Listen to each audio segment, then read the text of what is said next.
Hello everyone, আসসালামু আলাইকুম। তানভীর একে টাইম বার্নার গেমিং আছি আপনাদের সাথে। এই মুহূর্তে আমরা চলে এসেছি পাবজি মোবাইল প্রো লিগের সিজন 4 এর প্রো টক সিরিজ নিয়ে, এবং এই মুহূর্তে আমাদের সাথে আছে A1 Esports এর IGL, one of the best IGL from Bangladesh, that is sinister Shakil আমাদের সাথে আছে। So Shakil, welcome to the show.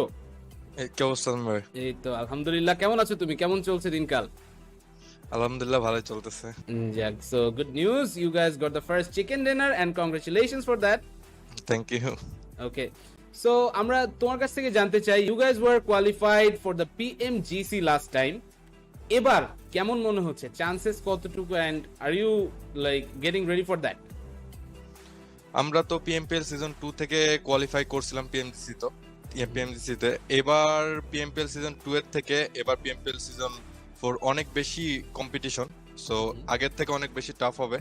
So দেখা যাক, হোপ ফর দ্য বেস্ট। আমরা আমাদের বেস্ট ট্রাই করব এবারও পিএমজিসি তে কোয়ালিফাই করার জন্য। অবশ্যই অবশ্যই। সো তোমাদের আমরা কিন্তু হচ্ছে উইকডেজ গুলোতে দেখেছিলাম একটা ম্যাচে কিন্তু সৈকতকেও নেওয়া হয়েছিল টিমের মধ্যে। সো তোমরা কি এই চেঞ্জটা এখন কি আবারও করার প্ল্যান করতেছো আপকামিং যে উইকগুলো আছে সেখানে? কারণ দেখা যাচ্ছে সৈকত কিন্তু ধীরে ধীরে তার ফর্মে আসা শুরু করেছে। So any chance for that? অবশ্যই চান্স আছে। আপাতত আমরা আমাদের মেন 4 ম্যান নিয়ে খেলার ট্রাই করতেছি, বিকজ আমরা মাঝখানে একটা গ্যাপ ছিল, সবার খেলার একটু গ্যাপ পড়ে গেছিল আমাদের টিমের, তো এই কারণে একটু প্রবলেম হইতেছে। তো প্যারা নাই, অনেক টাইম আছে এখন আমাদের হাতে। তো আমরা লিগে অত ভালো লিগে চ্যাম্পিয়ন হইতে হবে এমন কিছু ফোকাস করতেছি না, আমরা জাস্ট লিগটারে প্র্যাকটিস হিসেবে নিতেছি। আমরা ফাইনালে ইনশাআল্লাহ বেটার করার ট্রাই করব। অবশ্যই। সো প্রথম সুপার উইকেন্ডের পর বাংলাদেশের তরফ থেকে একমাত্র চিকেন ডিনার আসে A1 এর হাতে। সো এখন চিকেন ডিনারের পরেও আমরা কিন্তু দেখতেছি পয়েন্ট ডিফারেন্স কিন্তু প্রথম থেকে 16তম পজিশনও কিন্তু তেমন বেশি না, পয়েন্টের ডিফারেন্স খুবই কম। সো তোমরা কি মনে করো যে আপকামিং আরো 2 সপ্তাহে তোমাদের কি মানে আশা কেমন, যে পরবর্তীতে কেমন হবে খেলাটা? তো যেটা বললাম আর কি, যে অনেক বেশি টাফ কম্পিটিশন। আপনি যদি পয়েন্ট টেবিল দেখেন, এরকম পয়েন্ট টেবিল কোনোবারই ছিল না। 1 থেকে 16 পর্যন্ত দুইটা ম্যাচে পুরো পয়েন্ট টেবিল উল্টা হয়ে যেতে পারে। সো আমাদের যদি দুইটা ম্যাচ ভালো যায় তো আমরা ইজিলি টপ 5 টপ 3 তে ঢুকে যেতে পারবো। সো আমরা ট্রাই করতেছি আমাদের বেস্টটা, দেখা যাক কি হয়। সো সিনিস্টারের কাছে আমার নেক্সট প্রশ্ন থাকছে, তোমাদের যে ড্রপ লোকেশন গুলো আমরা দেখেছি, সেই ড্রপ লোকেশন গুলোর মধ্যে কিন্তু তোমাদের অনেক কন্টেস্ট করতে হয়, এবং গ্রুপ ডেজ এবং উইকেন্ডও আমরা দেখেছি তোমাদের সাথে প্রতিটা ম্যাপেই কিন্তু বেশ কয়েকটা দল থাকে। সো তোমাদের কি কোনো ধরনের প্ল্যান আছে আপকামিং উইকে নিজেদের ড্রপ লোকেশনটা সুইচ করার? আমাদের আপাতত এমন কোনো প্ল্যান নাই ড্রপ সুইচ করার। আমাদের আগে থেকে দেখবেন যে মিরামারে যদি লস লিওন্স ড্রপ বলেন, ওইখানে 3-4টা টিম নামতো। তো আমরা আমাদের ড্রপ অ্যাকচুয়ালি ফার্স্ট থেকেই যে আমাদের এমন ছিল যে ছাড়বো না, যতগুলো টিমই আসুক আমরা দরকার হলে ফাইট করব। তো আপাতত আপনি যদি খেয়াল করেন আমাদের ড্রপে কোনো ক্ল্যাশ নাই, কেউই নাই আমাদের ড্রপে। সো ড্রপ চেঞ্জ করার কোনো প্ল্যান নাই। আচ্ছা, that's nice, that's nice. So পরবর্তীতে আমার কাছে যে কোশ্চেনটা আছে, দ্যাট ইজ তোমাদের মানে আমরা যদি আগের টুর্নামেন্টগুলোর হিসাব করি, তোমাদের 4v4 ফাইটগুলো কিন্তু অনেক স্ট্রং ছিল, মানে ওয়ান অফ দ্য স্ট্রংগেস্ট আমি বলবো। বাট হঠাৎ করে কেন যেন মনে হচ্ছে এই সিজন 4 এ এসে এটা একটু নড়চড়ে হয়ে গিয়েছে। সো তোমরা এটা ঠিক করার জন্য কি ধরনের মানে নিজেরা প্র্যাকটিস করছো বা প্ল্যান করছো? তো বেসিক্যালি সিজন 4টা হইতেছে এমএস স্টফ, যেটা সবাই জানে। তো আমাদের আগে আমাদের সবচেয়ে বেশি পাওয়ারটা ছিল আমাদের গান পাওয়ার আর কি, আমাদের স্ট্রংগেস্ট পয়েন্ট। তো এই জিনিসটা মাঝখানে একটু ল্যাকিংস হয়ে যায়। তো আমাদের এই জিনিসটা নিয়ে আমরা ওয়ার্কআউট করতেছি, আমাদের গান পাওয়ারটা আগের মতন করার ট্রাই করতেছি, বা তার থেকেও বেটার করার ট্রাই করতেছি। এটা ঠিক হয়ে গেলে ইনশাল্লাহ সবকিছু ঠিক হয়ে যাবে। যাক, অবশ্যই সেই দোয়া থাকলো তোমাদের জন্য। এবং এরপরে আমার কাছে যে কোশ্চেনটা আছে, দ্যাট ইজ তোমাদের নিজেদের কি মনে হয় টিমের লিমিটেশন এখন ঠিক কোন জায়গাটায়, এবং তোমরা সেই লিমিটেশনটা ভাঙার জন্য কি কি প্ল্যান করেছো সামনে? লিমিটেশন বলতে গেলে আমাদের আপাতত পারফরমেন্স এভারেজ, অনেকটা এভারেজ। আমরা এটা নিজেদের মধ্যে ইমপ্রুভ করার ট্রাই করতেছি। আমরা বললামই যে লিগটার আমরা প্র্যাকটিস হিসেবে নিতেছি। তো আমরা 3টা সুপার উইকেন্ডে জাস্ট কোয়ালিফাই করতে পারলে এখানে আমরা 45টা ম্যাচ পাবো। তো এখান থেকে আমরা অনেক বেশি ইমপ্রুভ করতে পারবো, যেটা আমরা ফাইনালে কাজে লাগাইতে পারবো, এবং ফাইনালে ইনশাআল্লাহ ভালো কিছু হবে। অবশ্যই অবশ্যই সেই দোয়া থাকলো তোমাদের জন্য। এবং any specific messages for your fans and supporters? তো ফ্যানদেরকে এটাই বলবো যে আমাদেরকে সবসময় সাপোর্ট করবেন, ভালো টাইমে বা খারাপ টাইমে।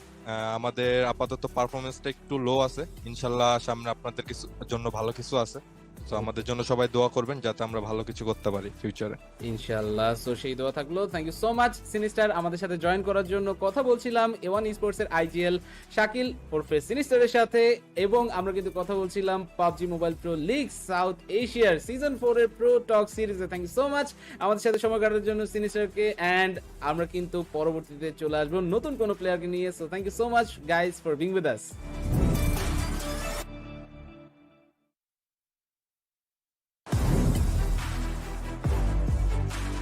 হ্যালো এভরিওয়ান, আসসালামু আলাইকুম। তানভীর টাইম বার্নার গেমিং আছি আপনাদের সাথে। এই মুহূর্তে আমরা চলে এসেছি পিএমপিএল সিজন 4 প্রো টক সিরিজ নিয়ে, এবং আমাদের সাথে জয়েন করছে fry pan from venom legends. So fry pan, কেমন আছো তুমি? হ্যালো তানভীর ভাই, আমি ভালো আছি। সো আলহামদুলিল্লাহ, আমি ভালো, সবকিছু চলছে ভালো। কিন্তু তোমাদের এখন যেহেতু তোমরা একসাথে বুট ক্যাম্পে আছো, অনেক এখানে আমরা স্টোরিজ এন্ড এভরিথিং দেখছি। সো কেমন লাগছে একসাথে সবাই থাকতে এবং নিজেরা পিএমপিএল এর জন্য গ্রাইন্ড করতে? অবশ্যই ভালো লাগছে, এন্ড গ্রাইন্ড তো চলতেছেই, so let's see. Okay, so তোমরা কিন্তু আগের পিএমএনসি বাংলাদেশের প্রথম পাবজি মোবাইল ন্যাশনাল চ্যাম্পিয়নশিপের চ্যাম্পিয়ন টিম ছিলে। সো সেই জন্য কিন্তু তোমরা অ্যাকচুয়ালি পিএমসি ওটা খেলতে পারোনি অ্যাজ দ্য রুলস সাজেস্টেড। কিন্তু এইটা কি তোমাদের যে মোমেন্টাম ছিল সেটাকে খানিকটা হলেও মানে নষ্ট করেছে? তা তো অবশ্যই। পিএমসিও যেহেতু খেলতে পারিনি, এজন্য অনেকটা সময় আমরা গ্যাপ ছিল। তখন হয়তো বা ভালো প্র্যাকটিস গ্রাউন্ড পাইনি আমরা। তো অবশ্যই এটার জন্য একটু হলেও মোমেন্টাম আমরা মিস করেছি সেখানে, কিন্তু we are working on that now. So yeah, তোমরা রিসেন্টলি তোমাদের টিমের মধ্যে মাম্বাকে একবার করেছো, এবং পূর্ববর্তী যে টুর্নামেন্টগুলোতে মাম্বাকে আমরা দেখেছি সেখানে তার পারফরমেন্সটা কিন্তু খুবই ভালো ছিল। সো পিএমপিএল এর মতো একটা জায়গাতে মাম্বার এডিশনটা ভেনম লেজেন্ডসকে এবং তোমাদেরকে কতটা হেল্প করবে বলে তোমরা মনে করো? অবশ্যই মাম্বা অনেক ব্রাইট ইয়াং ট্যালেন্ট। সো এবং তার লোকাল টুর্নামেন্ট বলেন বা প্রিভিয়াস টুর্নামেন্ট বলেন, সবগুলোতেই পারফরমেন্স খুবই ভালো ছিল। এন্ড তার গিফটেড গান পাওয়ার এবং তার স্কিল, অবশ্যই সেটা আমাদেরকে পিএমপিএল অনেক হেল্প করবে আশা করছি। ওকে, সো যেহেতু তোমরা মাম্বার কথা বলছো, মাম্বার কিন্তু এটা প্রথম পিএমপিএল।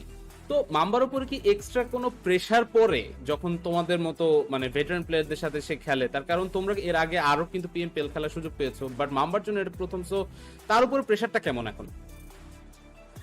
যেহেতু এটি মাম্বার প্রথম পিএমপিএল, অবশ্যই তার উপর একটু হলেও প্রেশার পড়বে, কিন্তু আমরা সবাই আছি তার সাথে, এবং আমাদের আশা আছে যে সে এই প্রেশার কন্ট্রোল করতে পারবে। That's really great. বাট তোমাদের এখন পিএমপিএল এর জার্নি নিয়ে যদি কথা বলি, মানে তোমাদের সুপার উইকেন্ডে আনফরচুনেটলি তোমরা সুপার উইকেন্ড 1টা মিস করেছো। সো তোমরা কি ধরনের চেঞ্জেস নিয়ে আসছো নিজেদের যে গেম প্লে স্টাইল আছে সেটার মধ্যে, যাতে করে পরবর্তী সুপার উইকেন্ডে এই ধরনের কোনো প্রবলেম তোমাদেরকে ফেস করতে না হয়? অবভিয়াসলি সুপার উইকেন্ড 1-এ আমরা কোয়ালিফাই করতে পারিনি। আমাদের কিছু ল্যাকিংস ছিল, কিছু স্ট্র্যাটেজিক্যাল মিস্টেক ছিল, এবং সুপার উইকেন্ড 2-তে আমরা ফর সুপার উইকেন্ড 2 আমরা এইসব স্ট্র্যাটেজি এবং আমাদের ল্যাকিংস এর যেসব ত্রুটি ছিল সেগুলো নিয়ে আমরা ওয়ার্ক করতেছি, এবং ইনশাআল্লাহ সুপার উইকেন্ড 2-তে ভালো পারফরমেন্স দিতে পারবো। অবশ্যই ইনশাআল্লাহ। সো যতটুকু আমি শুনেছি তোমাদের আইজিএল স্টিল শট জ্বর ছিল, হি ওয়াজ সিক, দ্যাটস ওয়াই তোমাদের কি কোনো টিমের রস্টারের মধ্যে চেঞ্জেস আসছে, মানে রোলের যে ব্যাপারটা, কোনো ধরনের চেঞ্জেস এনিথিং? সে সিক ছিল, দু একদিন সিক ছিল সে, কিন্তু এটি তেমন এফেক্ট করেনি আমাদের টিমের রস্টার চেঞ্জের করার মতো। সো না, রস্টার বা রোলের কোনো চেঞ্জ আসছে না। আচ্ছা আচ্ছা, দ্যাটস নাইস। সো এখন যদি তোমাদের কথা বলি, তোমরা নিজেরা কি চিন্তা করছো যে অ্যাকচুয়ালি ভেনম লেজেন্ডস এর লিমিটেশনটা ঠিক কোন জায়গায়, এবং এই লিমিটেশনটা ভাঙার জন্য তোমরা কি ধরনের কাজ করছো? আমার মনে হয় না আমাদের কোনো লিমিটেশনস তেমন ছিল, কিন্তু হয়তোবা আমাদেরকে লাক ফেভার করেনি তেমন একটা, এবং আমাদের স্ট্র্যাটেজিক্যালও কিছু ভুল ছিল, যেটার কারণে আমরা সুপার উইকেন্ড 1-এ কোয়ালিফাই করতে পারিনি। কিন্তু আমাদের বিশ্বাস আছে আমরা এটি ওভারকাম করে ফেলতে পারবো, এন্ড ইনশাআল্লাহ সেকেন্ড সুপার উইকেন্ডে আমরা অনেক ভালো পারফরম্যান্স দেখাতে পারবো। সো বন্ধুরা, কথা হচ্ছিল ভেনম লেজেন্ডস এর ফ্রাই প্যানের সাথে। এই মুহূর্তে আমরা ছিলাম পিএমপিএল সিজন 4 প্রো টক সিরিজে। থ্যাংক ইউ সো মাচ আমাদের সাথে থাকার জন্য, এবং আমরা কিন্তু নতুন ভিডিও নিয়ে নতুন প্লেয়ারকে সাথে নিয়ে চলে আসবো খুব তাড়াতাড়ি আবারও আপনাদের সাথে। Thank you so much for being with us.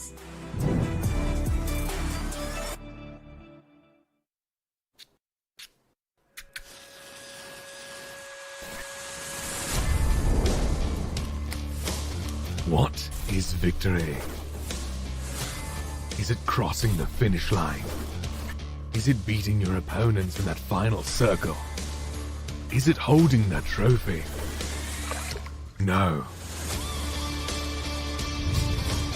It's when you defy your boundaries. Your first enemy is your inhibition. The mind is the greatest weapon ever made.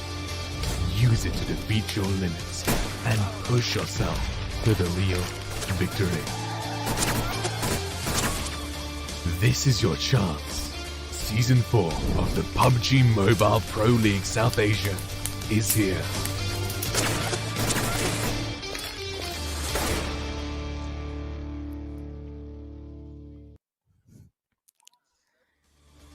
What is up, ladies and gentlemen? Once again, a very warm welcome to all of you to the PUBG Mobile Pro League South Asia Season 4, brought to you by the Oppo F19 Pro. Wook up your fun with the Oppo F19 Pro. This is Super Johnny, and joined by Ocean and Fixes on the analyst desk. Once again, ladies and gentlemen, today it is going to be, well, the final day of the last Super Weekend before we head to the finals, and the stage has already been set. The intensity of the matches that are about to take place could not be any higher. And I guess, Ocean, you're going to help break it down what exactly I'm talking about. What happened in the last game yesterday, or after the last game yesterday? I mean, in the last game, after the last game, it's kind of the same story, right? Yeah. Because DR is getting a chicken dinner, cementing themselves again at the top position, finally once again. And if you talk about that, well, they are defending champions with 5 Yes. matches coming up. A lot is on the line right now. Exactly. And Fixes, what do you have to say about ZEUS Esports? Because it felt like we did see over here and there in a few matches a few signs of life from ZEUS, but they are still very low in the standing. I mean, low in comparison to what they have done previously when they've been part of these tournaments. So what do you think today? Can we hope for a dominating performance from ZEUS? Well, to be honest, ZEUS is trying to get back their former glory, right? They're starting off with getting a lot of kills right from the early get-go. And after that, that is where the problem arises while they're trying to rotate. You know, now they're being caught off by a lot of different teams. You know, 7C killed them twice yesterday. Then, you know, the fights they're engaging in, they're way too out of position. So if they've really got to work on those stuff, right? If they do not, then they're going to have a really hard time today as well. But for now, we'll discuss this even more later. For now, let's have a look at the prize pool that is there for the PMPL South Asia Season 4, ladies and gentlemen. And as we always like to say about this, since we are in the Super Weekend right now, every single chicken dinner is worth $1,000. Along with that, once you move to the finals, which are going to be happening the next weekend, you will have the opportunity to fight for a lot more money based on where you finish in those in the finals matches. $1,000, $10,000 to whoever takes the first place for themselves, and also $1,000 for the MVP of the tournament. But in order to fight for the money that's going to be there, you have to make sure that you're earning points in every single game, and you're getting high points consistently.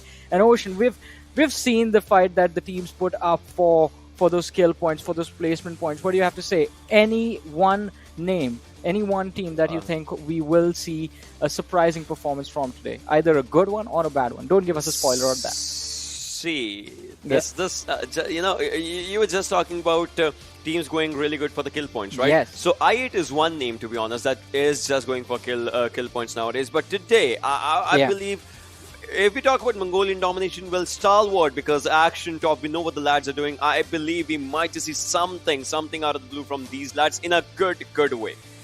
I mean, maybe, you never know. And also, I mean, as we have been discussing DRS and ZEUS, Stalwart and T2K, they are in a fight for their own as well. Stalwart Esports trying to make sure that they have a good momentum and a lot of chicken dinner money going into the finals. And T2K, I believe today is going to be an opportunity, or not opportunity, but today is their opportunity to take the first position away from DRS. But as we move forward to the next page, we see I8. Now, Fixes, What do you think about I8's possibility to climb up towards the podium? Well, I mean, they're doing really good, to be honest, because the players have gotten back in form. They're having consistent standings, but the podium finish is a little bit difficult. You know, if they get a chicken dinner, and maybe in the first 3 games, then yes, I must say it's a possibility. However, there's another case if they remain consistent in the top 3 in every single game. Yeah, that can be true as well. I mean, so it can happen, but it depends on what I8 are willing to do in the games. But over on the other side, we do see a few interesting names: ZEUS Esports, Future Station, R3D, and 7C Esports. All of these teams have delivered some, let's say, interesting performances in the last few days. Would you agree, Ocean? Yeah, so, we're talking about ZEUS Esports. Yeah, they have been doing really good. R3D is a team, I mean, especially with the lads like Hassan, I'm really impressed by this lad. We've talked about this, right? Yeah. This lad will reach new heights for sure. 7C, yeah, they have been doing good. I mean, R3D, 7C, they have made up their markers around 16 spot and all those things. Future Station, again, a team just likes to go for the placement points, and we've seen that in multiple Erangels. Well, yes, we have seen their stats, and up until now, they're still unbeatable on the map chance graphic that we have. But moving on to 4 more teams, we have BABLU Clarity, PN Crew, Ruthless Aggressive Warriors, and High Voltage. Now, High Voltage had a pretty nice day for themselves yesterday. We did see a few consistent finishes, and overall, it was a good day. But one thing that's going to be required from the side of High Voltage going into the finals is to show us a display of that same consistency. Now, Fixes, what I want to ask from you, what do you think are a few key places where you think High Voltage is lacking right now? In a lot of things, right? Yeah. They've been, first of all, the major problem we've already discussed about is the composition. The players that are playing are relatively new. They're going to take some time to adapt and adjust, which they have done. Yesterday was a really good day for them. But yeah, right now, if you take a look at the overall rankings, we do know for sure that all the teams that we have with us have certainly qualified, right? Yeah. Now, what they're going to be doing today, or rather how the approach is going to be here, is to play for respect, right? So we're going to expect a lot of aggression coming in by all these teams. They're not going to shy away from taking fights, because either ways, they know they've already qualified for the finals. Exactly. I mean, the top 10 is definitely moving forward to the finals for sure. I guess the main story for today is going to be who's going to be moving on as the first position as the winner of the league stage is going into the finals, because DRS, they're sitting on the first with 420 and Train to Kill on the second with 406 points for themselves. Now, going to the second page of the standings, this is where things get interesting, because once you have a look at this, the top 16, it is pretty clear who's going to be moving there. But PN Crew, they are still the X factor that have been causing a lot of trouble for T2K. Now, Ocean, what do you think? I mean, what do you think T2K should do to start avoiding PN Crew a little bit more inside the matches so that they have a possibility of taking the first position away from DRS? So maybe in the upcoming match, if not upcoming match, but maybe in a few off games, that is, obviously Miramar and Sanhok 2 off games today, we might just see them maybe changing their drop location a bit if it comes down to those matches. Otherwise, if we talk about the finals, I mean, T2K knows PN Crew, it's still a long shot for PN Crew just to be in top 16. So that's where T2K knows that, when it comes down to the big leagues, the main matches, that's where T2K can just play onto their own strategies. So maybe they're just focusing on that and they're just letting PN Crew just mess up here and there. But I don't know. Maybe, you never know. I mean, because as far as the league stages are considered, T2K have earned for themselves a lot of money already, and the rest of the prize pool it is going to be given out based on the finals performances. So maybe they're just taking a back foot, just trying to get a read on what exactly is going to be their closest competition, which for now looks like it is DRS. Let's have a look at a head-to-head between these two teams, DRS versus T2K, and their overall stats from the performances that we have seen in the third Super Weekend. Now, it is quite interesting what we are seeing right now, but again, it is going to be the numbers guy who's going to be making things a lot more clearer. So, Ocean, that's your cue. Talk about it, right? When we see T2K's performance this Super Weekend, and we know a big hand of PN Crew just comes in because of that average survival time just dropping down. You remember, the first day, the game of Miramar. You remember yesterday, those drop clashes that were happening between T2K and PN Crew. A lot of times that shows, even if T2K was winning those fights, maybe they were losing one player here and there, and all those things did create a lot of difference for them. But well, if we still talk about DRS on the other side, the team is just playing. They're playing the natural gameplay. It doesn't matter. Yesterday as well, the final game, they knew they had to take the zone. They went to Yasnaya. From there, they started moving up north. They just got the circle, and then obviously Marfin is just coming up, and AJ as well. Like those utility usages and those supports that are just being provided by their players. That's just so good. Yeah, it has been a good performance, but fixes. Now, again, a question that I asked Ocean a few moments earlier. T2K, the main problem that we are seeing from what happened yesterday and day before was the fact that even though they get a few kill points early on because of their collision with PN Crew, they lose out on an individual, which puts an impact on the late game performance. What do you think can be changed in order to avoid that situation today as well?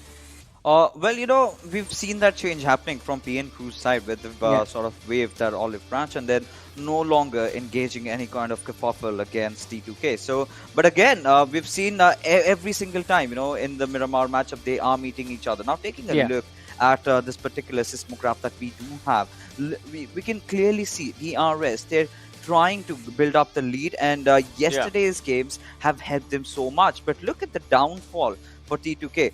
They have been consistent for quite some while, but yesterday, that stint against PN Crew every single time, you can see how much it is hurting them because, indirectly or indirectly, that is occurring because even in the map like Sanhok, we have seen this happening where T2K drop off at the drop location, but PNQ stand as an obstruction over there, trying to delay their loot or do something. So in some way or the other, just poke them and create trouble in the longer game for TTK. Yeah, that's true. That's true. Plus, if you look at the 7th game as well, in which DRS had their lowest performance, it might have been T2K's chance to maybe just get more and more points, and that just did not happen. So a bad game for DRS is eventually becoming a bad game for T2K. That means they are not getting that lead. Exactly, those early skirmishes are causing a lot of trouble, but there are two more teams that share a word in their names, but apart from that, they don't like each other at all, as far as we have seen inside of the game. That's how I'm talking, because Wizzes Vibes and Vibes, we've seen numerous collisions. Both these teams have quite similar play styles, wherein we do see them in those team fight situations, but it is quite an interesting sort of matchup that we are seeing from them, because the competition is really close. We did see Wizzes Vibes catch up, but yesterday with how Vibes Esports were playing, they did manage to get a little bit of a safety cushion for themselves. Now, Ocean, over here we do see quite an interesting situation with how these teams are taking those fights, the damage dealt and the damage received. So for Vibes, yesterday is an incredible game, a game for the chicken dinner that just helped them a lot. They have 4 chicken dinners in their bank right now, which again is a really good thing. For Wizzes with Vibes, if their players start faltering down, gets taken down, you remember, if it's like 1 or 2 players are down, the other 2 players, they don't go for the kill points. Rather, if it's like Malik or Delta, they try to go for the survival game, which obviously gets you good position points. But again, if you're a solo man surviving in an area that's just being ruled by squads or trios or duos, obviously if you make a mistake, you will be the first one to be taken down and the last one as well for your team. So in those things, that is the only key factor that kind of helps Wizzes with Vibes, but goes against them as well. How long can a solo person survive if it's a squad just around them? You know what? Alright, sorry to interrupt, Johnny, but there's a few other things that I would really love to add on over here, because we've seen one distinctive difference between Vibes and Wizzes with Vibes is that Vibes do not shy away from taking a lot of fights, right? Yeah. And this is where they succeed, and we totally understand the reason why, because they've got the players who can pull that off. But considering Wizzes with Vibes coming in their first PMPL, like Ocean said, I completely agree with him that they focus a lot on those position points. But yes, as time goes on, and maybe in the next tournament, in the finals, that is where they start pulling off those kill numbers, and that deficiency that they've been having so far will of course be completed. Maybe, as you said, the kill numbers need to be increased by the team, and yes, I completely agree with you. This is their first experience as a team on this gigantic stage, and it is going to take a little bit of a while to get used to it. There are a lot of people around us. We're completely surrounded by audience right now, but still, let's have a look at the kill leaders. that are there for this PMPL South Asia Season 4 right now, and we know who is leading the charge. It is the man, the myth, the legend from Stalwart Esports. Action sitting at 125 kills. And let me remind you guys, there is $1,000 for the MVP of the tournament in the final. So if his performance continues to be like this, maybe we're going to see him walk away $1,000 richer. What do you think, Ocean? So this is the thing, right? Actually, Top is not far behind. He has higher amount of damage. He has higher survival time, and both of them has 40% weightage. The only thing that he's just lagging behind is the kill numbers. And I can assure you, if he has 119 points something, that's the average. So if he has 120 kills, obviously he will be at the top. And it comes down to the MVP stats that we have. So it's kind of a competition between the teammates. Yeah, I was just going to say it is going to be there, but there are other players that are just slowly and steadily inching step by step closer to their numbers as well. But as we move to the second page of the standings, yesterday, this is what we were focused on. I mean, T2K and DRS, they have been doing really good for themselves, but ZEUS Esports, Godless, finally showing up in the top 10 kill leaders. And it is quite a distance that he has to cover up, sitting on 81 kills as of now, but still, for a long time, no one from ZEUS Esports was a part of this leaderboard, and it was, quite interesting to see what was going on with the team at this point. But, ladies and gentlemen, talk about interesting things, and we have a lot of interesting things to give away to you guys. Starting things off, it is going to be the winning chicken ban, which 5 of these are going to be given out every single day. You have to be tuned into the chat of PUBG Mobile Esports South Asia, and you will get a redeem code at random. So just make sure you're tuned into the chat always, and as soon as the code is there, you are also there to grab it. Now, this is not it. There is also, along with this, the PMPL parachute. 10 of the PMPL parachutes are going to be given out again at random, but focusing on the pan for now, again 5 pans each and every day. Today is the last day, by the way, so a final opportunity for you guys to grab the pan. And as I was saying about this, the PMPL 2021 fall parachute, 10 of these parachutes are going to be given out today as well through a chat Q&A that you have to participate in. It's the same YouTube channel, PUBG Mobile Esports South Asia. So make sure you guys are tuned in and watching all the action on PUBG Mobile Esports South Asia. And while you're there, just subscribe to the channel as well so that you do not miss out on any of the content that we are putting out on the channel for you guys, and do not miss out on opportunities such as, well, being able to claim this parachute and the pan. But now, ladies and gentlemen, it is time to move forward with our day and have a look at the schedule that we're going to be following. It is going to be the same, starting things off on Erangel. Match number 2 of the day, it is going to be Miramar, followed by Erangel, Sanhok, and Erangel once again. Now, after the schedule, it is time to have a look at the map chance graphic that we have, and we were just talking about this, Ocean. Future Station sitting on the first. Wizzes vibes. They are trying to catch up, but what do you think? So let's just leave map chance behind. It always deceives us because Future Station they are just quite true. Yeah. I mean, Pixus, do you want this masala that T2K should actually win the first game and just try to get the numbers really close to DRS or maybe something like that? I mean, I would love to see that happening. You know what? I'm thinking that none of these teams are gonna get a chicken dinner because history has been the witness. I get it. Yeah. Every single time we look at the final day, this is where all the off teams that have no chance of contesting or winning the getting into the finals or having a top 3 position usually dominate. So I will let's say I'm going for I8 this game. What about you, Ocean? Quick prediction, one word. I mean, I had T2K in my mind, but then right, just as he's saying, I'm going to go with ZEUS. All right, ZEUS and I8, but let's see what the casters have to say. Over on the other side of this stadium, over to Blair and Experiment. Thank you again for that, Johnny. I like how Johnny asked Ocean for one word, and it's like, T2K or it's ZEUS. An essay. We Anyway, love how you Ocean. doing, We love him. We just love pulling his lap. But XP, I'm going to put you under the spotlight. Who do you think is going to Go take for this it. one? It doesn't really matter because, well, today is the final day of the Super Weekend, and we already have an idea which the top 16 teams are and who's Yep. going to be going forward.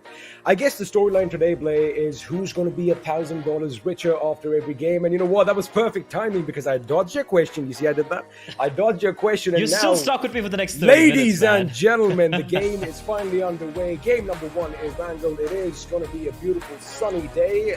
A lot of action in store for you as we have a look at the flight path for this thing. Now, again, it is slightly different because it is going to be cutting the map pretty much in half, and this time, Play, we are flying down south, all the way from Severny. We're going to be flying over Rozhok, over School, over Pachinki, finally ending just west of the Sislavka military base. Now, we have a look at the overall teams over there. Wow, DRS, I mean, Maury, these guys really surprised everyone, right? Overtaking T2K, getting the job done. Again, I think it's all going to be about who's going to be richer by the end of today. And who comes out on top, right? Even that Yes, kind sir. of matters, right? Who's going to be crowned the champions of at least the Super Weekends as we come to an end. At the end of the day later on, obviously we still have a little bit of few more games remaining, 5 games in total. Now, Deadeye's guys, they're not playing the Super Weekend XP, but they've accrued 284 points. That's an average about 140, right? 142 points in those two Super Weekends. So they're going to be pretty comfortable. Obviously, they're going to be dropping down the table, but they're guaranteed not to drop out of the top 16. So they're going to be pretty relaxed about this. DRS in 420 points, T2K in 406.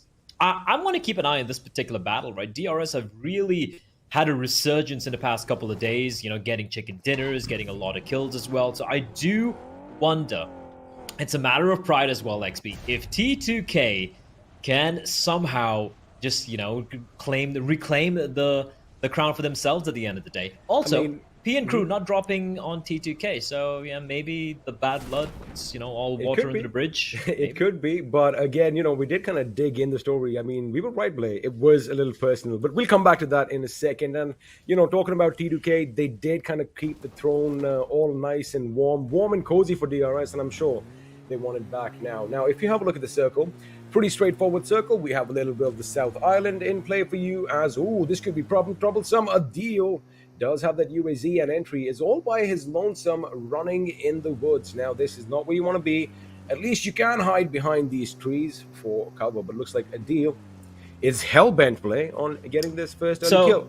So what Entry's doing here is how I try to cross the roads near my house. Is that how it is? Wow. Yeah, that's how it is. Like we have cars just chasing me and trying to kill me, and I'm like, no, you're not gonna hit me. I'm gonna dodge you. As Clutch Baba is gonna try and shoo away a deal. Now, it's 2 of them. They're gonna alight, and a deal needs to be careful here. He's gonna just ride off into the distance, into the sunset. XP. He won't really be facing much trouble there, and he's going to be regrouping with the rest of his teammates. I like how Future Station are like, you're coming for one of us? You're coming for one of us? You're coming for one of us? We'll show you what he got, and I like how they chased him away. It could have been a bluff as well, because although he was being chased, I did kind of expect him, right, to alight from his vehicle and then lay down some shots. Maybe had he done that, just crossing that little hill, he would have had a better lay off the land, and, he might have actually landed a few shots. But again, like he said, Future Station have chased away the intruders, and Ferry Pair and the surrounding area is going to be theirs for the taking. Now, if you have a look at the circle play, everyone is going to look pretty comfortable this time around with P and crew, as you did, of course, mention early on. They're going to be all by the lonesome at Severny, so they are going to expect some heavy resistance sooner or later, but I guess they aren't really going for T2K this time around. Elsewhere, I do see something happening at Georgia Paul. It could be possible that BABLU and RAW might just lock horns in a few minutes, but again, overall, it's like a typical Erangel starting for you. It's going to be lackluster as far as action right off the bat is concerned, and we almost did get to an early lock, but unfortunately, it wasn't meant to be. All right, let's have a bit of a bet here, XP. No real money, just pride. At what time do you think we're gonna have the first? My pride is all I have left, Blay.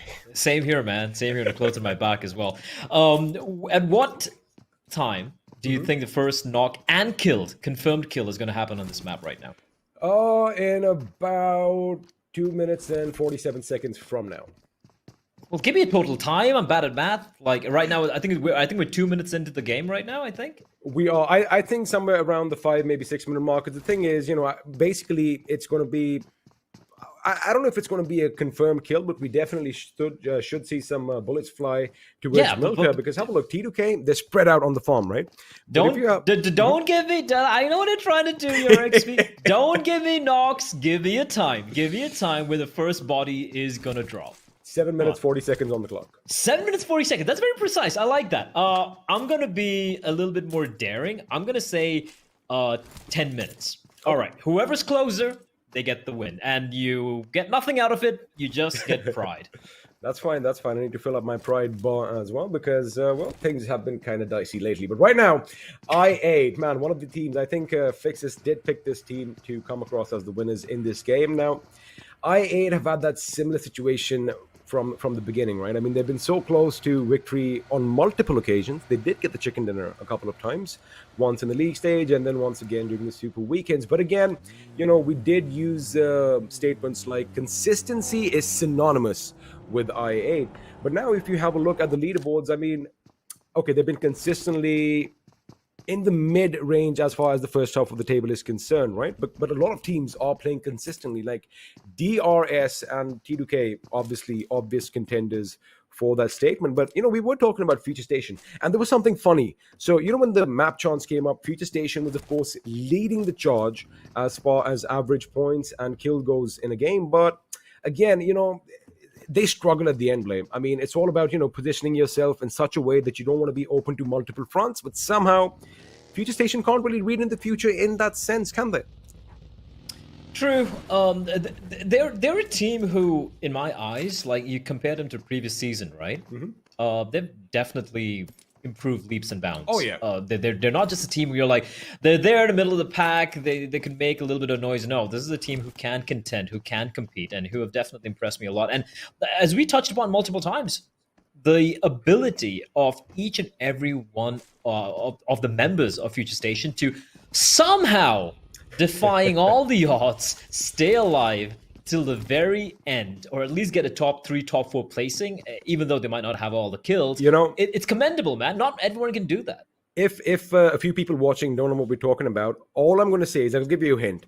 So only one of their members has actually put it in his name, Clutch Baba. But what we're trying to say is each and every one of them can be in that situation. Oh, this could be problematic. Legend is going to be on that rooftop trying to scour, the vicinity for enemies. But Shoykot over here with his Mini 14 8X trained on the man. He does get a few bullets loose, but alas, play, none of them connect.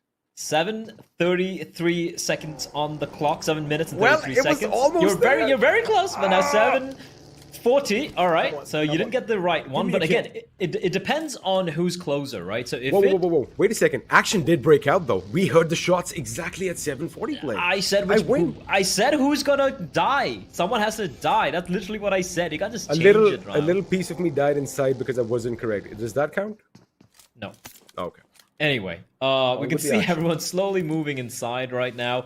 Sealed towards Lipovka, something we don't see very often.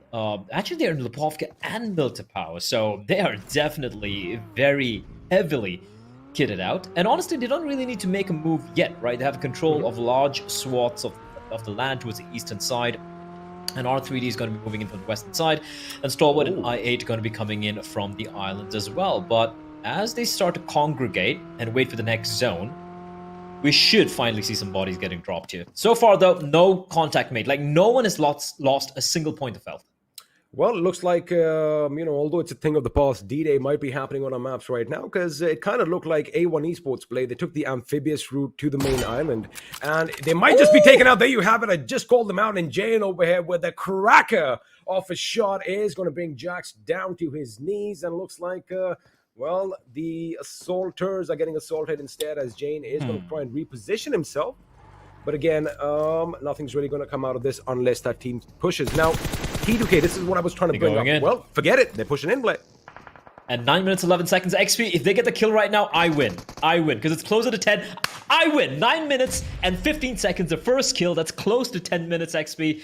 I am not a gracious winner, by the way. I'm just going to keep rubbing it into your face. But I love what TTK are doing here, XP. They get the knock, and before the rest even comes in, they just storm the house, and they get the kill. Now, Shoykot is in a bit of a pickle. If he tries to escape, he is going to be peppered by bullets from Sandesh, and he's going to spot out 9boy. 9boy having to alight from his vehicle. Shoykot being knocked out as well by Legend, and A1 Esports are getting bullied by T2K pretty early in the game. And I believe only one of them will survive now.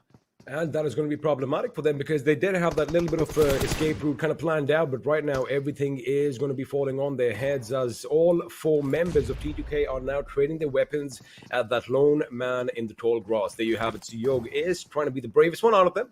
Again, making sure they don't overextend. They are going to be throwing the utilities, but now Legend and ZEUS, they might have spotted the enemy. Oh, it's the old tale of hiding in a bush play. As we do see Sinister, his teammate, was still up and running. Unfortunately, he got shot out and taken down as well, which means A1 Esports, well, this is going to be a bit of a blunder on their part, as a result of which they have been reduced to 1 man. And, well, his days are numbered. But I gotta give him credit. He is laying still in that bush. He is popping off a few smoke grenades. We're gonna come to that in a second. Looks like Memo has just been run over by Johnny. That was quick. Smokey spotted out as well, and Blade. Good precision from that DP. Spots that Fear as well in the distance. 7C, like, sometimes they confuse me, XP, the way they just spread themselves very thin. But Uzum has been knocked down by Smokey, but a quick return coming in there. So, back and forth trades. 9boy being... I mean, they kind of figure out, hey, wait a second, there are a couple of bushes in this vicinity. Shall I just drive through? And why do you want to expend bullets, right? Just run over him. And if he gets up and takes a shot, well, everyone's ready to take him down as well. So yeah, very clean wipe coming out from TTK, and they're going to be happy with that, XP. 3 points, and again, it's a battle for the first place. They want to take away the crown from DRS, who are right now leading by, I think, like 12 or 13 or 14 points. Not much at all. And looking at the way everyone's congregating together, again, the eastern side is completely empty. Seal should be very comfortable knowing that there's not going to be anyone coming in from Mill to Power, from Lipovka, from Prison, so they have a lot to work with due to the Mongolian side. In the meantime, centrally though, that's a lot of colors, XP. That's a lot of teams and a lot of bodies that are about to hit the ground very quickly. It's pretty much like a kaleidoscope just exploded in our faces and everything just came out. But have a look at this replay. We didn't see this early on. Forget it. God. I mean, if Memo was somehow miraculously saved by one vehicle, there was a backup vehicle coming in, and there you have it. Legend finally is like, hey, wait a minute. There's a bush over here. Let me see. Let me just drive through it. And well, surely enough, he did hear something go crunch under his wheels. And with that, of course, A1 Esports was sent packing from this game, the first casualties of the match so far. Now the circle is going to kind of shift a little bit further down south. It is going to be an exciting place because we do have the farm, but we also have a lot of mountainous terrain to work around with as well. Of course, this area play is going to be scattered with a number of compounds, so you know everyone is going to be nice and fortified. However, I am going to expect a couple of teams to push up on those fortified positions and just wreak a little havoc. But right now, Smokey is finding himself in a similar situation which we saw another member in earlier, but right now he has been spotted out. In fact, he is first to lay down some hurt on Anubis. Anubis doing the right thing. If that was a grenade, that would have been perfect, but right now backup is coming in. There you have it, a deal. That was a Molotov. Making sure the Egyptian god of death is still on his feet and not down under. Wonderful, wonderful trade over there, and right now we see Wolf. He does finish a member of DRS as AJ puts him on the ground. Bit of a hectic battle there, but DRS coming out on top. And BABLU down to a two-man squad. So 7C and A1 Esports will bid us goodbye. And this battle, XP, it looks like only one team is going to be coming out of this particular skirmish. Now, it is a 3v2 favoring DRS, but with Galvin getting knocked down, oh, this could get messy. Pre-fire on the corner from Nima. Great work there to find Danny. And that leaves BABLU in a 1 versus 2. He's going to confirm the kill, but not quite able to make his escape. So he at least takes away a couple of members there of DRS, XP, but they will still survive. 5 points to their name, and their rivals in the form of T2K still have all 4 standing, but they have only 3 kills. But with all the commotion being made over there in these cluster of houses, ZEUS, their crosses are trained in the direction of DRS. And P and Crew XP, for a change, didn't really face much action early in the game, although they have lost 1 member. They have lost one member. They are going to be playing at the 3-man squad, but again, I mean, it'll be some fairy tale if they come out with 30 points in each game. That's the only way they'll make it, which is kind of far-fetched. So, I like the fact that they've still shown up play, and they're still going to give it the best. And, the enmities apparently have died down because T2K are still alive while the other team is in the map. So, normally what we saw on day 2, it was one or the other. But right now, it looks like they have reconciled. Now, DRS, we were talking about, someone is going to hear that commotion in the north. And, well, there you have it. RAW are going to be sneaking in from the back line. In fact, looks like Joker and Bishol are going to be hitting their compound with all their might. There you have it. On the left side of your screens, we do have RAW trying to post up against DRS. But if you notice, ZEUS on top of the hill could be problematic for anyone who goes on the other side. But wait a second, that was a quick knock coming in, and AJ is down before the action even began. Oh, that nade. Nima is so lucky. Sitting in the stairwell, but he's going to get shot at from a different direction, and it is going to be Joker is going to finish him off, and that is going to be everyone, all of us saying goodbye to DRS Gaming. They at least get 5 kills. So not exactly a terrible showing from them, but getting knocked out pretty early while we still have about 11, 12 teams still in contention. Something that not going to be supremely happy with, considering they're looking to hold on to the top spot. XP at 420 points, which now would be 425, if I'm not mistaken. Looking at the zone, though, it's going to be towards the farm, something which we haven't seen much yet so far. We even have a little bit of water inside of the zone down south, and that could be something which R3D could be heading for, right? You can work the edge, the beaches, and you can be at least secure in the fact there's not going to be anyone sneaking up from behind. Oh yeah, they have the compound for cover, and also, since the beach nowadays is completely littered with trenches and all those old machineries which has just been decommissioned, you can't take cover behind. But someone who could not take cover was I8's Johnny, who was spotted out by Stalwart Esports, and looks like Stalwart are taking fights on multiple fronts. CY Noob is going to be knocked down in a little bit of a drive-by that was quite picturesque, and looks like the attackers are coming back for round 2, and there you have it. They're just driving around. This is a death squad right now, Blade. They are just going to be driving around, gunning people left, right, and center, because I'm pretty sure they are kitted to the gills as far as utilities are concerned. And it looks like they've spotted somebody else in the distance, and that, of course, is high voltage. Now, you have a few options over here. Do you want to go around and, try and be a little bit exposed, or do you want to hide in one of these compounds, which is the right call? But have a look at that Clutch Baba. Once again, one member, boys and girls, from Future Station always somehow manages to keep himself alive till the end, and this time it is going to be the Baba himself. Now, they have no idea. Completely oblivious. The moment they open the door, however, it's going to be a different story as Jiggle is taken down, and now everyone's aware. Wait a second, there is someone in our midst, but of course they were overpowered and taken down. But from distance, high voltage, here's the commotion, and Extreme put a few bullets in Praveen. It could be possible. They could push up right now because they saw the couple of knocks take place, and that is definitely the opportunity for them to strike when it is a 2 versus 3 or 2 versus 4. Yeah, there we go. This is the right call. Reses has taken place, though, but look at them harassing. 3 members pushing up Cloud, Extreme, and Wadu. Cloud trying to go for a flank around, and if he is lucky, he could potentially find Praveen, who's managed to find himself inside of that building to try and heal himself. So the danger, the immediate danger for the time being, has been abated, XP. Both the members have been res, and they've managed to heal themselves up as well. But high voltage, all 4 members grouping up here, and they are harassing Vibes. These nades are tickling a couple of the players, and Vibes just going to bide their time. This is an interesting fight, though. They're right outside of the zone. Eventually, both these teams need to make a play, but Assassin with a well-placed HE is going to get the knock. Now, is he aware of the second player there? That is Wadu. That's the question. And look at Vibe just pushing in, looking to isolate the 2 players and get the knock and the kill.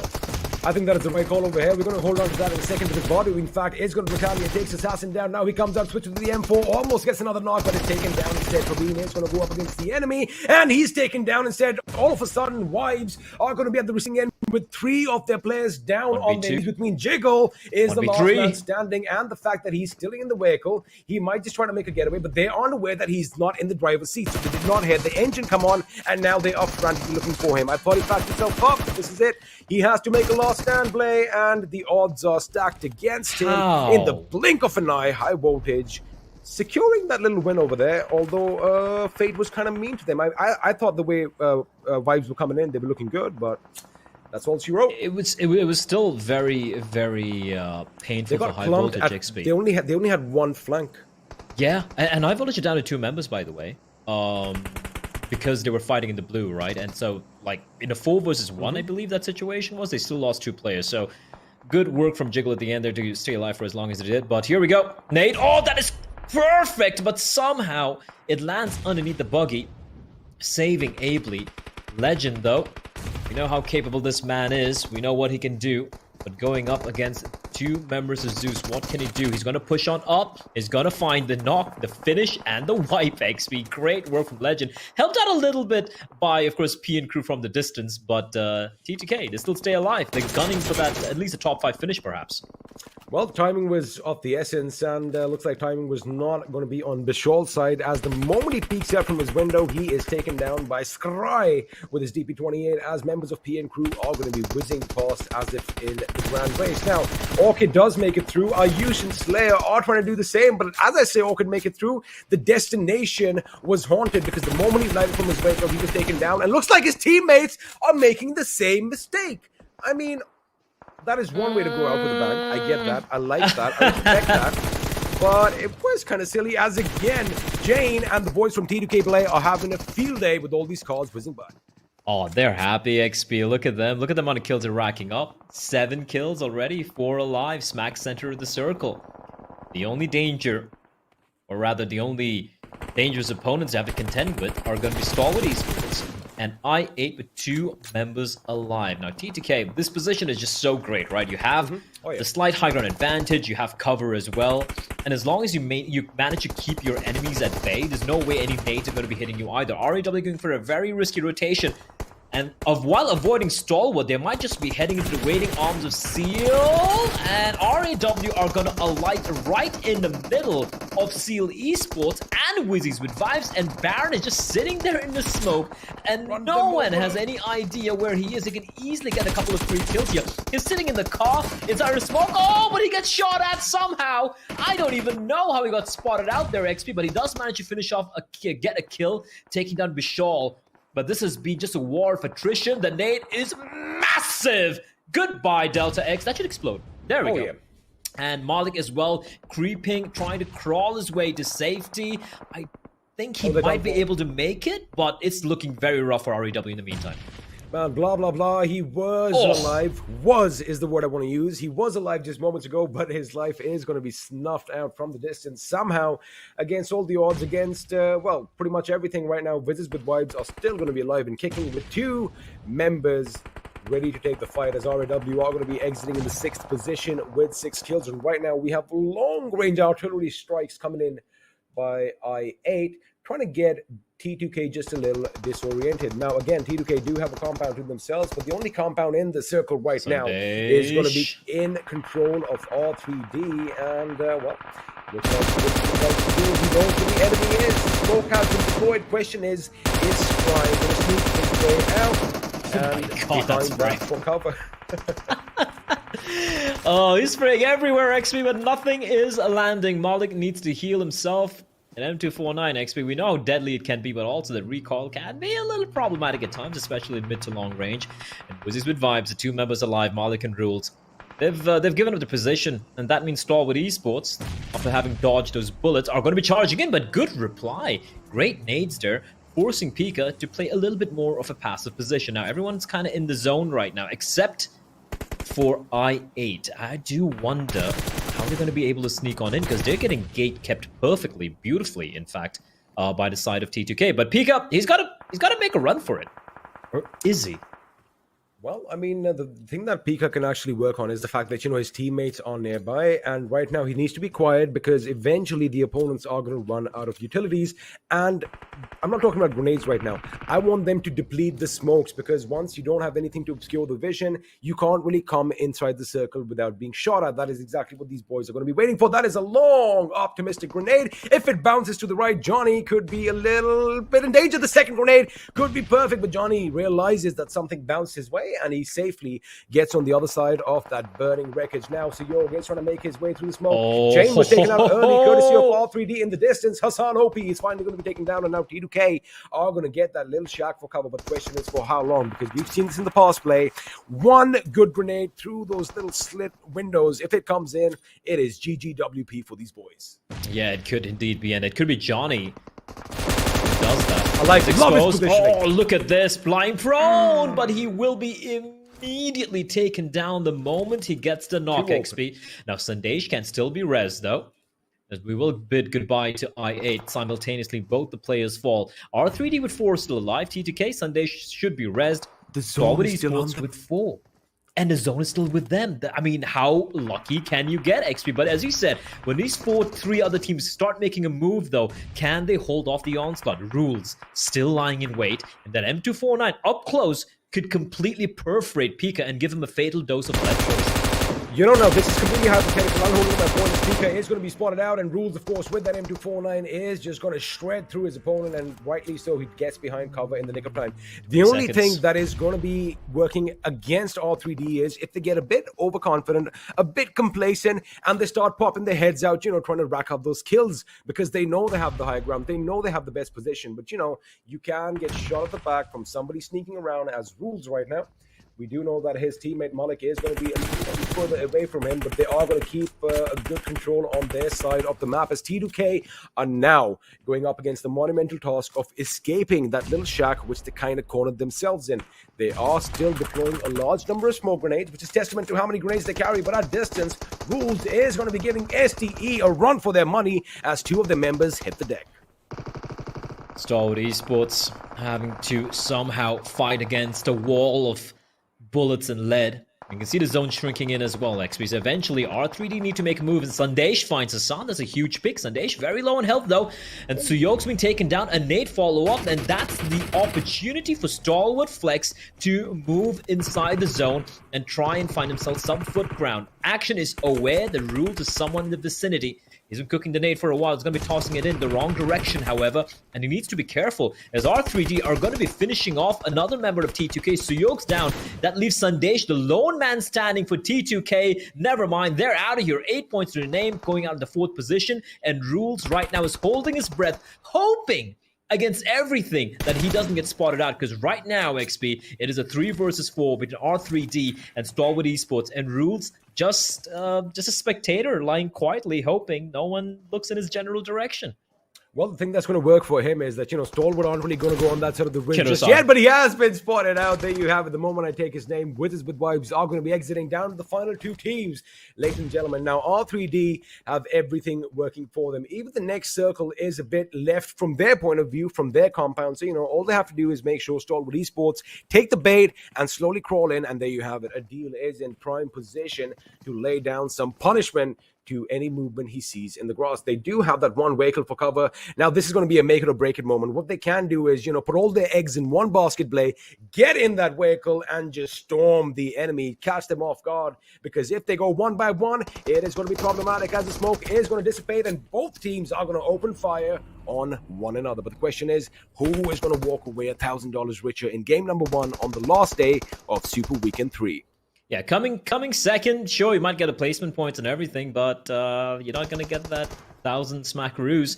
And bragging rights. And bragging rights too, absolutely. With R3D, team right now at the bottom of the table, getting a chicken dinner here would definitely catapult them up and give them a much more respectable placing. Stalwart are out in the blue. This one's done, XP. Hassan's repositioning over there, has cut off an escape route, and here comes the nades. Oh, that nade's going to just completely ruin a couple of players. Action left alone in a 1 versus 4, and he will be no more. He gets at least the 1 knock, but R3D, a very, very well-deserved chicken dinner, XP. That zone was shifting left, right, and center, but they held on to their ground.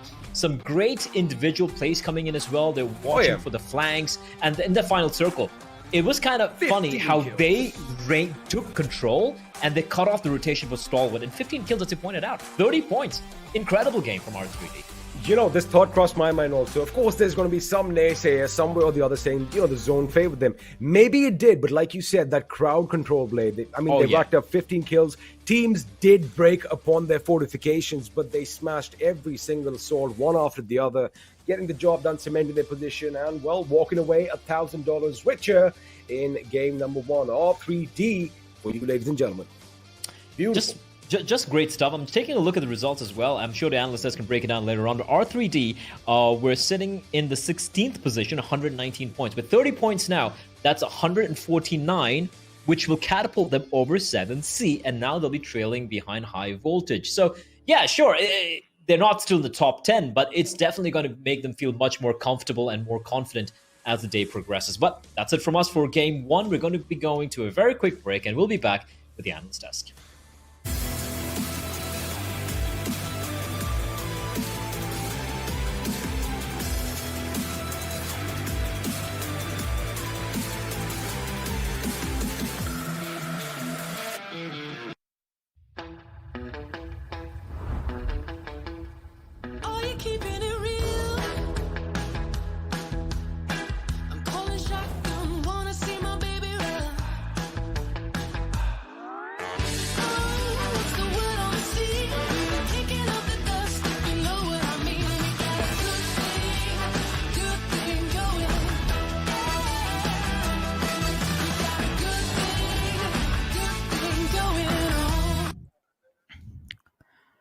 Once again, welcome back, ladies and gentlemen, to the PUBG Mobile Pro League South Asia Season 4, brought to you by the Oppo F19 Pro.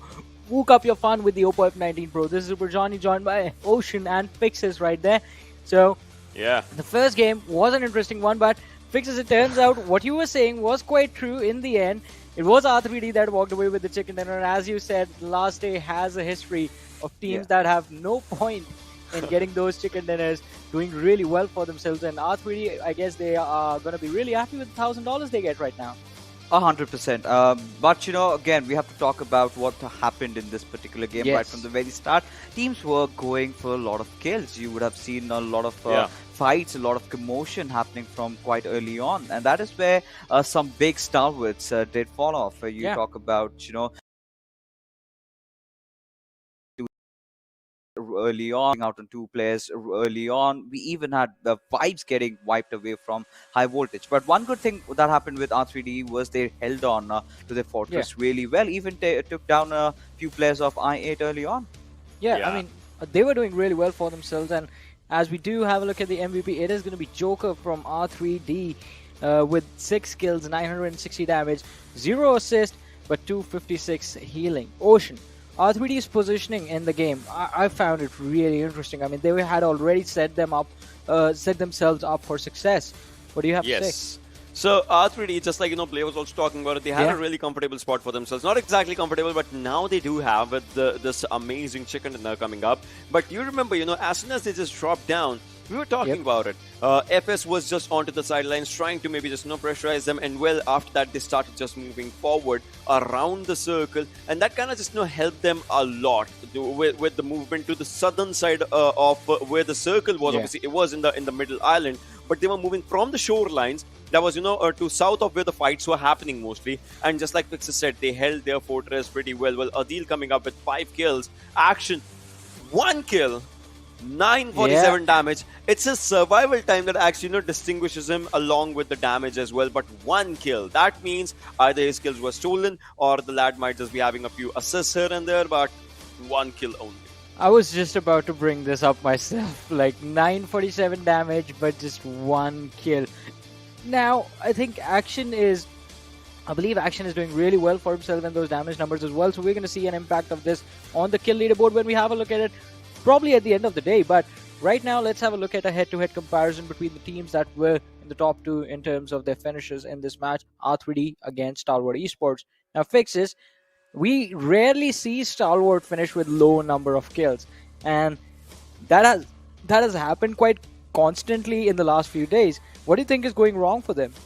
Absolutely nothing. I must say it was the zone the curveball towards the very end. They were not at the right place, Yeah. and we did see a lot of teams coming down on towards those central areas of the circuit, right? So they were getting a lot of knocks. Which is clearly reflected, in the damage dealt, right? To 2,300 damage is not less. 12 knocks over there. But it's about being clinical, right? They could not go in for the finish because Agreed. if they had to do that, they would have to overextend, and which would have led in their early demise. Exactly, but let's now move forward and have a look at the match summary of this game.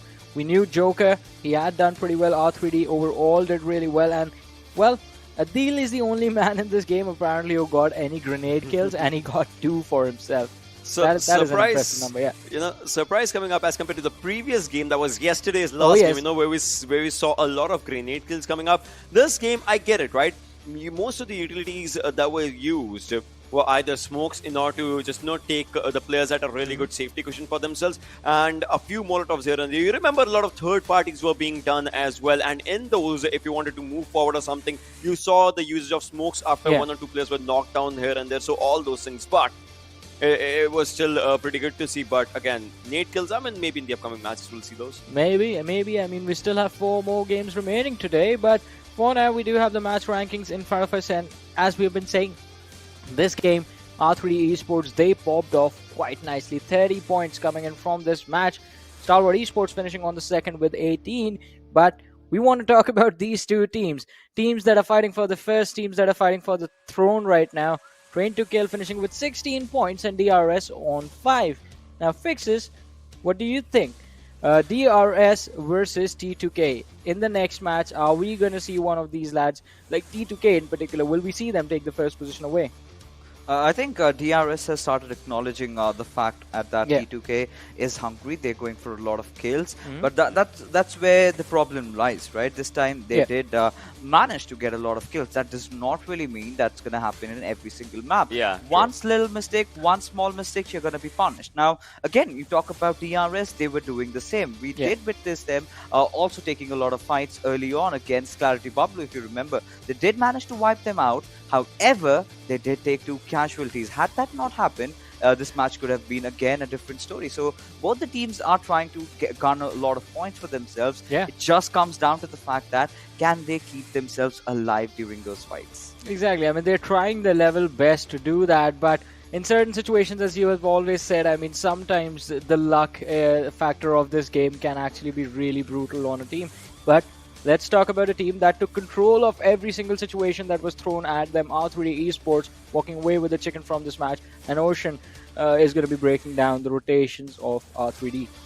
I mean, this is where I would say it was much more calculated, a play coming down, because if you remember, Fixes, we were just witnessing the match from the sidelines, and we discussed about it. As soon as one player just drops down here, he was getting shot at, right? He needed to get a vehicle and then just move forward towards his own teammates. He did that. I get it. He did that in style. But then the first calculation was, how do you get inside the circle? Because you know you were being shot at already. And then, obviously, you just reach the edge. There's still a bigger, wider circle to be reached down. And that's where the team just starts moving. And they try to get really good hold of the compounds. But then, look at this. The shoreline movement.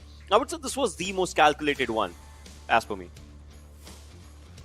What do you think, Fixes? Was this calculated? Did it, it feel did work so. out quite nicely for them. We did see it in the end. And R3D Esports, I mean, there's one thing that I have to say though. All this time when we've seen R3D on Erangel, we have noticed the slow rotation that they have from starting from Primos. This time it actually worked out quite nicely for them. Exactly, and holding, just moving and holding around this area. This actually showed that they never wanted to take up the fight in the early stages. And this, keep in mind, this is still like the third and the fourth circle. They never want to take a fight in these stages. But as soon as the next zone shift kind of just started favoring them, then it was like we can and we will, and they did, because this is where.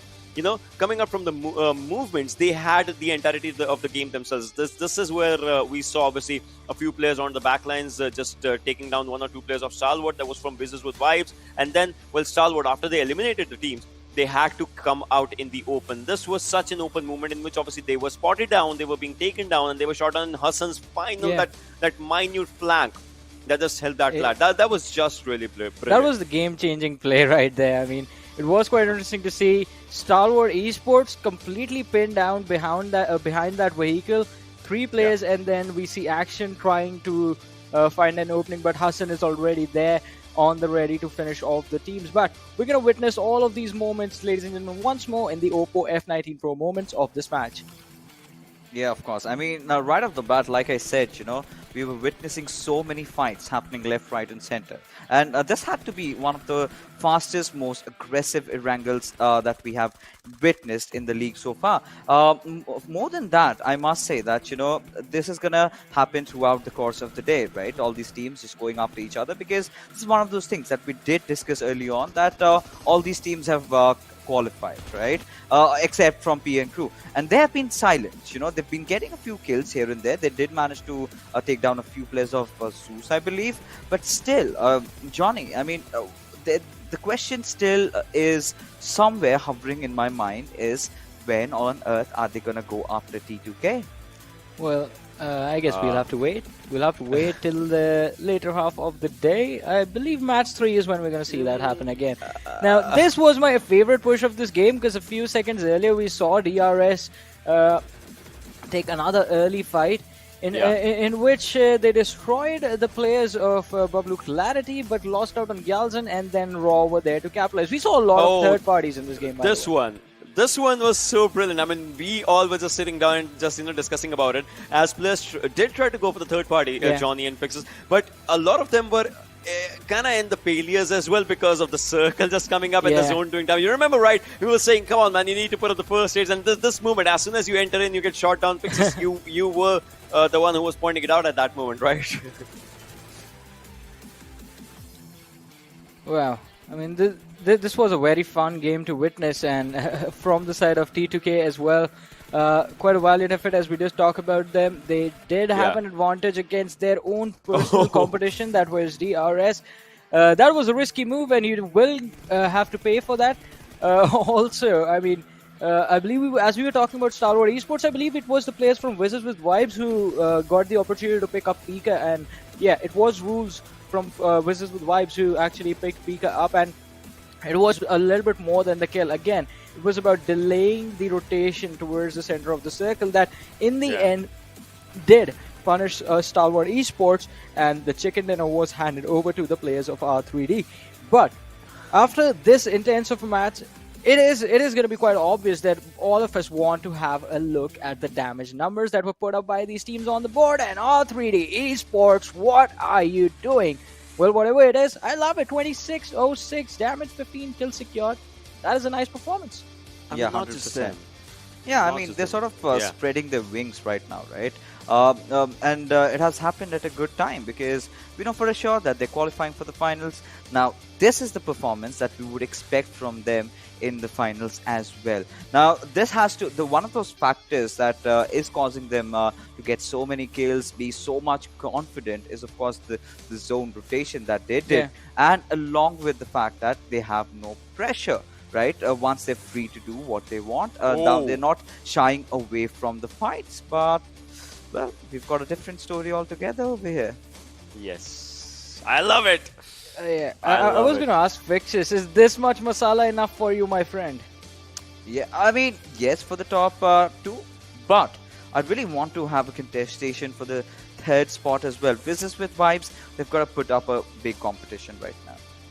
Well, definitely. I mean, they are putting up a nice competition, but as we move forward in the standings, I want to notice what is happening on the second page of the leaderboard, because R3D Esports, I mean, they have taken over 7C Esports, despite the fact that 7C Esports in the last few days, I mean, up until yesterday, they were doing really well. And yesterday, we did see them slow down a little bit. R3D have finally capitalized. Now, the next target is going to be high voltage, but I don't think that's going to happen. And I think you guys agree with me on this. I hope you guys agree with me on this, because the difference is a little too much. And, well, there's just 4 matches remaining.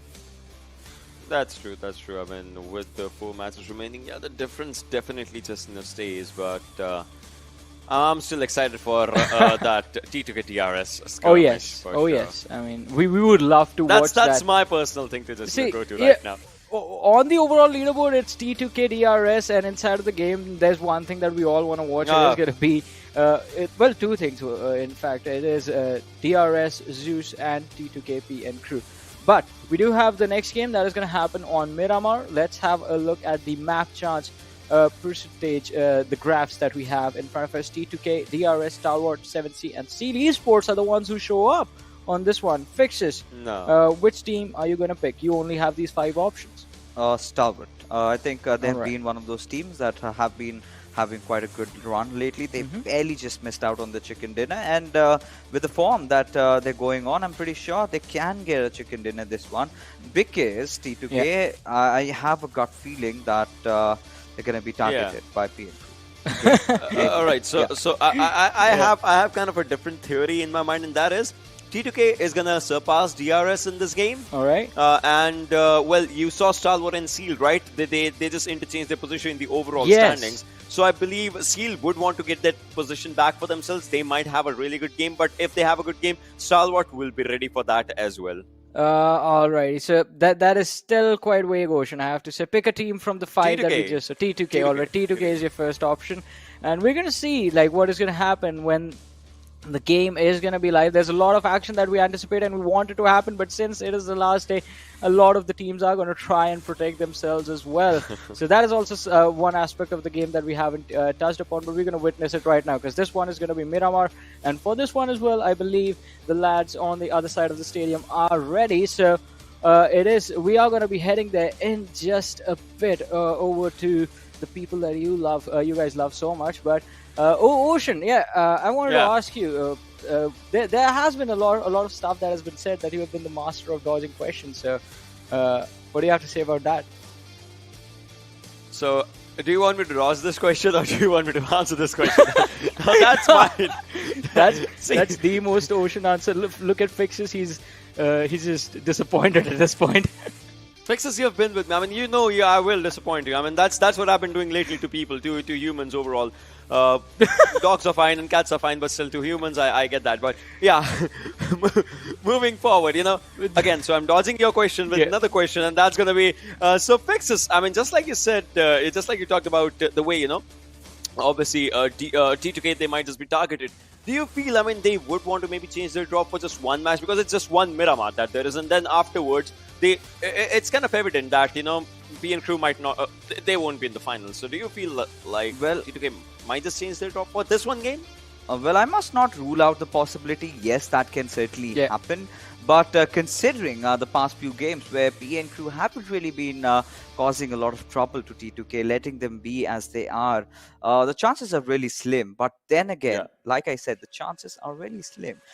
What I'm really anticipating is P and crew might go for T2K once they start taking the lead from DRS, and maybe the last 2 games would be the games where they might get targeted. Coming back to what Ocean said about the drop change, yes, it's going to be a healthier option, but at the same time, when you're changing a drop, you're changing a lot of things, right? You have to be quickly adaptable to the fact that you need to figure out your first rotations. You need to know how to traverse around the map, because what T2K have been doing, they've been really standard with how to rotate, right? So in that moment, what really happens is sort of get used to the teams that they meet. Now you're changing something else. You're going to meet newer teams. You're going to have a lot of difficulties, which I do not think they would want to experiment at this point. I do have just one thing to say after that, but the thing is that T2K's lads are kind of XP and crew lads, so they know Miramar. It was kind of their strong suit. So I feel like they can just maybe try to go for it, because again, XP and crew lads, strong map Miramar. We've seen them clutching in the previous season numerous times. But yeah, adaptability, that's can be a thing. I mean, it can be a thing, but for now, since we've been talking about the competition between T2K and DRS quite a lot, let's have a comparison of the team's performances on this particular map, on Miramar specifically. And well, here are the numbers, Ocean, for you. I mean, we have seen multiple times. It was DRS getting chicken, T2K at the second, T2K getting chicken, DRS at the second. We've seen those things happening, and that actually just shows overall in the Miramar when we talk about it. Well, on the list of average survival time, DRS is getting the top position out of both, because obviously it was that one day when DRS had that hat trick for themselves. It was Miramar as well just coming down in that, and they played it with the actual ease for themselves. But if you talk about the total points that have been accumulated, they go in the favor of T2K, because it's not about a high average survival time, but it's just getting those skill points as well for themselves, and that's where they are getting the numbers, and that's why they have a higher total points for themselves. This actually shows that when it comes down to the placement points, DRS loves to go for that in Miramar overall, but when it comes down to the kill points, that's T2K's that's in T2K's favor. Yeah, I mean, definitely. But Fixes, I would love to hear your thoughts on this as well, because T2K, I mean, they've been doing really well on this map. Yes, they have been, and there's a reason why, because of the zone, right? We've seen majority of the zone being formed at the eastern side towards the center. That's where they drop, right? So they do not have a lot of trouble traversing around. Now, if we have a circle, maybe somewhat going towards the northwest, where DRS are really comfortable, then things might completely be different. Exactly. I mean, things can be different, but what is going to happen, only time will tell. But for now, ladies and gentlemen, we're going to take a very short break. You guys stay tuned and keep watching. We'll be right back with all the action of Miramar right after this.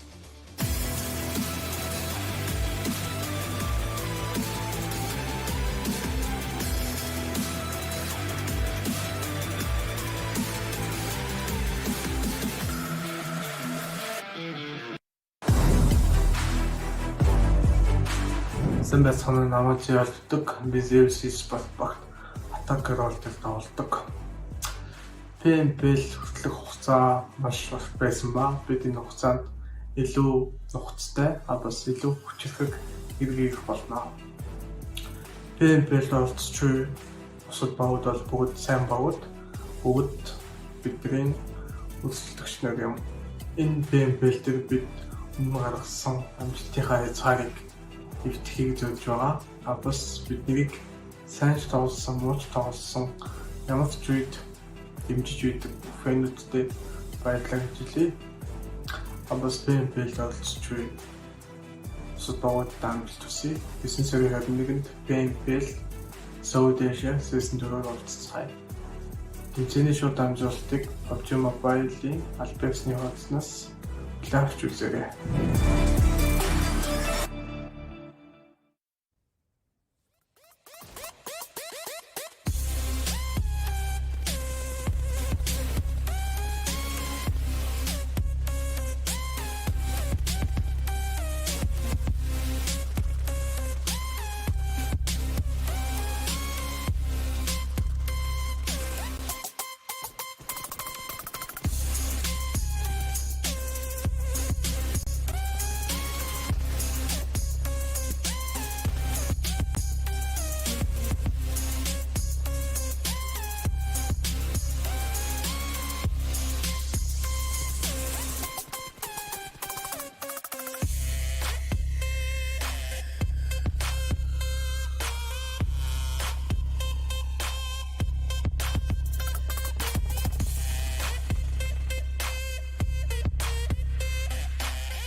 Welcome back, everyone. Do apologize for the short break there, XP, but we're going to be jumping straight on in second game of the final day of the Super Weekend. It is going to be on Miramar, where we will find ourselves one final time, at least, for the Super Weekend. Well, it's going to be fun, and that is a different way of jumping. Straight down, straight down. First, defying gravity. That is how Superman's going to hit the ground. Of course, it is going to be a little shaky on the knees because that's the way I plan on, seeing that person hit the ground. But again, that was kind of funny. But anyway, if you have a look at the playing path, we are going to be cutting the map pretty much in half. This time, we are going to be flying down towards the southeast. We start off, of course, at the ruins, a place where I'm pretty sure a lot of you in the chat section haven't really been to. You must go check it out. It is beautiful. Anyway, we are going to be flying over El Pozo, just over Picado as well, and that one city which my co-caster Blade just completely despises, Los Leones, where I kind of hope that the final circle ends. I mean, it's just kind of boring in Los Leones, man. It's just like the same buildings and like 4 or 5 teams. I like urban warfare, but I like a little bit of variety in life. That's what they say, right? Variety is the spice of life, XP. As DRS, they like the variety. They like water bodies. I wouldn't be too surprised to see Nima heading all the way. Right. Okay, baby. Woo! Alrighty then. I'm pretty sure you don't mind Los Leones being in the circle for now. For now. As long as it shifts further south, XP. As long as we head towards Los Higos as a final circle, for crying out loud. PUBG Mobile, come on, give this one to me. It's the last Miramar of the Super Weekend, the league stage, and if it ends on the prison island, XP, I am gonna be elated.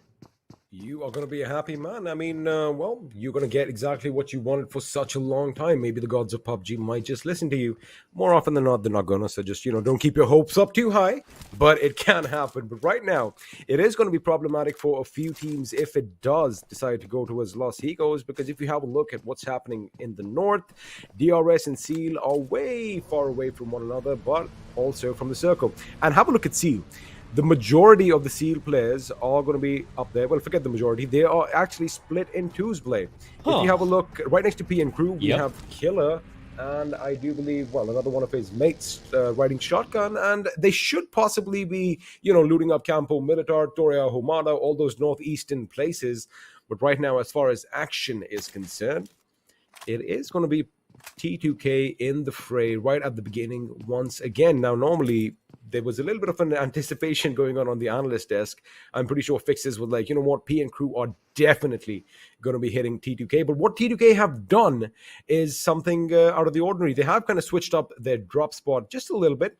In fact, Ocean kind of pointed this out. It is always painful to, give props to the guy because he's right so many bloody times. But he did kind of speculate, like, wait a second, what if T2K decide not to be the target this time? That is perfect Q production. Have a look at that. Minas Generalis is going to be under PN Crew's domain. I'm pretty sure they're going to be trying to find, T2K in the vicinity. Little do they know that they have done a switcheroo and are down south in Los Leones. T2K are like, yeah, no, we're not going to be dealing... Oh, wait, what's happening down south towards Puerto Paraya? Looks like someone... Self-inflicted injury? Yeah, might have, sprained his ankle or something. 7C, bottom of the table. Obviously, they're qualified, right? But I guess it would be a little bit of a kick in the nuts to see R3D be above them, considering R3D fought their way out from the bottom, from the 19th position, if memory serves me right. So, yeah, expect 7C to at least try and make things a little interesting here, but obviously, these are the 16 teams we're going to be seeing XP next weekend, where everything is on the line, where placing 7, 8, 9 doesn't matter. It's about who gets that final win and goes home with the massive chunk of the prize pool. Looking at the zone, though, the circle will be shrinking in, and for a change, XP, BABLU don't have to move. Lucky them. They don't have to move. Usually they always have to traverse long distances, but this time around, the circle is going to be in their favor. And if they play the cards right and position themselves, ready for who or whatever comes their way, they might just walk away the winners as well. But again, that is speculation as of right now. We're going to see what happens to them during the course of this game. Now, I do hear buggies in the background. That means a lot of teams are already making that dreaded migration down south because it isn't a walk in the park anymore. It's like, yeah, it's going to be nice terrain. You can take your buggies, you can do a bit of sand dune climbing or whatever. But then once the bullet starts flying, it is just panic mode. And I've seen a lot of, teammates spin out, get caught off rotation, and ultimately be put in the ground. So if they want to break the norm, they are going to have to be a little considerate about it. And also, Blame, we've seen one thing. What happens is normally there's a mad dash for the finish line as far as the circle is concerned, right? As you can see on your screens right now. But the ones who travel first are always going to be at a little bit of a disadvantage. I see why Noob is going to spot a few enemies, but he is landing down some shots. It's just going to make a little bit of noise. And in fact, Wives are just going to drive by as if nothing happened. They're like, oh, guys, can you hear some bees buzzing past us? They're like, yeah, it's probably some bugs. Ignore it. There's all bullets going up whoosh, whoosh, whoosh, all around them. Anyway, Feature Station, though, it's very early days, so they're still not down to a one-man squad, as we always seem to find them.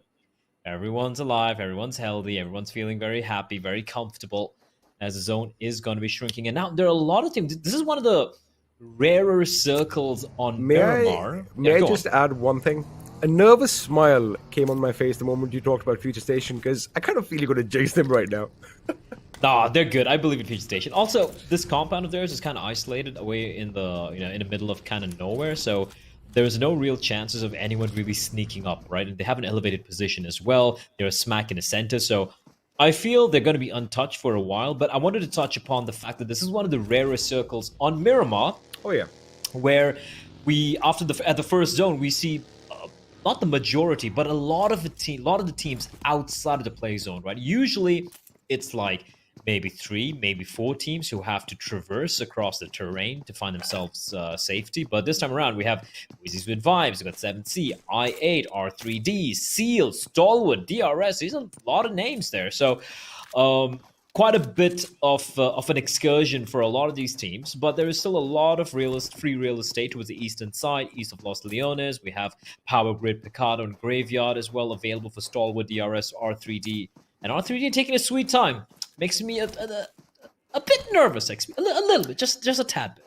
A little nervous because it did kind of seem like, they definitely knew that Seal was nearby because they were driving and suddenly a couple of the members alighted from their vehicles. No shots were fired, but I'm pretty sure, they were looking at the direction of Zake's vehicle as he was trudging along in that rocky, rough terrain. But again, no action is going to break out as one expects from Miramar at these early stages. But right now, if you have a look at what's happening down south, now, BABLU, what they're doing is they're actually trying to find the biggest mountain and they just want to go and sit atop the summit. That is what's happening. But it looks like ZEUS Esports Play have a similar idea. So we might just see the gods of Olympus, who have been kind of playing with their mortal side a lot more recently, as they might go up against Clarity BABLU. Now, there you have it. They are really close to one another. About 100, 200 meters is going to be separating the two teams. And sooner or later, there is going to be a battle to be crowned king of that particular hill. King of the hill, baby. King of the hill. Let's find out. BABLU, I kind of felt they might head towards Minas del Sur, XP. Right? But then again, there is a real possibility the circle might be shifting towards the north or the northeastern side, meaning they would have to cross those bridges. But this is a map where I think I've seen bridge camping once when the circle was down south. So I guess they could have potentially headed on down south, but oh no, okay. Oh, Los Leones is still there, XP, but the fact that the prison, unlike Los Egos, is just still also there in the zone, I'm okay with that. I'll take it. And, just keep it in continuation with the BABLU point. Lovely maneuver by them because, again, they were waiting for the circle to show its face. They're still in the vehicles, and now they are going to have an upper hand on ZEUS for the race to the next hill. If you have a look at what's happening elsewhere, teams are leaving that massive city of Los Leones for greener pastures and, those isolated compounds pretty much right next to a mountain or at the summit. That would be perfect, as, of course, you see lying at the side of a mountain a couple of drops. In fact, we have 2 drops for you, ladies and gentlemen.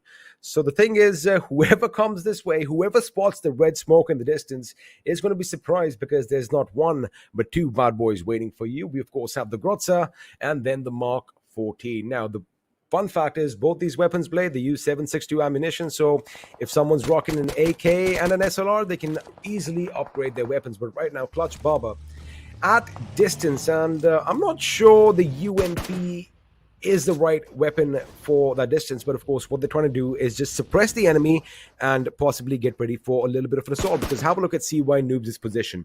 Now what's going to happen is if they do manage to get a knock, they should be moving in for the kill as far as the placements go right now. But if CY Noob is kind of pinned down all by his lonesome, maybe they're just trying to suppress so that he can find his way back to his teammates. I do wonder why he's put Noob after CY. Like, come on, man, have some confidence. Or maybe he's just being sarcastic. Maybe he's that's what it is. It's like, oh, he's a noob, let me take him on. And then suddenly you're surprised, like, oh, I see what you did there.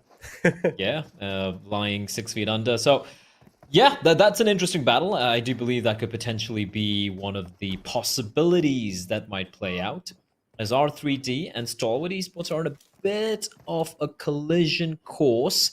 And you can see Action and his teammate over there, I do believe it's 2A, have alighted from the vehicle, so they might be taking a few shots. And you can see R3D as well, XP, right at the edge of the zone, are going to be alighting from the vehicles. Now, temporarily, for the time being, R3D do have the superior manpower, because the other two players of Stalwart are trailing behind, but not for long. Once they traverse Picado, they're going to be coming in from behind. So that could be an early fight. That could potentially be the earliest fight breaking out here on the map of Miramar.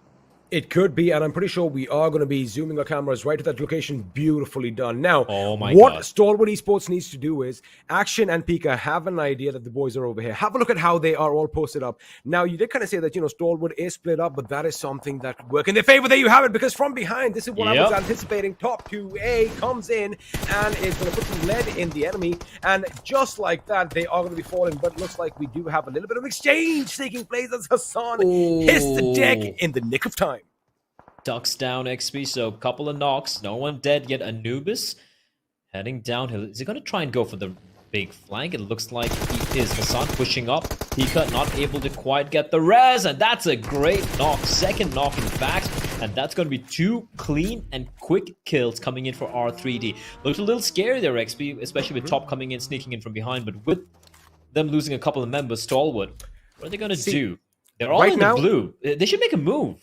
Right now, they've lost their element of surprise. Had Top kind of just held on to his trigger discipline just a little longer and, let R3D commit to the two members on this mountain face as we see it right now, and then shot from behind, that is when panic could have been let loose in the R3D camp. But of course, they did wonderful, and now Action did get taken down early on, which, led to the downfall of Pika as well. So at this point, Stalwart Esports need to cut their losses and need to make it to the safe zone, as Scry is doing on our screens. And I love the fact that he's blasting that music, because, yeah, they hit a little bit of an obstacle, but, they're definitely going to try and overcome it. Now, Top does realize that, R3D is going to be making a move and skedaddling out of there as well. While he whips that whip around, and he is off to the races, Play. Off to the races. Let's see where he goes with this. Now, I want a car for that vehicle. I mean, not a car. I want a road. I want that vehicle to be on a road. If there's a massive road on the right, I would rather drive on that. Also kind of makes you, I wouldn't say a sitting target, but, it's Miramar. I'm worried about the undercarriage of that McLaren. That's about it. It's fine. It's fine, XP. I'm sure the car will be fine. There. As we do have a further shift. Now I'm sad. It's on Los All right, ladies and Leones. gentlemen, let me paint you a picture. Why this gentleman is sad is because he's kind of sick and tired of urban warfare. Now, time in and time out, we have fights breaking out in Los Leones. But what he doesn't realize is Los Leones is a gem of a city, because, again, you have so many buildings, so many windows, so many openings, so many flanks. I know. It gets overwhelming, and that is why he doesn't like it. Exactly. It just gets overwhelming. And I feel like, look, I'm going to be critical about it. I feel like the fights, they start kind of becoming very similar. You know what I mean? It's like, Team A is fighting Team B in this building. Oh, Team C is fighting Team D in this building. It seems like the same fight at times, which is why I like more variety. And anyway, this is a bit more of variety, although this is at the edge of Los Leones. So we have vibes spread very thin on the outskirts. And then we have Suyog T2K inside of this building under construction, which I believe will never be completed. And A1 Esports down there in that warehouse where they have called their home. But not to forget, BABLU are there as well in a similar warehouse, which unfortunately doesn't have a rooftop. So 4 teams, 16 players, all present, as R3D could be going up against P and Crew, who've been very quiet so far. Let's see what they do here. They have been quiet, but looks like some action is erupting in other parts of this map as I-8 is in a skirmish of its own. Now, R3D, what's happening is they are surrounding the enemy, but the thing is they are still out in the blue and it is really close to the circle. So basically what that means is if one of them kind of messes up, it could be problematic as Assassin. I beg your pardon, Hassan.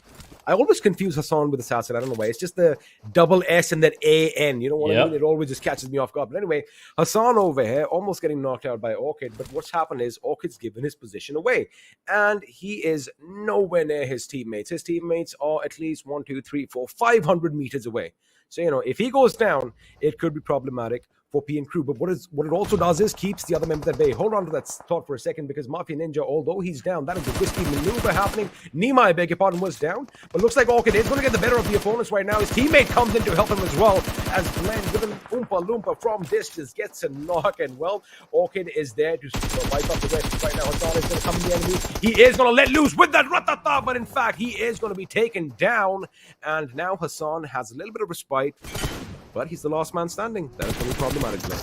That's going to be a problem. What's also a problem right now for DRS is Nemo's knocked down. Age is done for Galton, and Mafia Ninja have to hold off the onslaught, and it is going to be Bishal finding the kill. Mafia Ninja able to get the knock, but now he's left alone. Mafia Ninja pushing up here. It is right now a 1 versus 1 XP between Mafia Ninja and Joker. Now, Joker has got to make up his mind. Does he go for the res? Does he go for the hunt? It looks like he is going to be going in for the hunt. And look at the zone as well. It is going to be moving in very, very quickly. So they need to make a little bit of haste. Mafia Ninja spotted out. Joker is going to go for the Joker for the nade. The delayed nade finds him. And Mafia Ninja, by the skin of his teeth, will stay alive. But can he get the res for his teammate? Looks like he will, XP. Somehow, in the 2 versus 4, they come out on top. And no, Galton's been lost. Mafia Ninja's going to be left alone. He is going to be left alone. But again, it's, you know, the quick thinking. And also, Blay, that level 3 armor really came in handy. Because if he was taken out, the play zone was doing a little bit of damage as well. It would have been GGWP for both teams. But of course, that delayed grenade getting the job done as another one bites the dust. We are now down to 14 teams. 2 teams have already lost their lives. And those 2 teams are Stalwart Esports and RAW. Now, Wally, all by his lonesome over here. He finally has been spotted out as the enemy are in fact going in on his position. They've actually surrounded him, and now they have put him flat on the slab of concrete as they loot his body. Now, his teammates were kind of spread a bit thin. In fact, I do believe, Blay, Seal is only going to be survived by that man on our screens, the Baron himself. Well, sometimes a Baron doesn't need anyone else apart from himself, so let's see how that will play out for him. I've got a question for you. Now, I know you know about the Red Baron. Do you know who the Black Baron was? No, I don't. Go on. That's a story for another day, because right now action is still going to break out. I do believe BABLU are going to be in the thick and thin of action as ZEUS are trying to take their position, but IC is the first one to be brought down.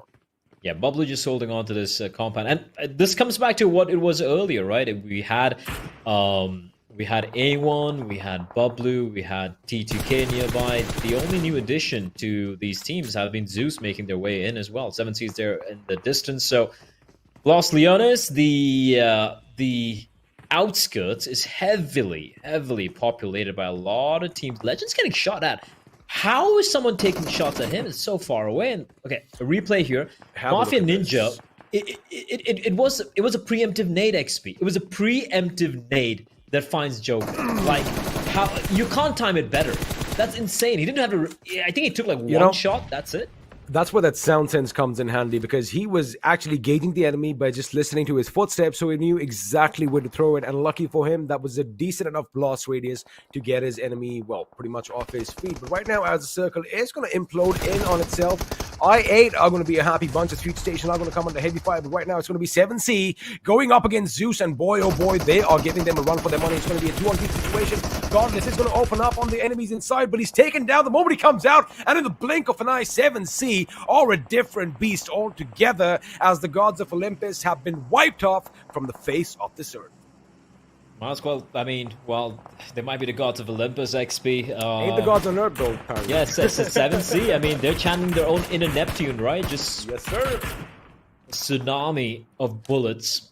And that's going to be it from ZEUS Esports. Just the 1 kill. As Wadu. Oh, Mafia Ninja. 1 versus 1 right now. But look at the remaining members charging in. So if Mafia Ninja wants to survive this, he needs to get a kill ASAP. But he will be taken down by... Wait, Sinister? What? Okay.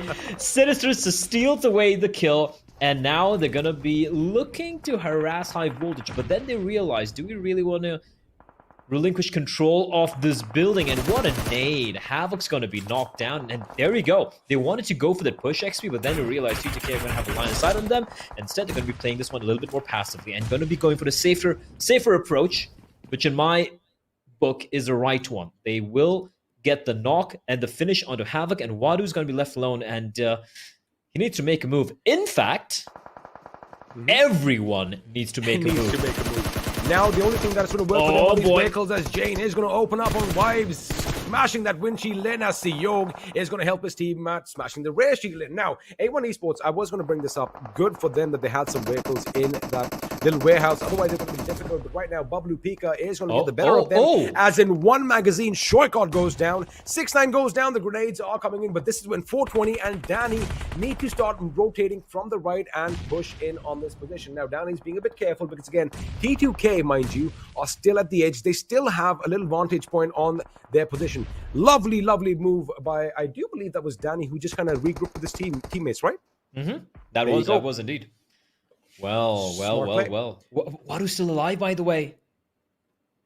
Oh, he's just healing himself. Yeah, he's just healing himself right now. He's not going to make a move. I thought he was actually sneaking up in, but it's too far away for him to really go for a play, excuse me. So now BABLU, they had us 2 knocks from 9 boy, but they're not quite taking advantage of the XP. They are being very trepidant, not really going in for the kill, and that means now it is a turn of their opponents to harass them, and A1's just tossing in a lot of nades. Somehow they're still standing, but 2 more knocks take place, and now it is going to be Wolf howling into the skies, maybe looking to get these kills, confirm the kills, but A1 are getting shot at. What a spray from Jane XP. They're just shooting through the smoke. Oh my lord. I do not want to be in A1 shoes right now. They are done for, and I wonder if you picked something up earlier on. I'm going to hold the point as Danny is now going to come under fire. The tables are being turned. T2K are going to be the aggressors. They have the high ground, and Sandesh is a man possessed right now. He spots the enemy, he shoots the enemy, and he brings the enemy down. Well, one nade could be problematic for all of them, but it looks like A1 Esports are going to be in the line of fire right now. This is when BABLU needs to kind of move along that back ledge and get the high ground and surprise T2K's Jane, because like you called it, one good grenade could spell trouble. Unfortunately, there's a lot of concrete over there for them to take cover behind, but Wolf was caught in the open and he paid the heavy price. Well, death. T2K are just reaping the battlefield with their sights, which have bullets as well, so it makes it even more dangerous. They just completely obliterated A1, and BABLU down to a 2-man squad. A bit spotted out from above. 1 man remains. Pika in the smoke. Legend might potentially be taken down though. And they're taking fights with like multiple teams. Did they just drop down into the flames? Jane! Drop and roll! They're all low. Okay, maybe they got a little too overeager. Pika can just wipe them out. XP. He can find all three. Oh my goodness! He's gonna finish them all off now. It's a 1v1. Legend at least able to get the trade at the very end, but oh my god. What a mistake. What an absolute blunder from T2K XP. That all 4 alive, and now they're down to 2. I'm going to say it was an epic play coming in from the opposition. I'm going to explain that in a second. Just to paint the picture over here, looks like Wives are going with the kill. Ozem is going to get the better of Praveen. But right now, through the smoke, it's going to be chaotic as they are going to find themselves surrounded by the enemy. And that's all she wrote. It took a fraction of a second for IA to create a crossfire, not just with their weapons, but with grenades as well. And they just went boom. And it looks like a late grenade caught Uzum off guard over there, as they have wiped out 1 team. However, 2 members from different teams, P and Crew, I think they just got wiped out. And T2K, man, 12 kills. Wow. I mean, they had a field day. I know, but maybe, you know, the bloodlust, they went to berserker mode a little too much, I felt, and they got very blinded there. But take nothing away. That was such a sneaky play from BABLU, the final member surviving. And Future Station XP, 1 member alive as in the usual. top 5. Who would have thunk it? And he will find just the knock, though, not quite able to convert the kill. And once again, a top 5 placing with Future Station. Their placement points have been incredible. No wonder these guys are leading every single map chance graph that we see. Future Station, somehow, some way or the other, are always in the top 5 teams for every single map. Now, have a look at this replay. Oh, this is just brutal. This is murder. They all line up as well. I mean, had it been the old days, one bullet would have been enough to go through all their heads, but it is not the case. As again, Vibes getting caught off guard, getting shot at from multiple directions. They paid the heavy price. Coming back to what I was talking about earlier, as with Vibes, of course, are going to go in for the revive. They have the high ground play, which, yes, it is definitely an advantage for them now. But if the circle demands them, or rather forces them to come towards I8's position, it's going to be problematic. They're going to have to jump. They're going to have to say the Hail Marys and just, keep that trigger pressed if they want to get the better of I8. But as of right now, I8 are looking good, and all by his lonesome, somewhere in the distance play, there's a man by the name of Smokey V2 who's probably just patching himself up and getting ready for a little bit of a heal battle, but looks like he is not one to stay away from a fight. He laid down a few shots. 3v3. X is going to get the better of him. And of course, it is a 3v3, and it looks like I8 could be spotted out. And this nade. Wrong bounce. Well, now we know why Delta X doesn't play cricket instead plays PUBG Mobile. That was the terrible toss there, but a second one could potentially find its mark. It's going to just lob it underneath, but it's going to be a little too deep. Now, this is a classic Miramar standoff, right? The team below and the team above. Now, both of them are in a zone, so there's no danger yet, but for I8, what are they going to do? It's a very uncomfortable position. They don't really have an easy route up, and Nate is going to sail in a little deep, but Delta X getting tagged down to 55 points of health. Lob comes in. Oh, Uzum just could be walking into that nade, but for the time being, both of them will be able to avoid the shrapnel and the flames. It's a waiting game, actually. Both of them in the zone. Which way is it going to shift? I do want to shift downwards because that could make it very interesting, because that means Wizzes with Vibes will have to drop on down XP and take the fight. Look at them already making the way down. This is very preemptive from Wizzes. They can indeed, and as the circle is going to change, well, both teams are going to be happy right now, but if Wizzes with Vibes want to make sure that they don't get caught off guard, especially when they come down, have a look at Malik's position. You see that little sloping ground next to him? That is where he needs to drop down, try and take a fight with Uzum, try and catch him off guard, which is going to force Blade and Johnny to come out of their hiding spots to, cover Uzum, and that is when they get shot at from atop. I know that there's a lot of cogs in this particular plan of mine, but if it works perfectly, that is how it's going to be. They are going to have to be distracted if they need to get shot at from above. I just want to point out, Uzum's doing all the distraction. They don't know where Blade and Johnny are. Uzum's the only one who's tossing all the nades, the smokes, and Delta X, if it's not careful, Delta X has no idea. Blade, they've heard him. Johnny has heard him.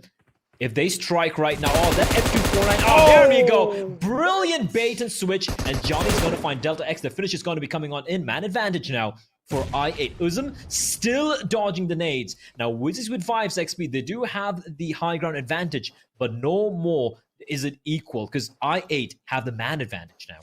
They have the man advantage, and especially for, what's going to happen for Wizzes is if they want to shoot down, which they just did right now, as Blade is going to find himself on his bloody knees, they're going to have to extend a bit more, and the people down below are going to see them a lot quicker before they are spotted themselves. But right now, looks like it is going to be even Stevens as, that could be a big one! Johnny is going to go out. This is when they need to pounce. It's going to be a 2-on-1 situation, and both members should be jumping down. It's going to be a team effort as Malik on one side and Rules on the other, but Malik is taken down instead. 1v1. Which means we're down to a 1-on-1 situation. And once again, Blay, we are back to square one. Square one, 1v1. Oh, but Rules can go for the res. A well-placed nade. Does he have any more utility remaining? I don't think he does, XP. And he can't even climb his way up. This looks like it's done. Great attempt from Uzum there. He's going to apply a couple of bandages. He's got that, the painkillers pumping through his veins as well. But yeah, I can't see a way for him to head on up. This one seems like a dunzo XP, unfortunately. It was an exciting fight. And if it come down to 1v1, it would have definitely been really interesting indeed. But Uzum, he has at least repositioned himself. So this could potentially catch him off guard if they want to be over-aggressive and push on down. Now, the only thing that kind of works against Uzum is if he wants to be in the center as it's going to close down. There you have it. They know where he is. Chucking Molotovs over there. They know where he is. So, he's going to be taking a lot of damage from the blue as well. I think the best thing for him to do is just hug that wall and bide his time and, make peace with what's going to happen right now, because Malik is going to be ready, but it's Malik who, in fact, is going to take a bullet instead. I like this. But Rules is going to spot him out. The double peek. They're just chipping away at him, XP. Just wasting his time, and just a headshot angle, very hard to hit. But he's gonna find the knock, XP. There's still a chance. Rules is he gonna go for the res. That's an opportunity for Uzum to heal himself. Does he have any first aid kits remaining though? We can't really see it. Yeah, there we go. But he's going out in the blue to try and find an angle, but he's not gonna find it. It's such a dangerous game from Uzum. He's gonna heal himself up again, because stepping out into the blue, especially considering how absolutely brutal the damage can be, he's doing his best here, XB. He's trying everything humanly possible to try and clutch this, but everything is against him.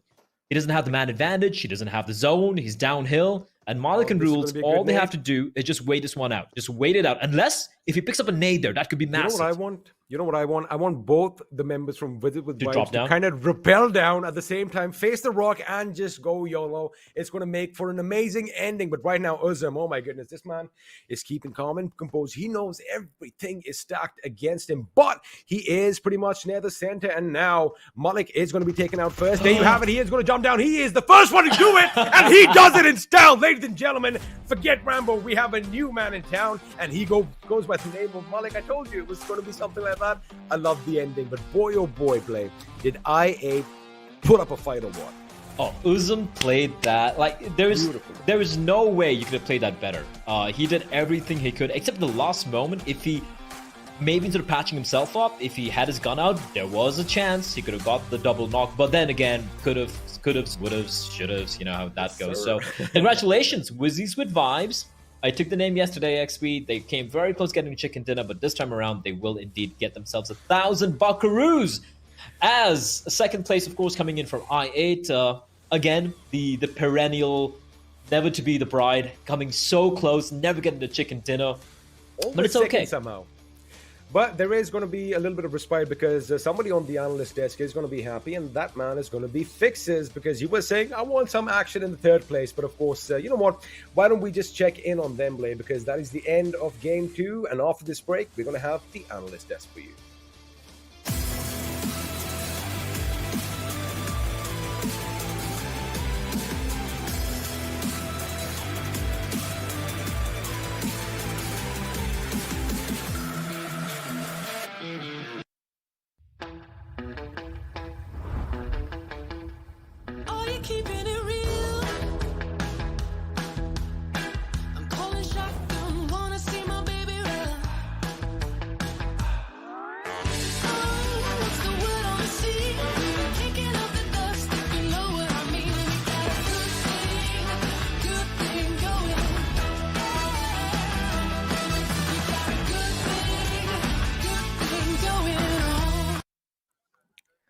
Welcome back once again, ladies and gentlemen, to the PUBG Mobile Pro League South Asia Season 4, brought to you by the Oppo F19 Pro.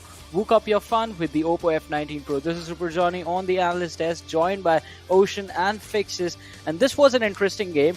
Fixes, I guess the buddies on the other side of the stage were right. We do see a smile on your face, because I8 have done an incredible job walking away with the chicken dinner in this match. But we do have the top players on our screens, and it's going to be Smokey We2 from 7C Esports leading the charge over here. All right, it was Wizzes with Vibes who actually got the chicken. I'm sorry. Yeah, I mean go on, Ashen. I was just gonna say, as much as Fixes is happy, I'm happy as well, because T2K, they surpassed DRS. That's what I wanted as well.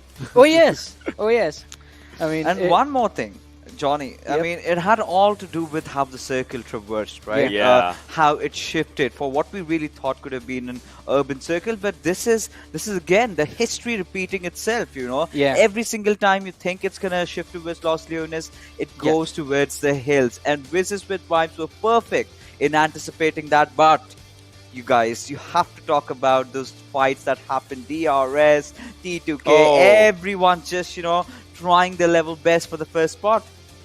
I mean, that's true. I mean, Johnny, sorry, but the thing that went wrong for T2K was their own aggression actually just bit them. You saw them, right, taking down A1 Esports on one side. They saw a few plays of Clarity PABLU, and well, Jane, as soon as Jane dropped down that Molotov, well, after that, the team kind of just faltered down, because Pika in that smoke, oh my god, no one just saw him. I get it, that's what smokes are for. I don't know. I mean, definitely a smoke criminal over there. PK just destroying T2K, but Wizzes with Vibes, another $1,000 coming for this team. And as we talked about this, now they are sitting on the third position of the overall standings, having pushed down Vibes just below them on the fourth. But looking at the match summary right now, it was a game where T2K, as you guys pointed out, T2K, there was a lot of aggression from this team as well. Johnny. Yeah. That's true. But look at this. Wadu coming down almost 1,000 heal point for himself. Just because, he was outside the circle, a lot of fights were happening just away from him. And Fixes, I guess you're going to agree with me on that. That was actually the right decision by Varu at that moment, right? He could not have walked out on the open area. No doubt it was too far behind. Yeah, he did what he could, right? But, over here, my attention goes down to 7C because, again, the circle going down towards the southern side and Team 7C dropping off at the southeastern side really helps them a lot while rotating. So, as a result of which, they could go in early on and survive for quite some time. I think it was Mr. Smokey V2 who apparently made a dash for the circle, eventually just to be taken down by the players of Wizzes with Vibes. Exactly, and Wizzes with Vibes after that moving forward to take the chicken dinner as well. But look at this. So, Ocean, I know you like to notice patterns over here, and the top three teams, all three of them have the same number of kills, that is 8. So, we have Wizzes with Vibes, I8, and 7C Esports taking exit with 8 kills, but trained to kill. Now, this was their commitment to take the first position away. 12 kills and just 2 placement points, 14 points from this match. And that too, just dropping down on the areas around Los Leones for the starters. That just changed everything. I mean, that was my speculation that happened. But then from Seal to DRS, 1, 2, 3, 4, there's another pattern just coming down, right? For the kill department. But ZEUS again falling down. Stalwart, previous game was so good. This game just did not work out. I mean, it was an unfortunate series of events for them. But now, as we did talk about the endgame scenarios, the extended fight as well between Wizzes with Vibes and I8. Ocean, I'm going to need your help and Fixes you too to break down exactly what was going through the minds of the players of Wizzes with Vibes while they were moving towards the circle. Say no more. I mean, I would just talk about this. We have had this conversation. I mean, this map, no one anticipated that obviously it's going to go to the areas around Los Lunas for the entirety, because this is where most of the players were, most of the people might just be thinking, might just be the open area around Chumasera and Los Lunas. But look at this rotation. Actually, I want to focus on 2 different rotations. Second one is not just here, but I mean, Fixes, you saw DRS, right? That they had rotated around the entirety of the area and then they arrived here. That was a really brilliant rotation coming down from those lads. And well, we are looking at high voltage. Like this kind of looked like that, these both the teams kind of needed this game for themselves. But well, for DRS, it just exactly did not work out in their favor. And to add on to it, of course, DRS, one of those teams, we've seen them doing that in the past. We are privy to such a sort of an act from their side. But what we are not acquainted to is the fact that T2K dropped at Los Leones, certainly trying to avoid their arch nemesis, PN crew over there. And had they dropped, it would have been an early bloodbath, right? After that, we did see them, playing a little bit safe. And this was a really good change in pace in this particular game. And the best part was, as soon as the next circle shifts up, you saw how quickly they are rotating inside the circle, right? Inside the next circle and next, like all those things slowly and steadily though, but they are just making up their mind. Look at this. One player just coming out, the other one just following him, and then they are just acquiring a really good area for themselves.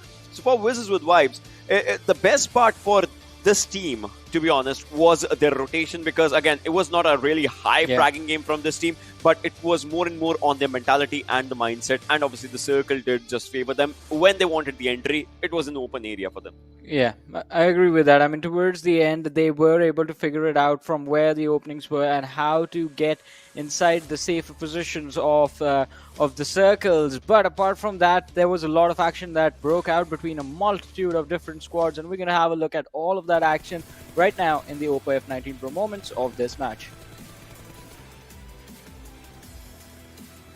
Fixes. I mean, I have a question for you. On this one, when we just actually started with all these fights, it was not exactly the kind of Miramar that we were just looking for, but I would still say this Miramar just gave us a few surprises. I mean, with DRS fight, the fight in which the circle was also just not exactly favoring them, and well, they were taking down. So I would say a few teams were feeling quite a lot of pressure, though. Yeah, definitely. Yeah, I mean, the pressure is definitely going to surmount over them. But then again, one thing for sure that we've realized, it was a pretty much early on urban shift, right? That is where we did see the change in pace. But as the fourth circle started commencing, that is where most of the fights did break out.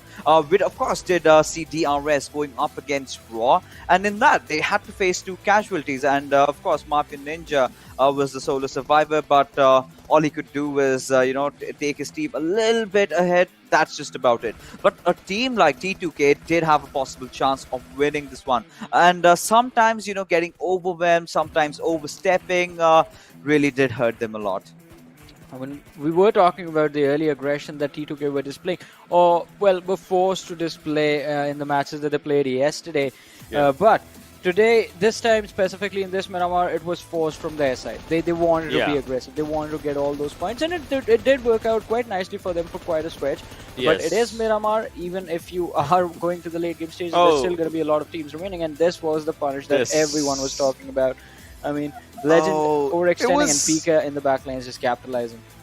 It was just, it was just an upside down thing. Think about it, right? Yeah. One lad just moves to the other side of the smoke, and at the same moment, the other lad just comes to the other side of smoke. You would not even think about it, right? How it is happening. But I8, Usum specifically, the way the lad just held his composure in that final fight, that high ground, low ground fight. I mean, 2 or 3 times he knocked those players here and there. That did showcase that, obviously, it was an extreme panic situation, though. But he knew it. He will have to win it, or otherwise things might just go south. And things did go south for him. But this is where they did start putting up the pressure. But instant trades coming up from the lads of Wizzes. That was just so amazing. But then, his survival. Oh, this waiting game. Yeah, I mean, he did take a lot of risky moves as well. Like towards the end, when we saw him step out into the blue and try and see if you can get an angle to take the shots, but it did not really work out. Did not have any space to move, no HP, barely any HP to be a little more precise. And the jump shots, as soon as they connect I8, they get taken out. And Wizzes with Vibes, they walk away with a chicken dinner, $1,000, 8 kills, and well, quite a lot more. But we do have the damage histogram on our screens right now. Quite a wonderful performance, as we did say, by I8, by Wizzes Vibes. We've talked quite a lot about T2K, but 7C. Now, they also had an interesting run in this match, wouldn't you say? What would you say, in fact, Fixes? Yeah, of course. I mean, they did, and most of the kills did come towards the very end. Of course, 7C played well. But, guys, more than that, we were talking about the top position, right? Yes. You're heading into the finals, you would want to stay on top. And this is where I certainly think T2K might have done the job, because the difference before this was not too much. Now, DRS just acquiring 4 kills, and I believe just 1 position point. I don't think that's going to help their cause at all. Well, I would say let's not keep a lot of suspense. Let's not build it up too much. Let's just find out right now. Let's have a look at the overall ranking and see the impact of this match on the storyboard. And yes, Train to Kill, they take the throne back. First position, DRS being pushed down to the second, 436 to 429. So the difference is still not that big. Ocean, we still have 3 matches remaining. I mean, predictions. I need you to work that crystal ball right now. I'll tell you. But it's not just these 2 teams. Look at 3rd and 4th. We discussed about Wizzes with Vibes versus Vibes. Now they are at the 3rd position as well. This is where I want this one to change. In the next game, I want Vibes to be at the 3rd, and then in the next game, I want the chaos to just continue. So for me, it's going to be next game where DRS should be at the top. Then it should be T2K, and the final game, I'll just leave it like that. I would say, talking about chaos, Stalwart Esports and Seal Esports are having a race of their own with 359 on Stalwart and 352 on Seal Esports. So that is also something that, it is going to be fun to look at that by the end of the day, which is going to be the highest rated, highest placed Mongolian team for the last day of the last Super Weekend. But as we move to the next page, R3 Esports, in the last match's performance, they were able to surpass 7C Esports, and they brought themselves to the 15th position. Well, 7C Esports, they go right ahead and return the favor, pushing R3D down back to the 16th. But this is going to keep on happening as we go forward with the matches. Although Again, I have the same request from Pre and Crew. I hope they fulfill my wishes. I want to see them walk away with at least one chicken dinner today. With just $1,000 bonus that's going to be there. They're sitting on the 20th position. Quite a lot of difference for them to cover up, which is not going to happen with 3 matches to go. But as we have a look at the schedule, the next one, ladies and gentlemen, it is going to be Erangel once again. And we're going to have a look at the map chance graph right now. Where Future Station, they always seem to be doing well, but now, not anymore. Now it's Wizzes with Vibes, Ocean, the prophecy. It is true. It happens. That's, I would say, I don't know, but again, for my side, it came a bit too late. That's what I'll say. It came a bit too late. Fixer, would you agree? Is that a little too late? Because Future Station, I mean, they were doing really well on Erangel for a while, but finally, I mean, we see them on the second. I think it's going to come down to the kills, right? They've not been getting as much kills as Wizzes with Vibes have been doing. And again, Wizzes with Vibes always having the contingency plan that sort of helps them, right? Somehow, they've seemed to crack the code to survive. But, coming down to the overall standings, we did see the storyline pan down in front of us. This is where I would like a team like Stalwart Esports to, cause a little bit of mayhem for that third spot. Maybe, I mean, if they get a really nice chicken, they might be the third team to contend for the third position. But let's see what's going to happen in this matchup. And for that, we're going to head over to the other side towards Blair and Experiment.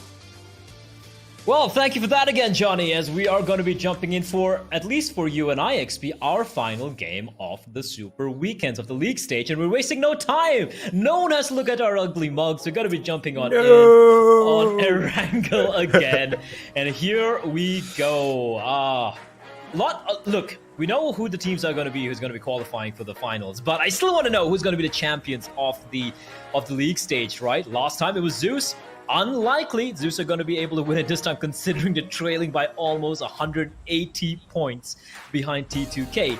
But DRS, can they be denied a second time, but this time by T2K? Well, DRS, they are going to have to play their hearts out in this game if they want to retain. Well, they were the overall champions last season. Of course, like you did mention, it was ZEUS. Looks like T2K, they have their thrown back play, and they did kind of, give DRS a little warm seat. I don't think they're going to do the same again. They are going to go for kills in this game. And, well, if you just quickly have a look at how everyone is going to be dropping around, nothing's going to change in the initial stages. BABLU still right next to R3D as we've seen them. Future Station 1952 are going to be heading to where we know that they love most, the ferry pair and the surrounding buildings. I-8, we don't even need to say anything. We all know where they're going to be heading. They're going to fly over that little channel of water over there and hit the Sanhok military base. But all eyes now are going to be on DRS and PN Crew as well, because, T2K, their drop spot, we kind of thought that, it's going to be contested, but looks like PN Crew this time around might just take Fixes' words to heart. They might actually go in for a chicken dinner. Again, even though they're not going to be qualifying, Blay, it's always good to go out with a bang. And if you have a look at that circle, it is going to call for some drama. It's pretty much in the center, but we do have a lot of water to work with this time. Oh, I love this circle. I love this circle. That's what you much. want. I know. This is what I like. A Primorsk zone could even be towards Georgia Pole, right? Could be towards a bridge. So many options available here. Now, I-8, of course they're going to go to the military base, right? Of course they are. Stalwart, though, yeah, a big switcheroo. They have been consistently landing on towards Novo Repnoi time and time again, and heading into one of the last few games here, they might be trying to mix things up, and with them dropping their XP, that could be an extra element of surprise for the likes of Vibes or High Voltage, and maybe even PN Crew when they head on down south. Absolutely, because, again, like we said, we're creatures of habit. They're not going to expect something out of the ordinary, and that is when most of us make mistakes, as it is. So, definitely expect a little bit of confusion to break out somewhere around Rozok sooner or later. But right now, my eyes are actually on the southeast of the map, because have a look at that little wall of defense, in my mind especially right now, that BABLU is kind of mounting up. They are all spread out way too thin. But of course, that means they're going to have to be that much more careful, because, although they might think that, hey, I can't see any enemies around me, chances are somebody could be looking at you through a scope. But right now, everything does look good, as Magnet, once again, a little far away from his teammates, is going to make his way back. to safe haven of his comrades around him, as Crypto and the boys have made their way across the bridge as usual, as expected, and they're going to be heading to the Sosnovka military base. Now, because the plane path was a bit towards the left, few teams are still heading to their favorite drop spots. Have a look at T2K.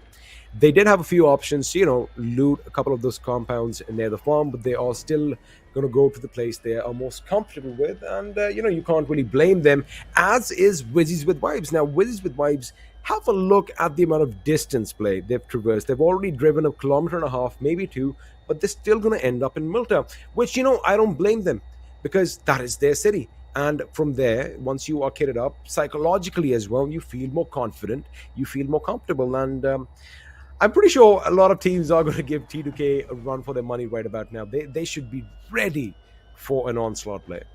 For sure. And I mean, they've shown they can hold their own as well, right? So let's see how this one pans out. DRS, as usual, they're going to be just chilling in Yasnaya till the very last moment. Seal were actually very close to the mansion area. They were very close to DRS earlier, but they're going to be heading on down south towards Milta Power, the usual looting grounds. You have Lipovka as well. We have Zake and Wally over there. And pretty standard drops, all things considered, right? No one really going for any wild drops apart from Stalwart Esports. So could potentially be another slower start to the game, but mark my words. Once you start moving on in XP, things are going to be pretty wild. Like, this is going to be some, multiple fights breaking out towards the Ruins area, towards Rozhok, towards I don't know, like towards Primorsk as well, perhaps. So definitely going to be an action-packed circle. At least that's what my predictions tell me. Well, yeah. The funny thing is, for you and I, it's the last game right now, as far as casting goes, right? But for all the players on our screens, they still have 2 more. So, again, they're not really going to go YOLO right now. They're not going to go hams out and just, do some silly stuff. They're still going to try and maintain their positions. But, of course, we are, we're just daydreaming over here. We want everything to be chaotic, which it will be sooner or later. But, things like that usually happen right at the end where, maybe 2 or 3 teams could be dropping in at one location, but looks like Icy is going to come under fire. Lovely that he kind of snuck his way around those buildings to avoid bullets. And just as I say that, one lucky bullet does find its mark. However, it isn't going to do too much damage right now, as that Tesla is finally going to be smoking just a little bit. But it does look like Icy has made his getaway again. ZEUS are on the move, but I do want to see a lot more aggression, a lot more controlled and, systematic aggression from them, because what they're doing right now is just being that usual one-man army thing. But then, they keep getting picked off one by one. So again, I am still a believer, Blame. I still think, in the finals, in the grand finals, right, they are going to come out swinging and pretty much... You're still a believer? I'm still a believer. Wow, okay. I'm okay. I can respect that. I think they're just holding the cards really close to their chest right now. They're not letting anything through. Listen, we're both getting on with age, XP, and the older you get, you become more of a pessimist. You become one of those old men sitting in the yard yelling at the kids, right? But you Get still off my lawn. Yeah, but you're still holding on to some semblance of youthful hope. And I can respect that. Maybe it'll rub off a little bit on me, but we'll find out next week. Of course, I'm looking forward to next week. We have 3-4 days of break, right? We can kind of recuperate. The players can recuperate as well, and everyone can be ready to battle it out. But here we go, Vibes. His health. How is he alive? The explosion! The explosion! Move the explosion! away from the vehicle. Boom. Boom. Why is it so far away? Well, it is what it is, and Stalwart are going to be one man down, but right now it's going to be up to the remaining 3 members to get a little vengeance out of this, because Vibes, although they are going to be out in the open, only 2 of the members are at the first line of defense, because if you have a look, a couple of the members are going to be a bit further back, just southeast of Water City. So, for them to cover the distance is going to be problematic, but Stalwart Esports, they've got decisions to make. Either you go in for the kill, or you back out, regroup, and then hit the team hard. Now, Action... as usual, a man of action. He's up there all by his lonesome, although he does have Scry, providing some essential cover from behind. But it looks like it is going to work through, because someone else is going to get an angle, and that's someone else. If you just have a look at the minimap, you can just barely see him on the bottom right corner, as Killer did take a couple of shots. But again, no harm, no foul right now. But this grenade could be devastating. Vibes are completely oblivious. No, they're not. A grenade is going to bounce right on Top's head. In fact, he gets out of harm's way in the nick of time. But right now, it is going to be a gun battle to the death. He's alone though, XP and Jiggle. Almost gets the knock, but he will be dropped here. Somehow Top still alive, but he will eventually be found by Assassin. Meanwhile, as you pointed out, multiple gunfights breaking out. Action and Scry having to go up against Praveen and Killer, but looking at the position, they're downhill. The smoke is gonna obscure vision, at least for a while, but one bullet is all Scry needs to land onto Killer, and he could be knocked down. Praveen, though, lying prone, and there you have it. It's not gonna be a bullet, it's gonna be a nade, and Praveen almost gets the knock. Scry still looking for the fight. The guy has no fear whatsoever, so Action has to do everything by his lonesome. Nade gonna be lobbed in, and there you have it. Praveen and Killer will be knocked down, and now Jiggle joining the fray, taking down Scry. And it is going to be, for the time being, a 1 versus 1 Action, having to go up against Jiggle.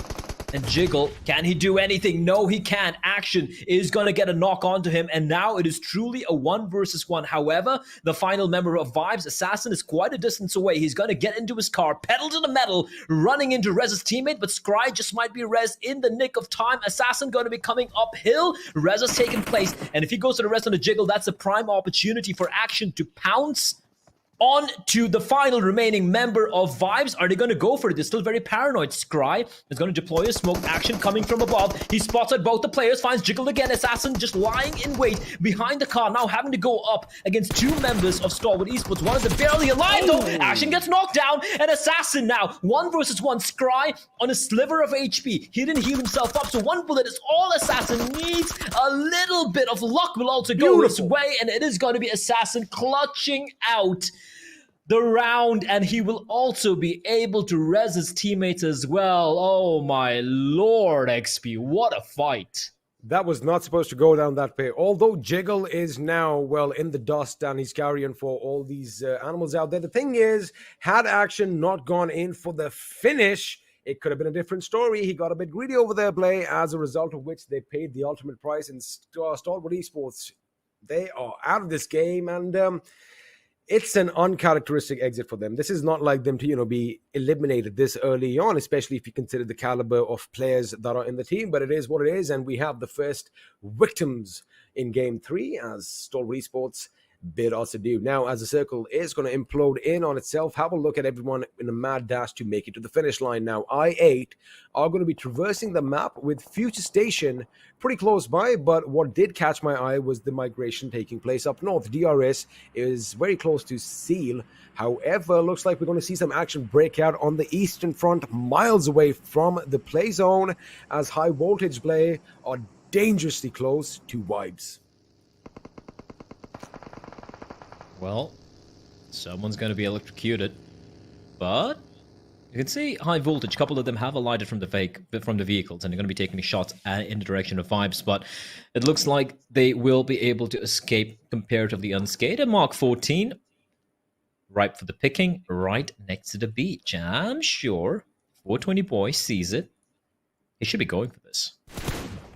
It is going to be easy pickings after all, but right now, again, I mean, I'm still kind of just trying to wrap my brain around, what happened and what if Action had done this, but forget that. That's all speculation. That grenade was thrown to perfection as Future Station's entry was blown off his feet. Now his teammates know where the enemy is, but so does Memo. He does have that Car 98 trained on the enemy, and the moment Magnet pops up like a meerkat, chances are his helmet is going to go flying because he's going to get a bullet right between the eyes. But right now, he does kind of anticipate that, they might have an angle on me, so I'm just going to hold my ground. They cut their losses, and now they are going to have to devise a new plan.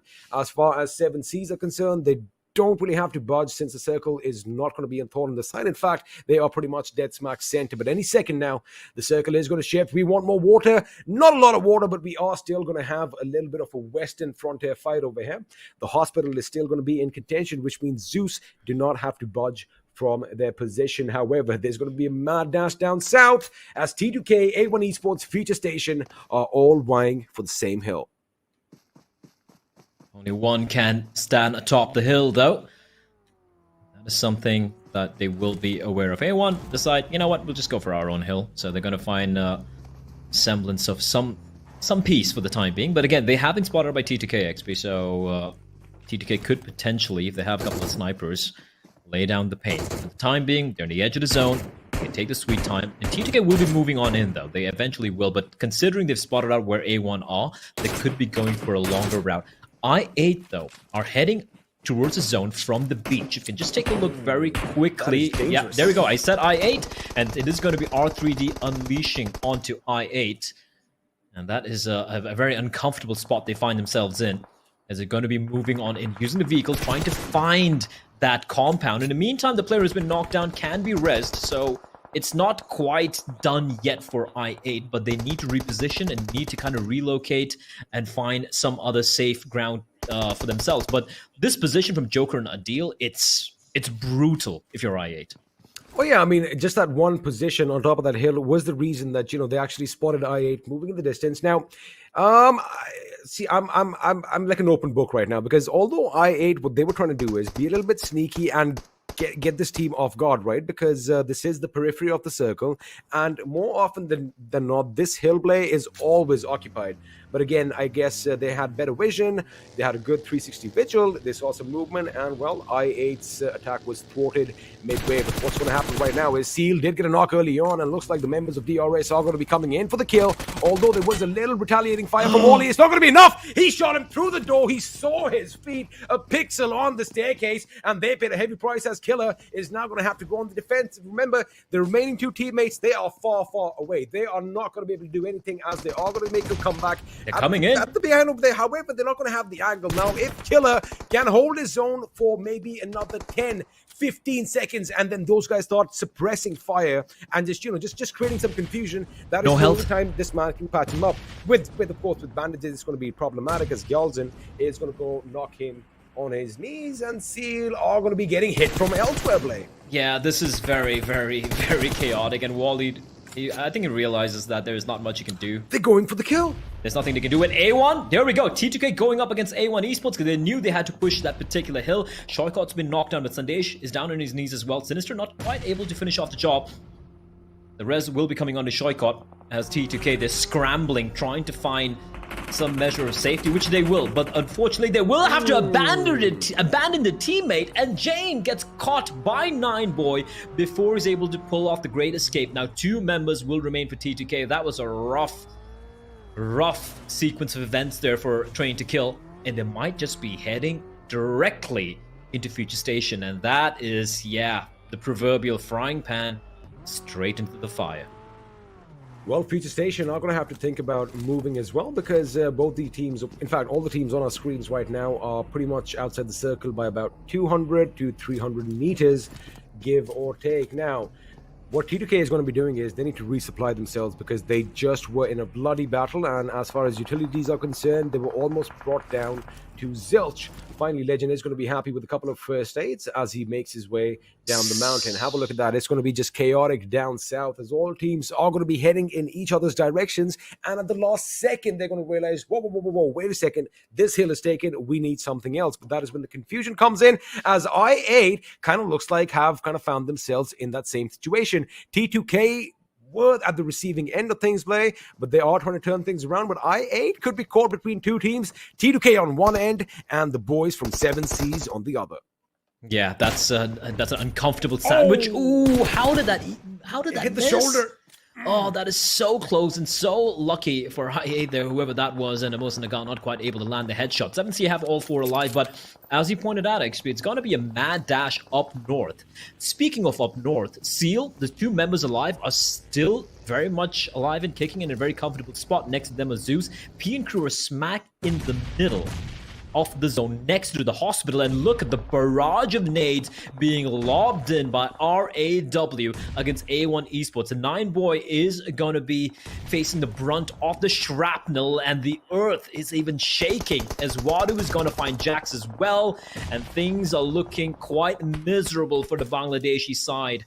The 2 surviving members have a lot of work to do. Do they go for the res? No, they can't even go for the res. 9boy was finished off by Wadu, and that is high voltage from the distance, mind you. It's not the team that they're going up against, which is RAW. So A1, I have to say, the days feels numbered. They does feel numbered, but I'm kind of surprised at how they've actually managed to get the revives up. Now, of course, we did see Vadu like an opportunistic parasite getting the kill down, but a grenade rolls in from behind, blowing Jax off the speed. I just saw that coming. I'm like, wait a second, who threw that? It is T2K. They are coming into fight as well. As Shoykot is going to be taken down now. Blah, blah, blah. Promicide is going to be taken down as well. RAW suddenly find themselves in a barrage of bullets. And Sadablay, I believe, is the last man standing. No, Joker still has some help. Joker still, I don't know how he's dodged all those bullets though, and T2K coming in like a pack of hyenas looking to pick off the remaining survivors. Sada will be knocked down. A1 Esports down to a one-man squad. Sinister, because Shoykot, he's going to be out in the next couple of seconds. There we go, Shoykot will leave us. And in the meantime, Joker found out Legend, the last man standing for T2K, is out in the blue. And Sinister, despite the odds being firmly against A1, will be the team to come out on top. That is just ludicrous. You gotta know when to fight, you gotta know when to back out. It looks like Sinister, although he has Sinister plans up his sleeves, is a smart man as well. Meanwhile, we're gonna join the action as Wizzes with Vibes are trying to defend a massive onslaught by Zeus. Now, Zeus is gonna be in control of the two houses, while Wizzes with Vibes have this compound. And have a look at that little garage back there. All 4 buggies for these boys. Question is, who's gonna drive away these buggies? Because only one team is gonna survive this. Now, if you have a look at the minimap, this fight is taking place right at the western edge of the circle, but I am kind of wary because Seal Esports, although they are a 2-man squad, could hear the commotion and could come up to pick up the pieces. Although it is a little, it's a tall order because right now they are going to have to witness some knocks. Elsewhere, DRS, they don't have a care in the world, play. They just drive past this battlefield. They've been through a lot of tension, but they have been heard. And now AJ is going to be taken down. Is it going to be the same for Gyalzen? No, he's going to survive it. Wow, that is some quick action from Wizzes with Vibes to get that knock and finish.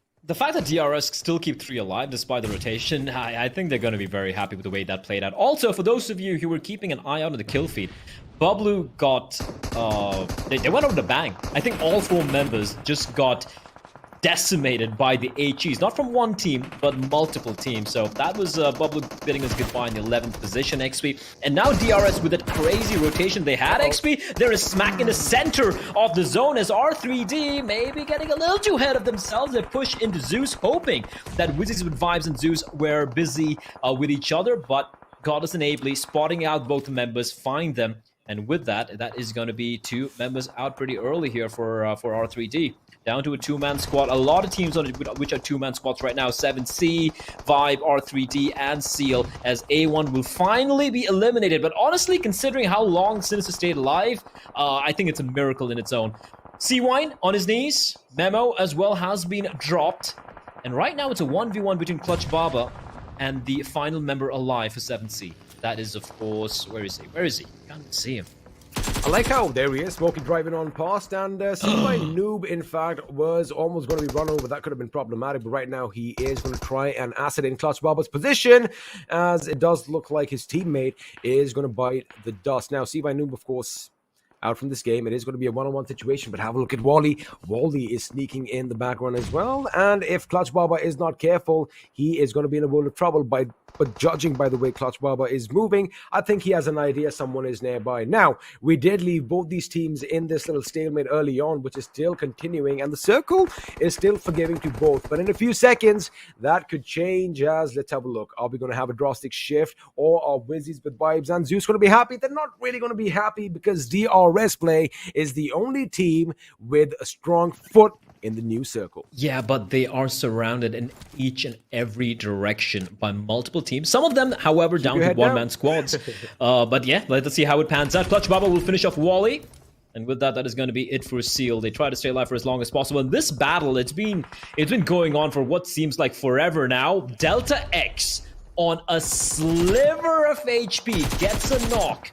But that is what Godless has been waiting for, because they know that a couple of players are knocked down. They know a res just took place, so there is an opportunity for ZEUS to wipe out Wizzes with Vibes, who are actually having to push against ZEUS to make their way into the next zone. It's not going to be easy. Ably, he's managed to res Zol, so he's going to be healed up as well. So still, despite what has been a long battle, a long war of attrition between these two teams, it is still a 4v4, but for how long though? A couple of knocks will quickly take place, and that is going to be ZEUS now pushing in for the kill, looking to get the squad wipe as well, just rattling off bullets blindly, wildly through the smoke, leaving one member standing for Wizzes with vibes, but eventually even he will fall, and ZEUS Esports, they get the squad wipe, and they keep all 4 players alive. All 4 players alive, but of course it is going to be a different story elsewhere. As I'm pretty sure you're not going to be surprised. Future Station still in the top 5, one man carrying their flag forward, and of course that man is the Clutch Baba himself. But of course we're going to come back to that later, as another little fight is breaking out elsewhere. Now DRS, we did kind of say, you know, they were in the thick of the action. I was just trying to joke around that maybe all they need to do is keep their heads down. It kind of looks like it is working, because P and Crew and High Voltage are taking pop shots, but now the smoke around Mafia Ninja is going to dissipate, but it's Mafia Ninja who gets the knock on BABLU, and now Future Station's position has been given away with some relentless, indiscriminatory fire in the smoke. Lucky for him, though, none of the shots are connecting. The surviving teams, apart from Future Station, of course, have a lot of players alive, but as I say that, Wadu will be finished off. So High Voltage, just a duo. ZEUS and P and Crew, 4 and 4 alive. DRS have lost AJ a while ago, but they're still very deadly indeed. And as you pointed out, XP, smack center of the zone. They even have a drop as well. Now, Clutch Baba, I gotta say, his days feel numbered. XP, he's done his job, Blay. Yeah, but Zeol's like, wait a minute. There's someone over there out in the open in the blue. Clutch Baba just heals himself up. He needs to make a move now, though. But the moment he does so, he's going to be spotted out by at least a couple of teams, and that should be it for Clutch Baba. No? Well, we're going to have to wait for the zone to close in. Then we're going to find out. There we go. Oh, there you have it. And in fact, Godless is the one who top is 5 again. Him. Final 3 teams, ladies and gentlemen. It is going to be ZEUS, who are looking strong. The gods of Olympus are a little angry at what we mere mortals talked about early on, as they're going to be relentless with their fire, exploding that vehicle in front of Gyalzen. Now, Nima is down. Gyalzen gets taken down as well, courtesy of BABLU, and this team is not going to stop. They are on a hunt, and now one man stands between them and wiping out DRS, and that man is Mafia Ninja. He is behind the vehicle over here. He has been spotted out. However, I like the fact that, you know, he's not extending himself. He's not shooting. He's not making a peek, because ZEUS don't know where he is, or maybe they do. P and Crew have to move. P and Crew have to move. The zone no longer favors them. So for ZEUS, P and Crew are going to be the final 2 teams. Just saying. It's too late, man. It's too late. They could do it. They could do it. No, it's too late for them to qualify, though. But I like this route. Oh, this is lovely. They're going to be going on around. However, ZEUS, they have the trench to work with. Now, Ayush has a line of sight. He could potentially line up a couple of players, and Mafia Ninja is just chilling there. He's taking out his popcorn. XP is going to try and live up to his name, you know, just trying to be a ninja with the smokes being deployed, just eating his popcorn. All right, he's literally looking up at the skies and seeing all these nades and molotovs getting tossed above him. Ayush has gone prone next to Mafia Ninja, and he will be finished off. Actually, Slayer there to finish off the job, and here we go, XP, the 4v4, ZEUS against P and Crew. Well, it is too late for P and Crew to make it to the top 16. However, it isn't late for them to win some hearts over here if they can topple the giants ZEUS Esports themselves. But it is going to be a 4v4 affair, as all teams are going to be spreading out. Now, if I have a look at the map, forget the circle right now. Just have a look at the terrain. The way P and Crew are working is going to be a little problematic. They only have smoke for cover and the vehicles, but ZEUS have this ridge to play around with. And when they pop out for those shots, man, they are accurate, as Blend is going to be taken down. Orchid has gone down. Slayer, of course, is going to be finished, which means Ayush is the last man standing. He knows his work is cut out for him, and there you have it in style. Ladies and gentlemen, the gods of Olympus themselves getting the job done, and as usual, they're going to have straight faces in the victory counts. Yeah, they're not necessarily happy campers, but that was a brilliant game coming out from ZEUS. And yeah, whoever picked ZEUS, congratulations. 14 kills. Shut up. 14 kills. And as we have 2 more games remaining in the Super Weekend, the final Super Weekend of the league stage, ladies and gentlemen, ZEUS have cracked the top 8. That was something the analyst desk was alluding to. They're like, imagine where we end the group stage and the Super Weekends, and ZEUS are not in the top 8. So yes, they won the previous group stage in Season 3. They're far from winning it this time around, but at least top 8, maybe top 7 or top 6, depending on how the next couple of games go. And that would be a little bit of a resurgence for these Mongolians. You know, the best thing is what I can envision right now. I mean, of course, Zeus, well done, take a bow, you deserved it. But what I'm envisioning is the little arguments that are going to be breaking out on the analyst desk right now, because we all know Fix the Notion, they love getting under each other's skins. And you know what? Without further ado, it is, of course, going to be the end for Blay and I. It was a lovely, lovely moment. It was beautiful casting for you guys out there. We are going to say goodbye, but there is a lot of drama on the other side of this break.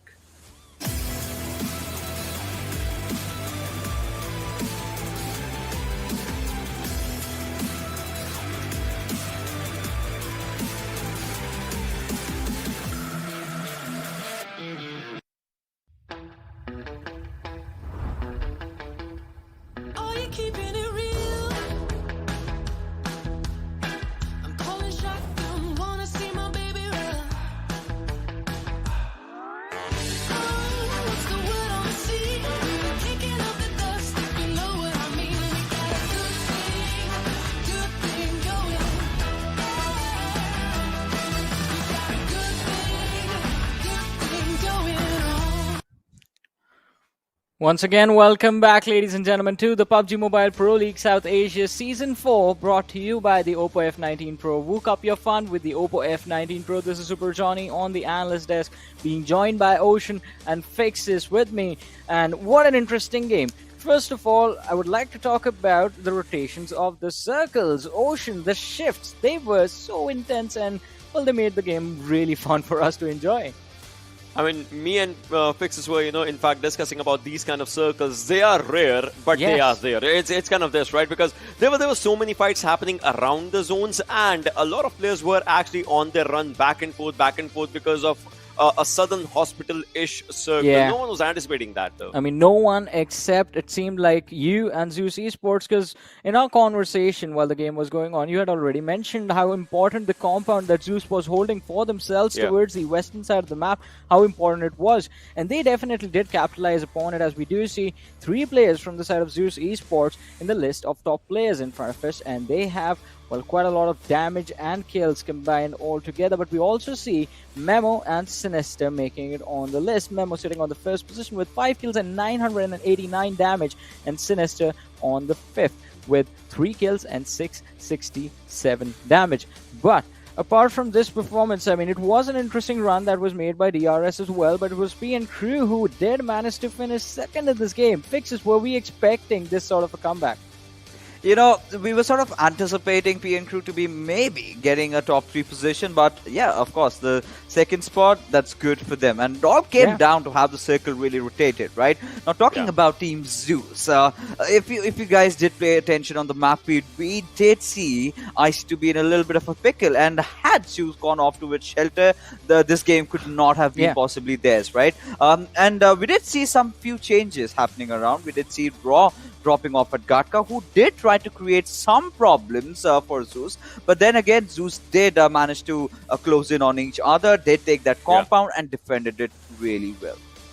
Exactly, quite a wonderful and lovely performance right there. But looking at the match summary, it is going to be quite interesting to see Memo for highest kills and highest damage. We did see on the top players as well, but Gyalzen, I want to focus on him getting the longest distance kill, and DRS, that fight that we not fight exactly, but the situation we saw them stuck in. Ocean, would you like to break it down? I mean, they were going head on against ZEUS Esports, but they were taking damage from the rear as well.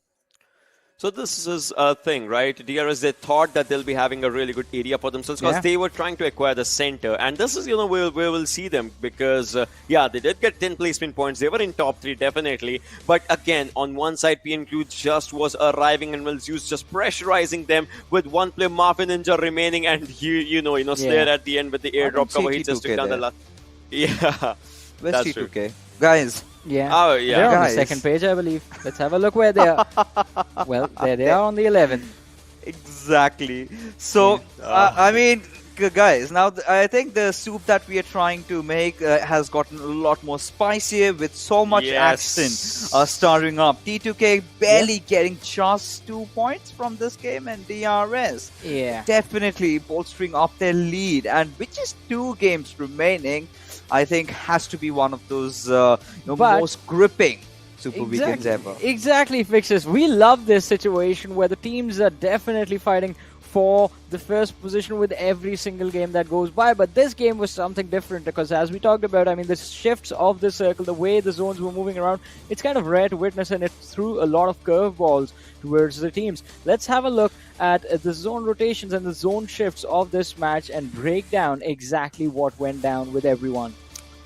So this is where, I believe when Fixes was talking about ZEUS' one player just going on a different path and, just trying to take up a fight. But, well, you see the circle shift. I mean, ZEUS' clarity, BABLU is there. It looked like that they'll be having a really good area. And then the compound that I was talking about was these three houses with this area. Just think about it. If a team gets onto this area, they'll be having so much area for them to defend because obviously we'll see that in the next zone as it becomes a central shift for the circle itself. And then Fixes, we were having this discussion, right? There are a few cliffs here and there, a few ridges here and there, plus there are a few hills here and there as well. So these minute areas were so important in the entirety of the fight. Yeah, I mean, I really wanted a shoreline circle. I mean, back in the days, I think a year back, this is what we used to see a lot, and the Pakistani teams used to dominate. And had that been the case, Clarity BABLU would have had a really good time. But we can see the mad dash by DRS at this particular moment, where they completely went for the center. And that is where I started getting a little bit worried about them, because then we had so many teams starting to surround them, and eventually it was Team ZEUS that were the cause for the demise. I mean, it was just, this thing as well. I mean, ZEUS was just here, they were taking up their fight, but then they had a target right in front of them. I mean, Clash Baba, while he was outside the circle just healing around onto the backlines, extreme high voltage, they also tried to just, maybe pressurize, but PN Crew was the one that kind of just, with their rotation on the backlines of Mafia Ninjas per se, kind of just changed the entirety of the game. I was still, in the questions, and that was, why are they, why is ZEUS throwing smokes onto the sides of Mafia Ninja? And then, Fixes, you pointed out that maybe they're just, trying to block the vision. But, well, it was PN Crew from the other side, taking down the last player. So, pretty good fights overall, but ZEUS, that exact compound that's right now in the blue zone, that exact compound for themselves, that changed the entirety of the game as for how they were seeing the circles. Exactly. It gave them a priority in the late game stages, in the mid game stages. They had solid cover for themselves, and all they needed to do was just not succumb to the pressure that was going to fall upon them. And it is ZEUS Esports. They hardly do that. But now, ladies and gentlemen, it's time to witness the other fights and see what happened in the entirety of the match as far as the fights were considered in the Oppo F19 Pro moments of this game. And, I mean, it was quite an interesting start, I have to say. We did not really, in situations like these, expect these early engagements, but this time it was a little different, wasn't it, Ocean?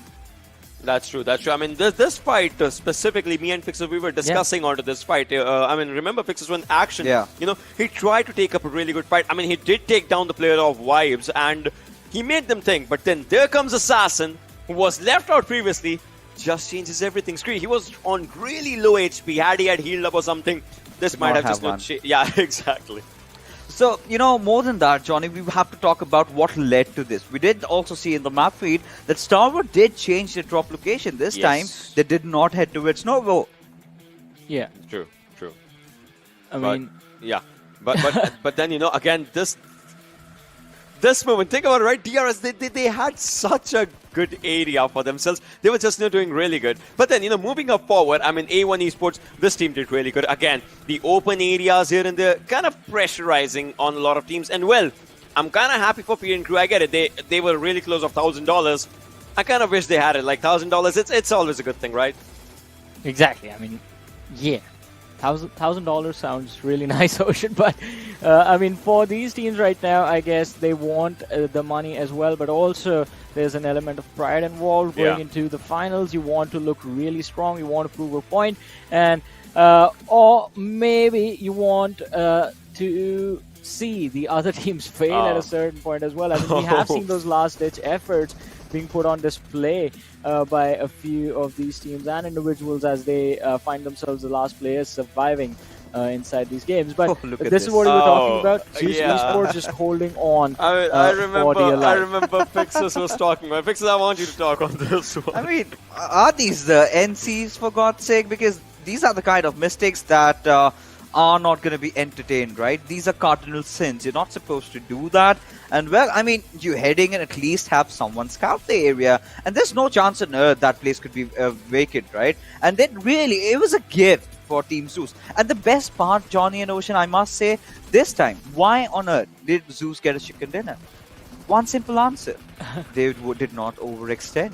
Not Exactly. even once. I mean, the trick was simple, right? All you had to do, as Fixer said, not overextend, hold on to your cover, and wait for the other teams to keep making mistakes of charging in your direction. And that is exactly what ZEUS Esports did. They were quite patient. They were hungry for blood as well, but they were waiting in the shadows, just waiting for an opportunity to come their way. And they did quite a wonderful job. But yeah, PN Crew. And the positioning, man. Yeah, it was exactly. absolutely sublime. Positioning and timing. I mean, they timed it quite perfectly, their moment to strike. But with that being done, it's time to have a look at the damage histograph. And, well, ZEUS Esports. 2,975, and I gotta give it to Mafia Ninja though. At that moment, you guys saw it, right? He was sitting in the vehicle on the passenger seat, so that the vehicle does not turn itself on if he was on the driver's seat, so that the voice does not just arrive. So that was a good thing, but he did not spot Slayer on the other side, right? That's why. And the smoke was kind of just giving up his location somehow with those sides. But well, 7C, they had the second highest damage and the early, not exactly the early elimination, but still a mid elimination. Not exactly the kind of points they would want, but you know, again, top 16. They're there. Yeah. I mean, they are going to be there. But let's have a look at the rankings as well, because I want to see how things are going to change as far as the storyboard is considered. We do know one thing is going to be for sure, a thing that brought out a sinister side of Fixes right now, a few seconds ago. Fixes, do you want to give a spoiler about that? Yes, because, you know, Sanhok coming up, and this rivalry between DRS and T2K getting more excited than ever. I think this has to be one of the best super weekends, like we just said, you know, and that's going to reflect in the overall rankings, right? And still, I mean, it's attainable for T2K if they try the best, considering the fact that DRS have not been having a really good time in Sanhok. The only chicken dinner that they managed to gather for themselves was when the circle was down south, and they had to swim all the way from the waters and get it, in comparison to T2K, who tend to have really good time in this particular map. So in a single game, we are witnessing ZEUS, DRS dominating, and the next T2K comes back in fashion. So if we go on to that pattern, this should be T2K's game. Well, I agree with you, and I would love to see that as well, because that's going to make a wonderful story for the last game. And there's going to be a lot of speculation in that before the last game, in fact, as to what is going to happen, what is the final overall leaderboard going to look like. Well, one thing is for sure, we know what the second half is going to look like, but PN Crew, they have somehow managed to pick up the pace in the last few games, this one as well, bringing their tally to 41 points. But over on the other side, I mean, nothing is going to change much between the 11th to the 16th. There are massive differences between the teams and the points that they have, so it is majorly a competition of who finishes first right now. But let's have a look at the schedule once again.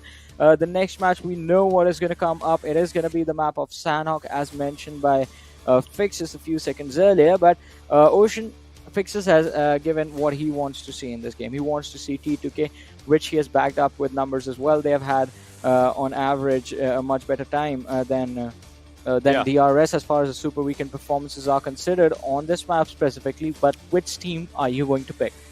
So again, I mean, I'm gonna pick T2K as well, because you know, the masalas should be there. Plus, I'm gonna pick R3D for one thing, and that is R3D 7C. They are quite close right now. And R3, they would want to, you know, just a few points. They are just a few points behind, so they would want to get that position for themselves again. But if you're talking about the overalls, well, T2K, I would want them to just move up ahead somehow, and just again reclaim that first position, so that there remains kind of a mystery for the final game. Yeah. You know, there's not a lot of difference between Wizzes with Vibes and Vibes as well. So the third position is also being heavily contested. I think 3 or 4 points is what is separating them. I mean, all right. So here's an update though. We do have the stats of the Super Weekend performances on Sanhok of these two teams. And, well, Fixes, it seems like our calculations were a bit off. DRS seems to be in the lead on this map. PN Crew has to be the answer. And, Oh, yeah. Exactly, why exactly. TTK have been really been performing. So now, considering the fact that PN Crew are not really being a menace to T2K's objectives, I think this is the game Yeah, where they can actually about pull off that. something really big. But about that, Fixes, this is the last two games. Yes. It's the last two matches. So, yeah, I want you to discuss that with this with Necro and figure out what's going to happen. So I'm going to need you to head over to the other side of this stadium. All right. While their discussions are going on, Ocean, the same thing. Last two matches. Do you think the olive branch that PN Crew have been holding out, is it gonna just stay in one piece, or are they just gonna snap it and be like, all right, back to the old story? Yeah, so they are definitely going to go for T2K. I'm feeling it because in the previous game they had such a good placement for themselves. So Let's see. Well, and for this, we're going to head over to the other side of this stadium, ladies and gentlemen, of this arena, where Necro is waiting with Fixers, I believe, with some answers for us as to what they think about the PN Crew T2K situation. Well, I mean, today it hasn't really been the scene of what we saw yesterday. You know, PN Crew aren't really out for blood against TDK, but this is the time where if they actually do decide to spoil everything. Because, yeah, even the previous game, ZEUS just completely did light work on PN Crew. And the unfortunate part over here for PN Crew is now they know it's pretty much all done. There's no way they're going to be making a comeback in the overall rankings. And I'm expecting them to target at least in the Sanhok. But what do you think? Yeah, 100%. And even if they do not do the fear still lurks, right? This is what happened, to T2K in the map of Miramar, where they absolutely changed their drop location. But somehow the map turned out to be pretty well for them. But heading into the off map, we are having 3 maps of Erangel. So the final Sanhok of the league stages, and there you go. This is what I was talking about, baby. I knew they had it in stores. I knew they were gonna do something like that. But T2K still dropping off Mong 9. But look at PN Crew. They are right there at their parts to block them off. Exactly, and well, they're not gonna let these kind of mistakes just slip by now. And TDK, I mean, they have realized that PN Crew is nearby because they pretty much have spotted each other out, of course, in the air while they were trying to parachute towards the drop location. But now, with that being said, the circle is also quite interesting one. We still don't know where the circle is going to be heading towards, especially in the next shift. Again, it's creating that mysterious aura. With that being said, again, these two teams locking horns against each other. ZEUS and A1 Esports, at least in the Super Weekend, they have been locking horns against each other. And A1 Esports, I mean, they're the kind of team that has been struggling inside this fight. But hopefully this time they're able to counter ZEUS. I like what position Icy's gone for himself. He probably does hear Shykot. Shykot should realize that moving so much in the nearby vicinity, especially in these kind of vicinities. Even yesterday, the fight occurred and ZEUS pretty much came out on top, if I'm not wrong. So A1 Esports should try and stay at least as safe as possible. With that being said, Joker finds the opening on a Clutch Baba. That's such an unfortunate start for Future Station 1952. Clutch Baba being taken down. The kill should be confirmed in no time. And yes, Rob is the first team, or at least Raw is the first team to get the first blood on their hands. So that's going to be putting a little bit of more confidence on their side. Definitely. And talking about Team Raw, right? They've been a lot proactive today. They've been really aggressive. They've not been shying away from fights. Just exactly living up to their name, which sort of had been missing, in the previous Super Weekends. But now, getting back to the fight at hand, we've got ZEUS contesting Paradise Resort from the past 2 days. And A1 Esports, they've been having such a tough time defending it, right? On 2 occasions, they did fail. But this time, I think they've held on for quite some time.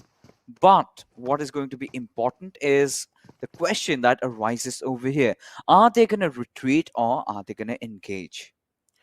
Well, I mean, they have been engaging, right, in the Paradise Resort up till now, at least in the Super Weekends. Nah, I feel like they're just going to engage. It's the final day, Fixes. And over here, I'm not really expecting a lot of teams to, just go full like try hard mode. Yeah, I do understand you want to get those $1,000, but at the same time, you might as well get it in style because at the final day, this is where you get the final chance to at least make your mark. But with that being said, visit Vibes and Vibes, as we were talking about how much difference is there between these two teams on the third position, and Vibes as well. Now, they are willing to take over Visit Vibes' position. This is where they've also dropped quite next to each other on the map as well. So we might see an early skirmish breaking out, but I'm not really, going for that anymore because there are a lot of fights that might just break out. P and Crew, as we noticed, they dropped quite next to TDK. Now, the problem here for TDK is if they want to move inside the circle, they will have to find a safe route, and, well, they have to go through P and Crew. Oh, they certainly have to.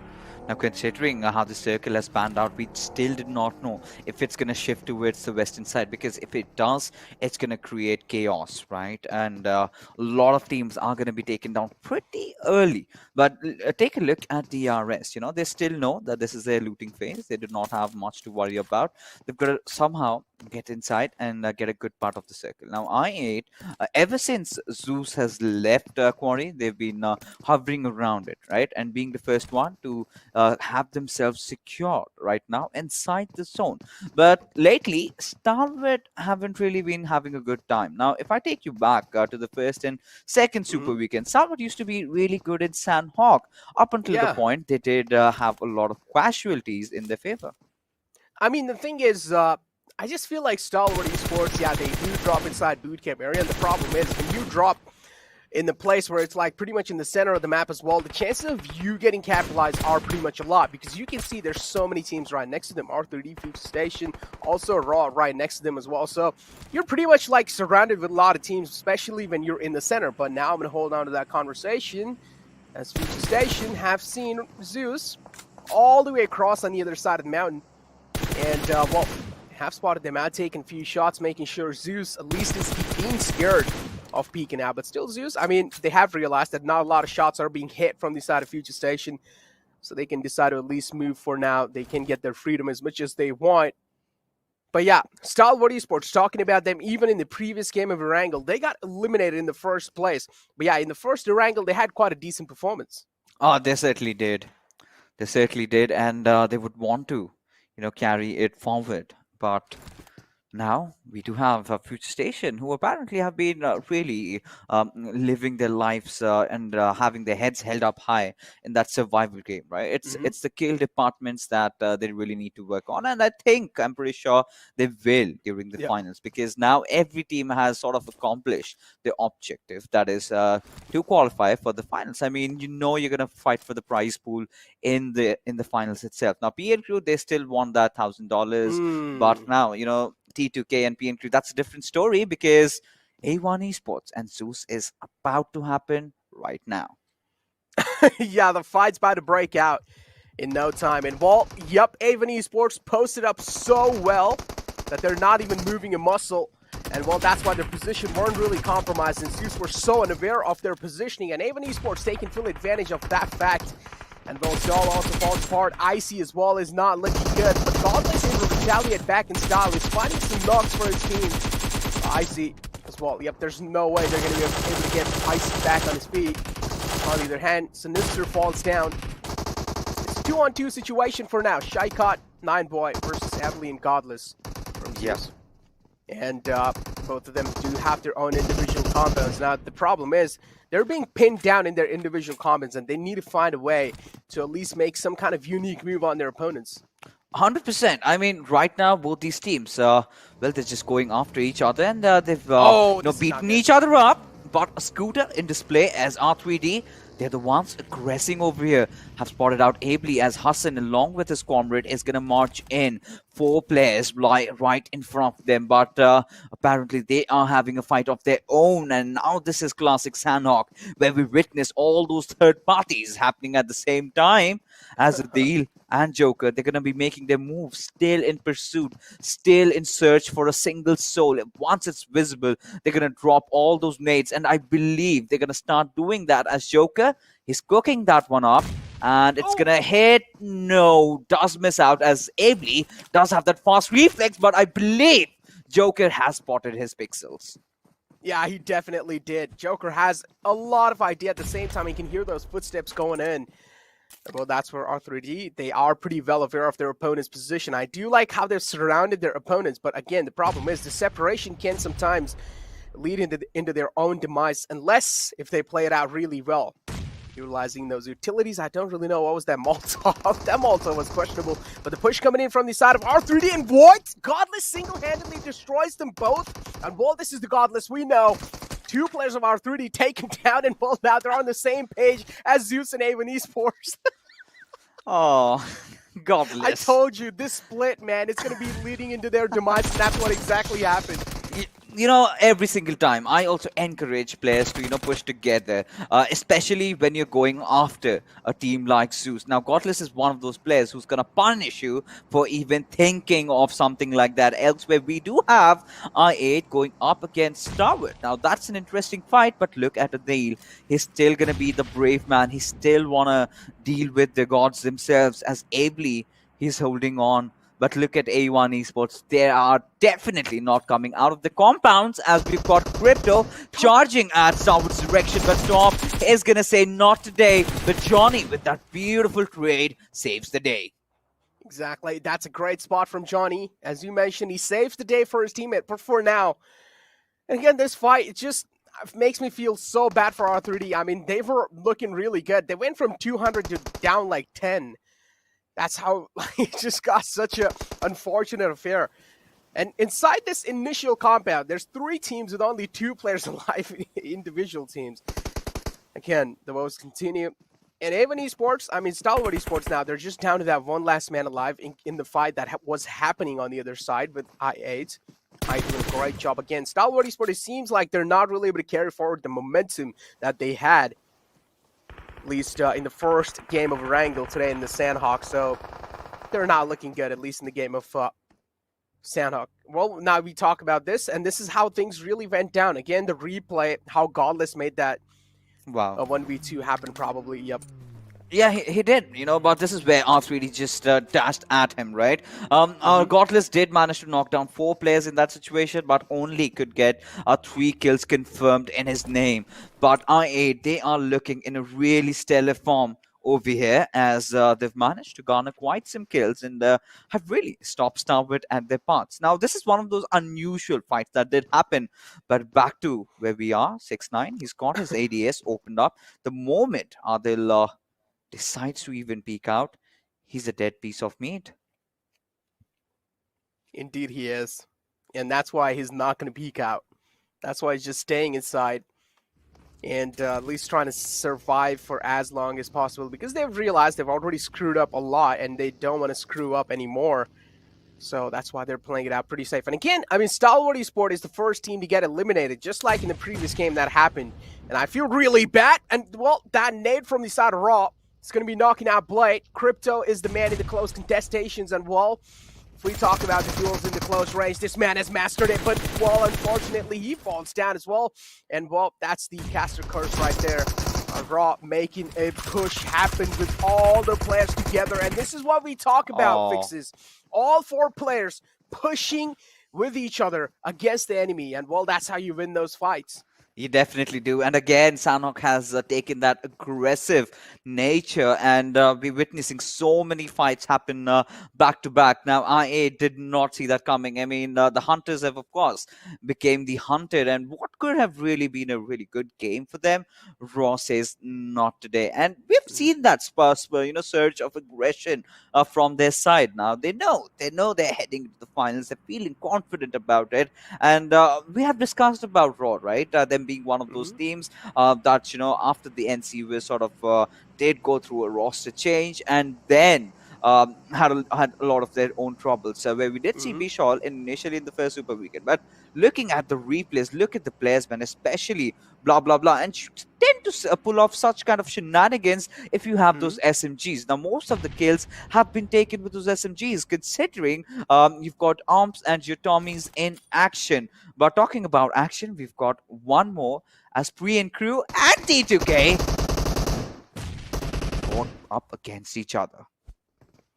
Well, I was literally about to say that what exactly happened to these 2 teams? Yeah, they dropped onto each other's drop locations, especially P and Crew wanting to target TDK, but then they were just really quiet.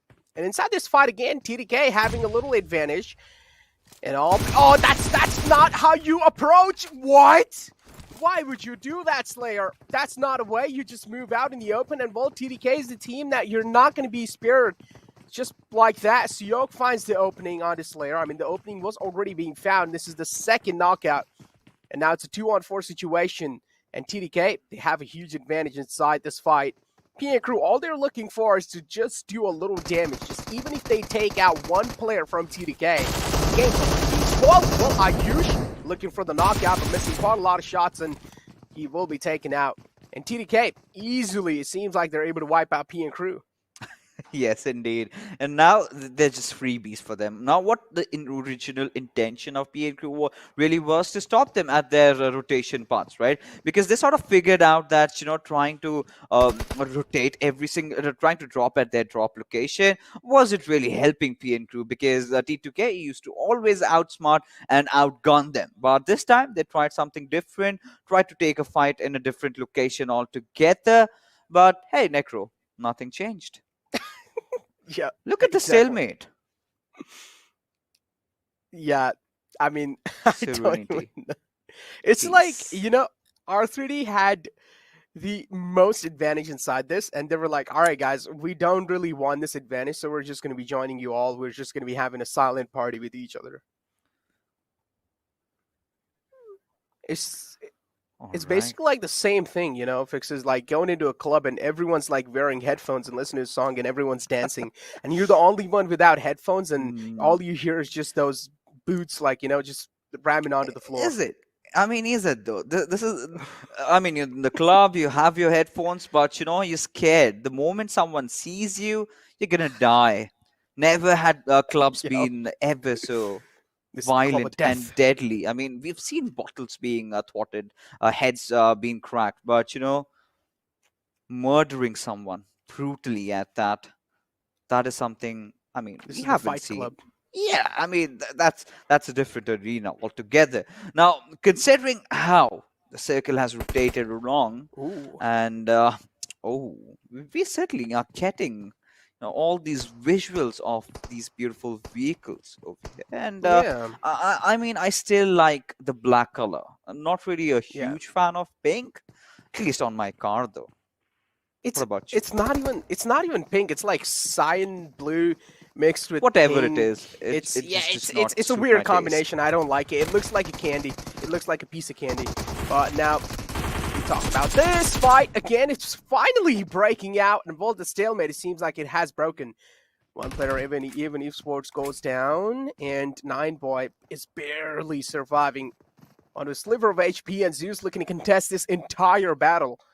They're looking to steal these kills away, and they can definitely make that happen. Ably as well, working all the way from the left side, while we do have the other man, ZEUS, on the right side, just holding the ground. Find some free kills. He's going to take it. And well, Godless, wow, those are some insane reactions from inside.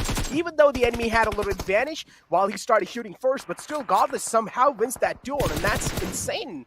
He certainly does, and now Abley has been put down for the better good. And by which team? It's going to be T2K coming from the backlines. Now, Godless has done whatever he possibly could, and Adil is replicating the same. Now, PN Crew now out of equation, being eliminated at the 13th spot. This is something that they had never anticipated. But Godless still spraying down a flurry of bullets at the beach direction, almost knocking him out, but now he escapes. Well, definitely not unscathed, but still has taken quite some damage. But Godless, we've got to give it to him, man.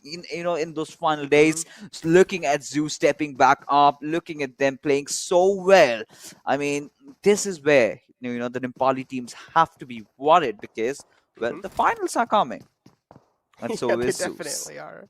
Yep. And well, I mean, this is where in that situation, as soon as he saw the player R3 just leave, Godless is like, hey, come back, man. How can you leave me alone? And he just started taking shots no matter what it is. He didn't care what was happening in the surrounding. All he wanted to do was deal damage on the guy who was trying to make it inside the zone. Unfortunately, he couldn't really take him out, but it's fine. Godless will probably have enough time to move inside the zone as well. That's what I'm hoping.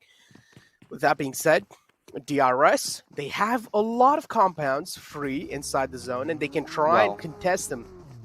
There are a few compounds, but if they make it quick enough, because Wizard Wipes is on the way, and well, if they find those free compounds, they're going to be blessed. They certainly are.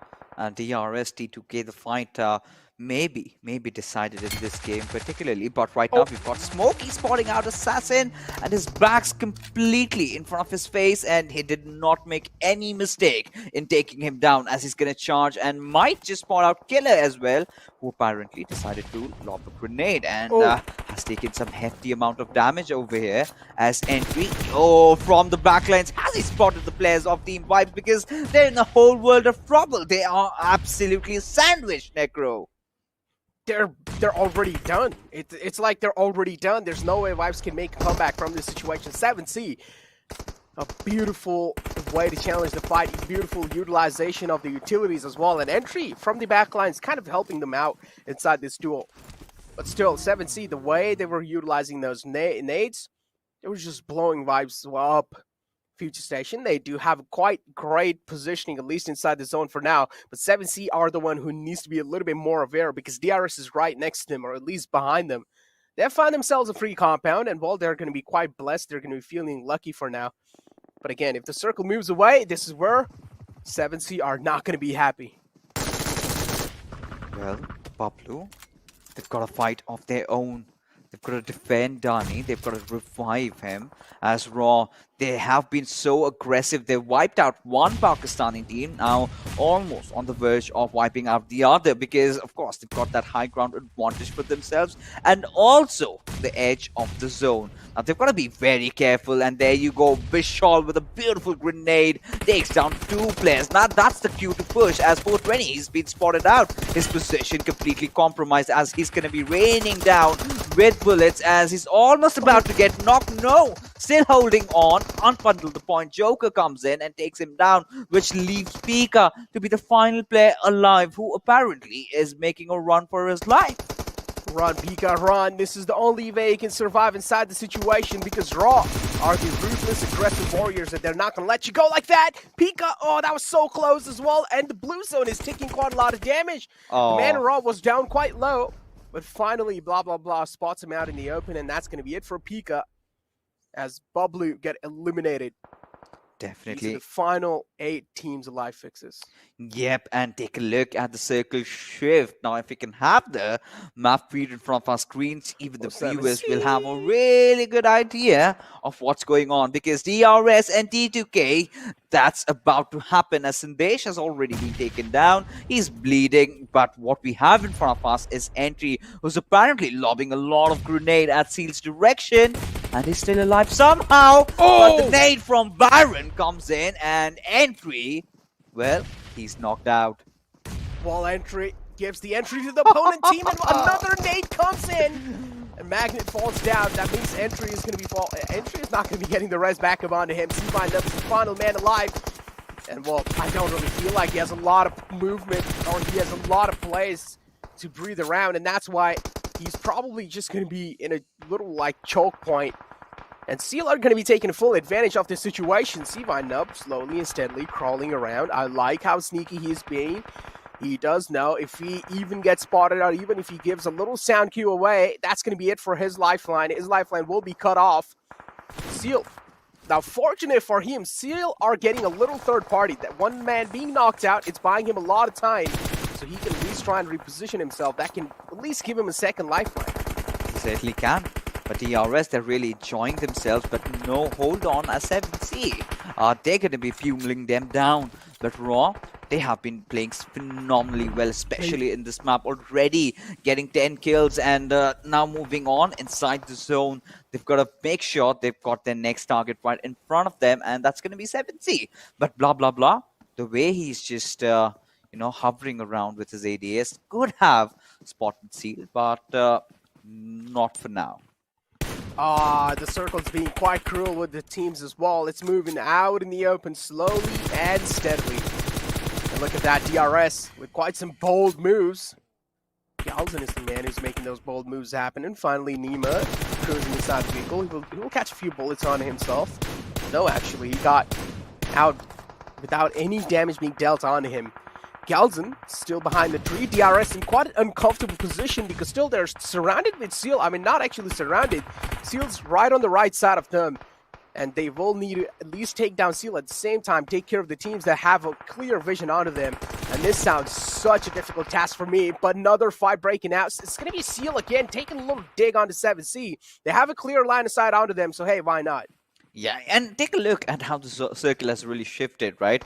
Being absolutely no one's, and everybody's gonna play from the peripheries. They've got no option, as Memo will be spraying down, gets the better of blah blah blah, and Raw.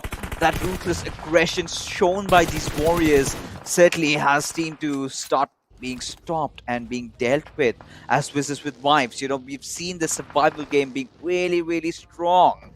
And this time they've got the numbers, they've got all their 4 players, as they've got their attention diverted towards DRS. Now Seal, Baron, he's got 6 first aids to work with, and the question is he actually going to opt for a healing battle? Because quite a lot of players are doing that.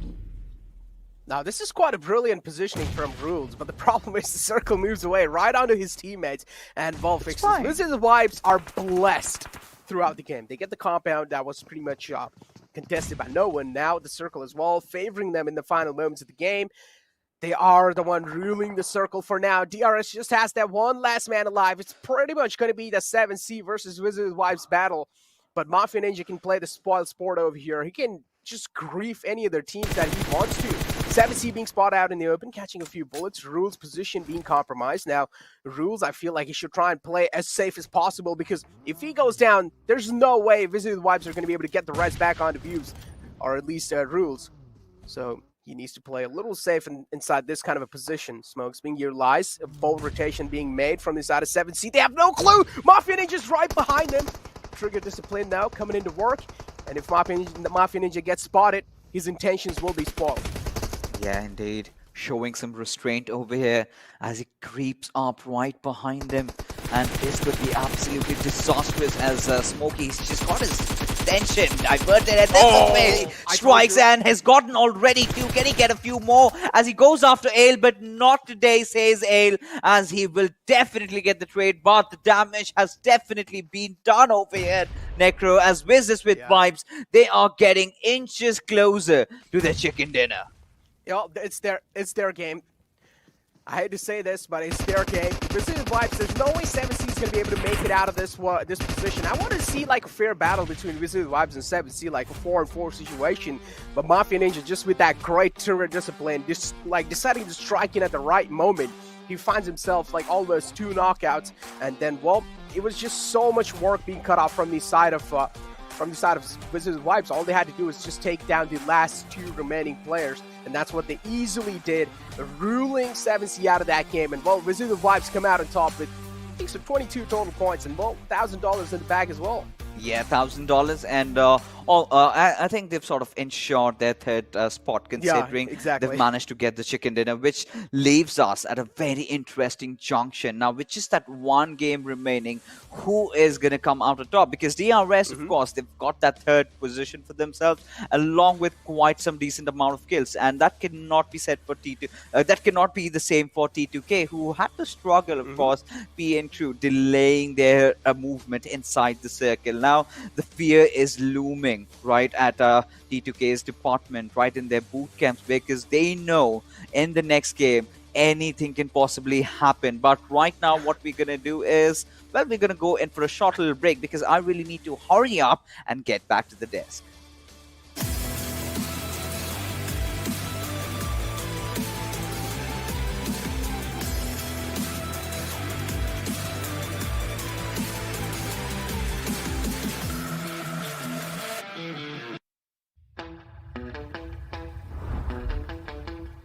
Are you keeping it real? I'm calling shotgun, wanna see my baby run.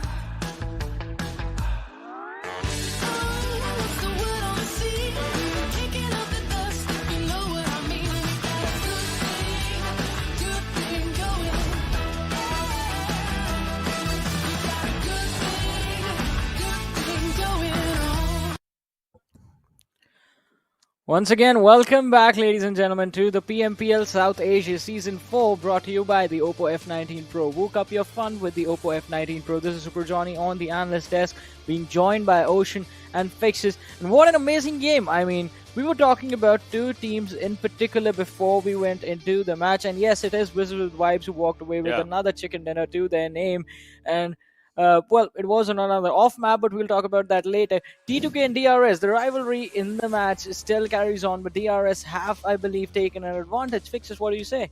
Yeah, 100%. And again, like I was having this conversation with Necro, it all came down to P and Crew again ruining their rotation. This time they did not drop over them, but they made sure that they are going to meet somewhere at one certain junction, which sort of delayed their entry inside the zone, which DRS did capitalize over, and they did not let T2K enter inside the circle in the later phases of the game.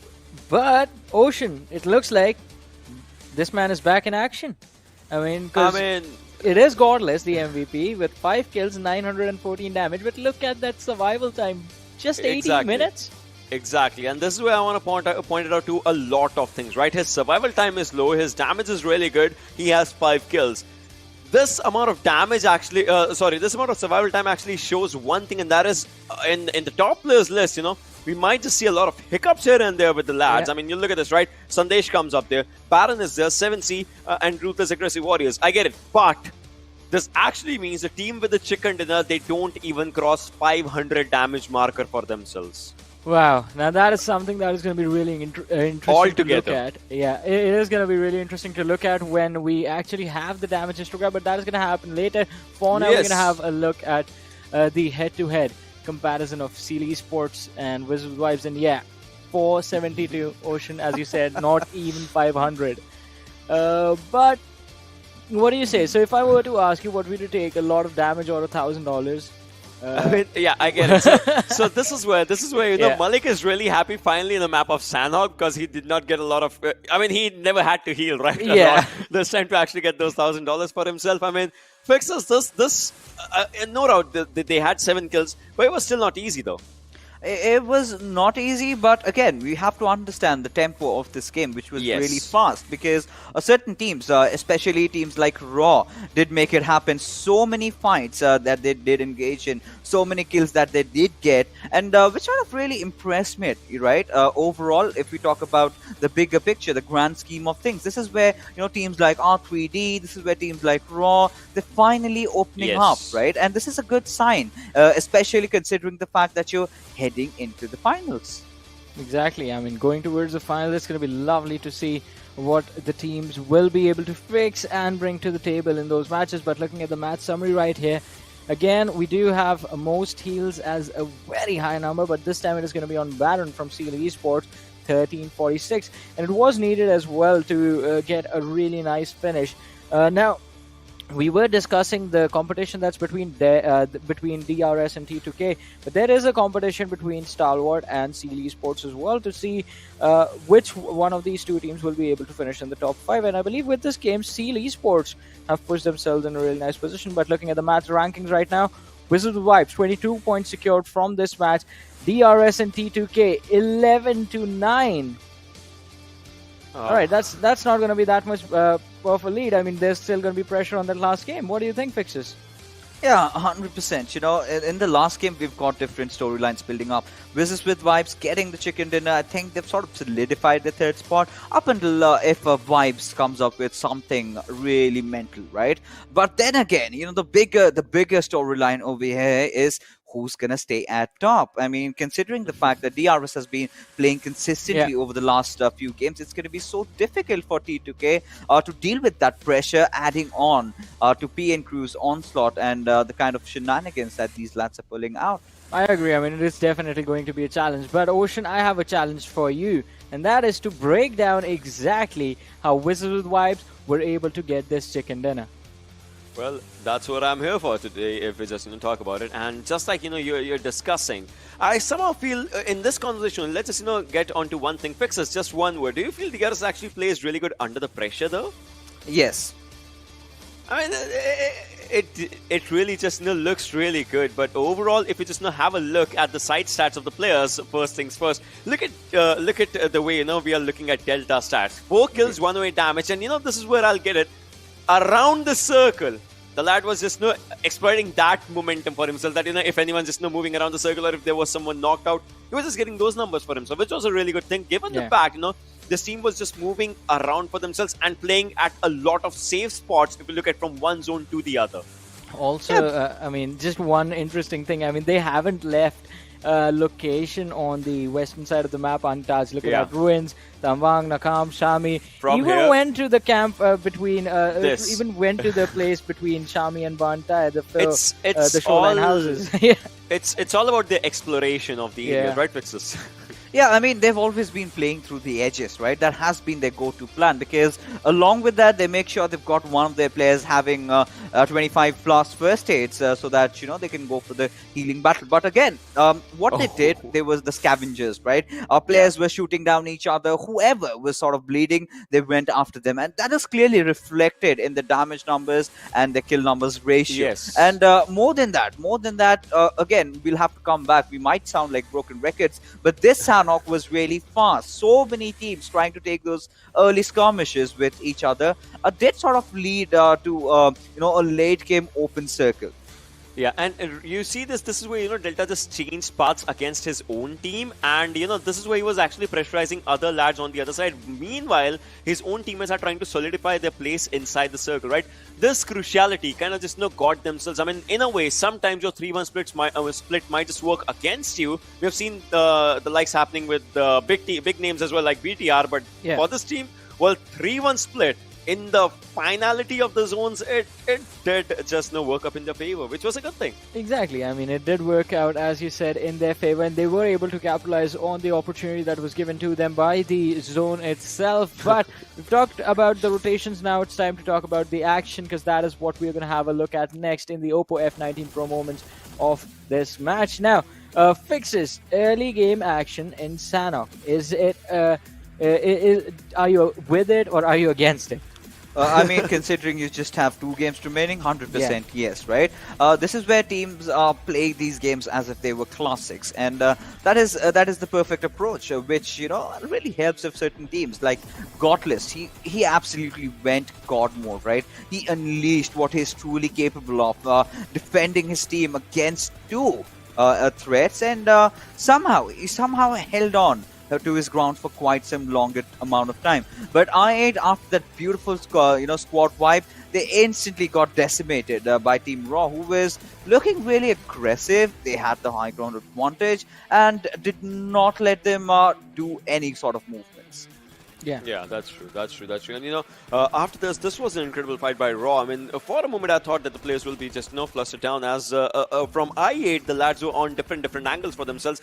But when it was just one lad remaining, well, things did not just go as planned. And T2K, again and again we'll talk about this. PNQ, they won the fight mentally here, even though they lost a couple of their players, and that is the time constraint that they were just they were taking time away from T2K. It was a moral victory for them rather than an actual one. But I have to say, I mean, an interesting point in the rotation of T2K was when I believe it was the 3rd circle, they were moving south, and DRS was holding the eastern edge of the circle. Yeah. I had my hands crossed, and I was just praying, like, all right, please keep going south, keep moving south. It would have been a fun fight to see, but that did not happen. They, in fact, did get into an engagement elsewhere, and wow, this fight. One of you guys needs to break down what happened, what went wrong.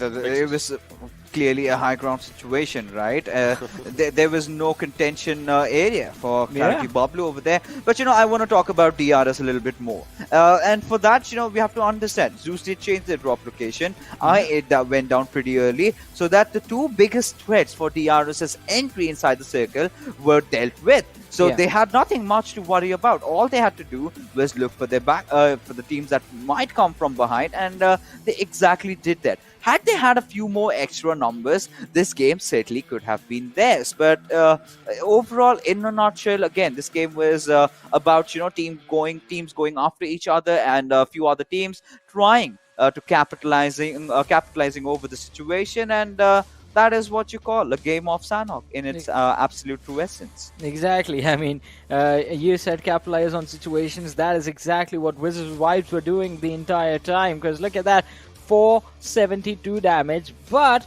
they secure 7 kills, the same amount as 7C has done with 1500 damage, less than what Raw were able to accomplish with 1600 damage. But the efficiency that has been displayed by Wizzes with Vibes, it is going to work out in their favor, and their counterparts on the other side, the team that they were competing with for the 3rd position, Vibes, they do not end up having a fun time in this match. But the results of this we're going to see in the overall rankings, as we do see ERS and T2K quite close to each other, but with Vibes, they get themselves an advantage against a Vibes Esport.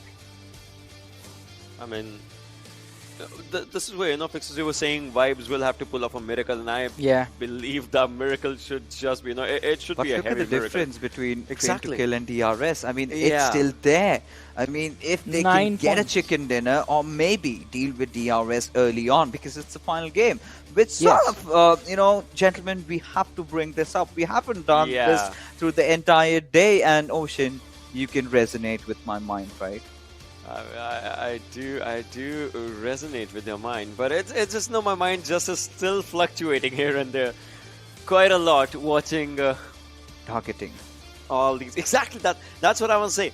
Will T2K just do something for their drop in this game as well? First thing. PN Crew, well, they would want to just have a really good game for themselves. I mean, the last Erangel that they had, they got 2nd position, top 3 position this time as well. They were just want to do something else. DE, the team is at 10th position right now. We were talking about a team from 3rd to 10th that they have dropped down. Obviously, not playing. It's costing them a lot. But DRS, I believe, will DRS do something else? I mean, Yasnaya is just their home. But I want to see DRS just playing something out of the blue as well. They might stay in Yasnaya if Circle's there, but if Zone's not there, I want to see how they rotate. Will they play it a bit safe? Will they play it in the aggressive stance? I mean, so here's the thing. We can speculate all we want, but one thing is guaranteed: no matter what happens, no matter where the circle goes, this game is going to be really, really intense for both these teams and for the teams below them as well. I mean, it is going to be really important for Stalwart Esports to see if they can beat Vibes and finish in the top 4. But moving on to the second page of the standings, as we talked about this earlier, not many changes. Maybe 7C with this match can bring themselves up on the 14th position. R3D, maybe they can finish on the 15th. But it is definitely the last match, going into the last match, more about what is going to happen with the two teams at the top. The rivalry has been going on since the beginning of the Super Weekend, since the beginning of the PMPL South Asia Season 4. And even now, it's not going to end. It is just going to take a pause before we go back to the finals. That is the best part. That is the point that I enjoy the most, that we're going to see them start from scratch as they move on to the finals and see who will come out on top. And that is going to be a new opportunity for the teams that actually make it to the finals in the top 16. But now it is time to have a look at the schedule once again. The last match, it is going to be Erangel, ladies and gentlemen, the map that is going to be played. And now I believe we will have the map chance graph in front of us right now. It is going to be really interesting to see what the teams will be able to accomplish. And Fixes, a question for you. Now, I'll just give you two options, DRS or T2K. That's so difficult, but I'm gonna be a dreamer over here. I'm gonna say it's gonna be T2K. It's just a boy's wish, right? I really wanted to get fulfilled, because if it does happen, imagine of the situations, right? Under those circumstances, they have done it. Alright, so since I have taken Fixes' prediction already, Fixes, I guess you're free to stroll down the stadium, stroll down the arena, and join your partner in crime on the other side, Necro, who's going to be he's already waiting right there. But Ocean, now it's your time. Same two options, ERS or T2K. So I'm gonna tell you a story right now. It's gonna be a short story. ZEUS in the previous tournament, right? They had 447 points in the previous time when we were talking about league, and DRS, well, they were at the second position. I would say this time DRS gets the first. Alrighty, so DRS it is in short, but it is time for us to go to the action, because I don't want to wait for it to begin. So over to Necro and Fixes on the other side. Well, ladies and gentlemen, the final game of the final Super Weekend, And well, this is all it came down to fixes. And again, the rivalry continues. Things continues over here. And even if in final game, if PN Crew decides to target TDK, your vicious fixes over here. I mean, you predicted that TDK is probably going to be moving up on the first place. Yep. They will be destroyed. They will be destroyed, but lately, every single fight, T2K apparently have been destroying PN Crew. However, it's hurting them on the longer run, but still, they're accruing those crucial 3 or 4 points. How many ever kills they're getting.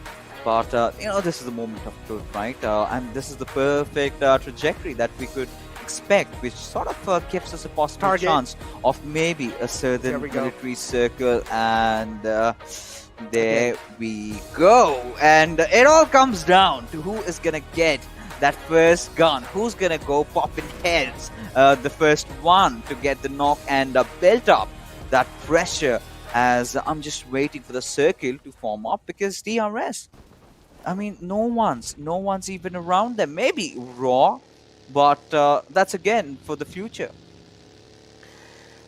Oh man, I can already imagine how annoyed TDK can be. Just these kind of things that PN Crew is trying to do over and over again. And well, they know this is the final game. This is where they just go all in and all out. And well, just like that, the circle as well, playing, or at least placing such a massive curveball on these teams. Imagine the circle ends on the bridge, fixes on the right side of the bridge. Oh my god, this can't be any better. This can't be more. This is all we need. And if the circle ends on the bridge, this can be the best final game. Yeah, and then for the first time in life, after a long time, I'm starting to love this Eastern Default Circle of Erangel, right? Because look at the teams inside of it, and the ones who were almost around the epicenter. You've got ZEUS, so holding on directly the center areas. You've got T2K, you've got PN Crew, Wizzes with Vibes, right beside each other. DRS still in contention around Yasnaya. So one thing for sure, DRS is going to have a really good loot. But who aren't really going to have a good time is, of course, going to be T2K. Apparently, it seems Vibes are also too close to them. They are. They quite are, yeah. But again, now TDK have realized that PN Crew have dropped in quite close. So we also do see that little bit of separation coming in through. Legend is right there. I think so, including there's one more teammate with him. So that's like a 2-2 split coming in through. So if Wipes decide to engage in a fight against even Avon Esports or TDK, they will have a huge disadvantage because it's a 3-1 split from their side. That means the only lonely man is quite close between, it's kind of sandwiched between Avon Esports and TDK. And well, exactly. He's not going to be challenging the fight. Instead, he's going back to his teammates, and that's probably more wiser decision, or the better decision that he can make in that situation. But imagine over here, Fixes, if PN Crew decides to take a few shots on the TDK, all the teams nearby will be attracted to the sounds, and it will just be a complete ruckus being caused, because all the other teams, they don't care. This is the final game. It's a do-or-die moment. Yeah, and this is exactly where I come down to our points, because PN Crew, well, they have nothing to lose. They know pretty much this is their last game that they play in this season, of course. They've got no chance to qualify. And of course, $1,000 and having your arch nemesis lose that top spot, you would go for the latter. I mean, at least I would do that. I do not know about them, because the first one is quite difficult to attain, considering the situations. But Blend, if he goes out in the open like this, I mean, he's going to be punished for sure.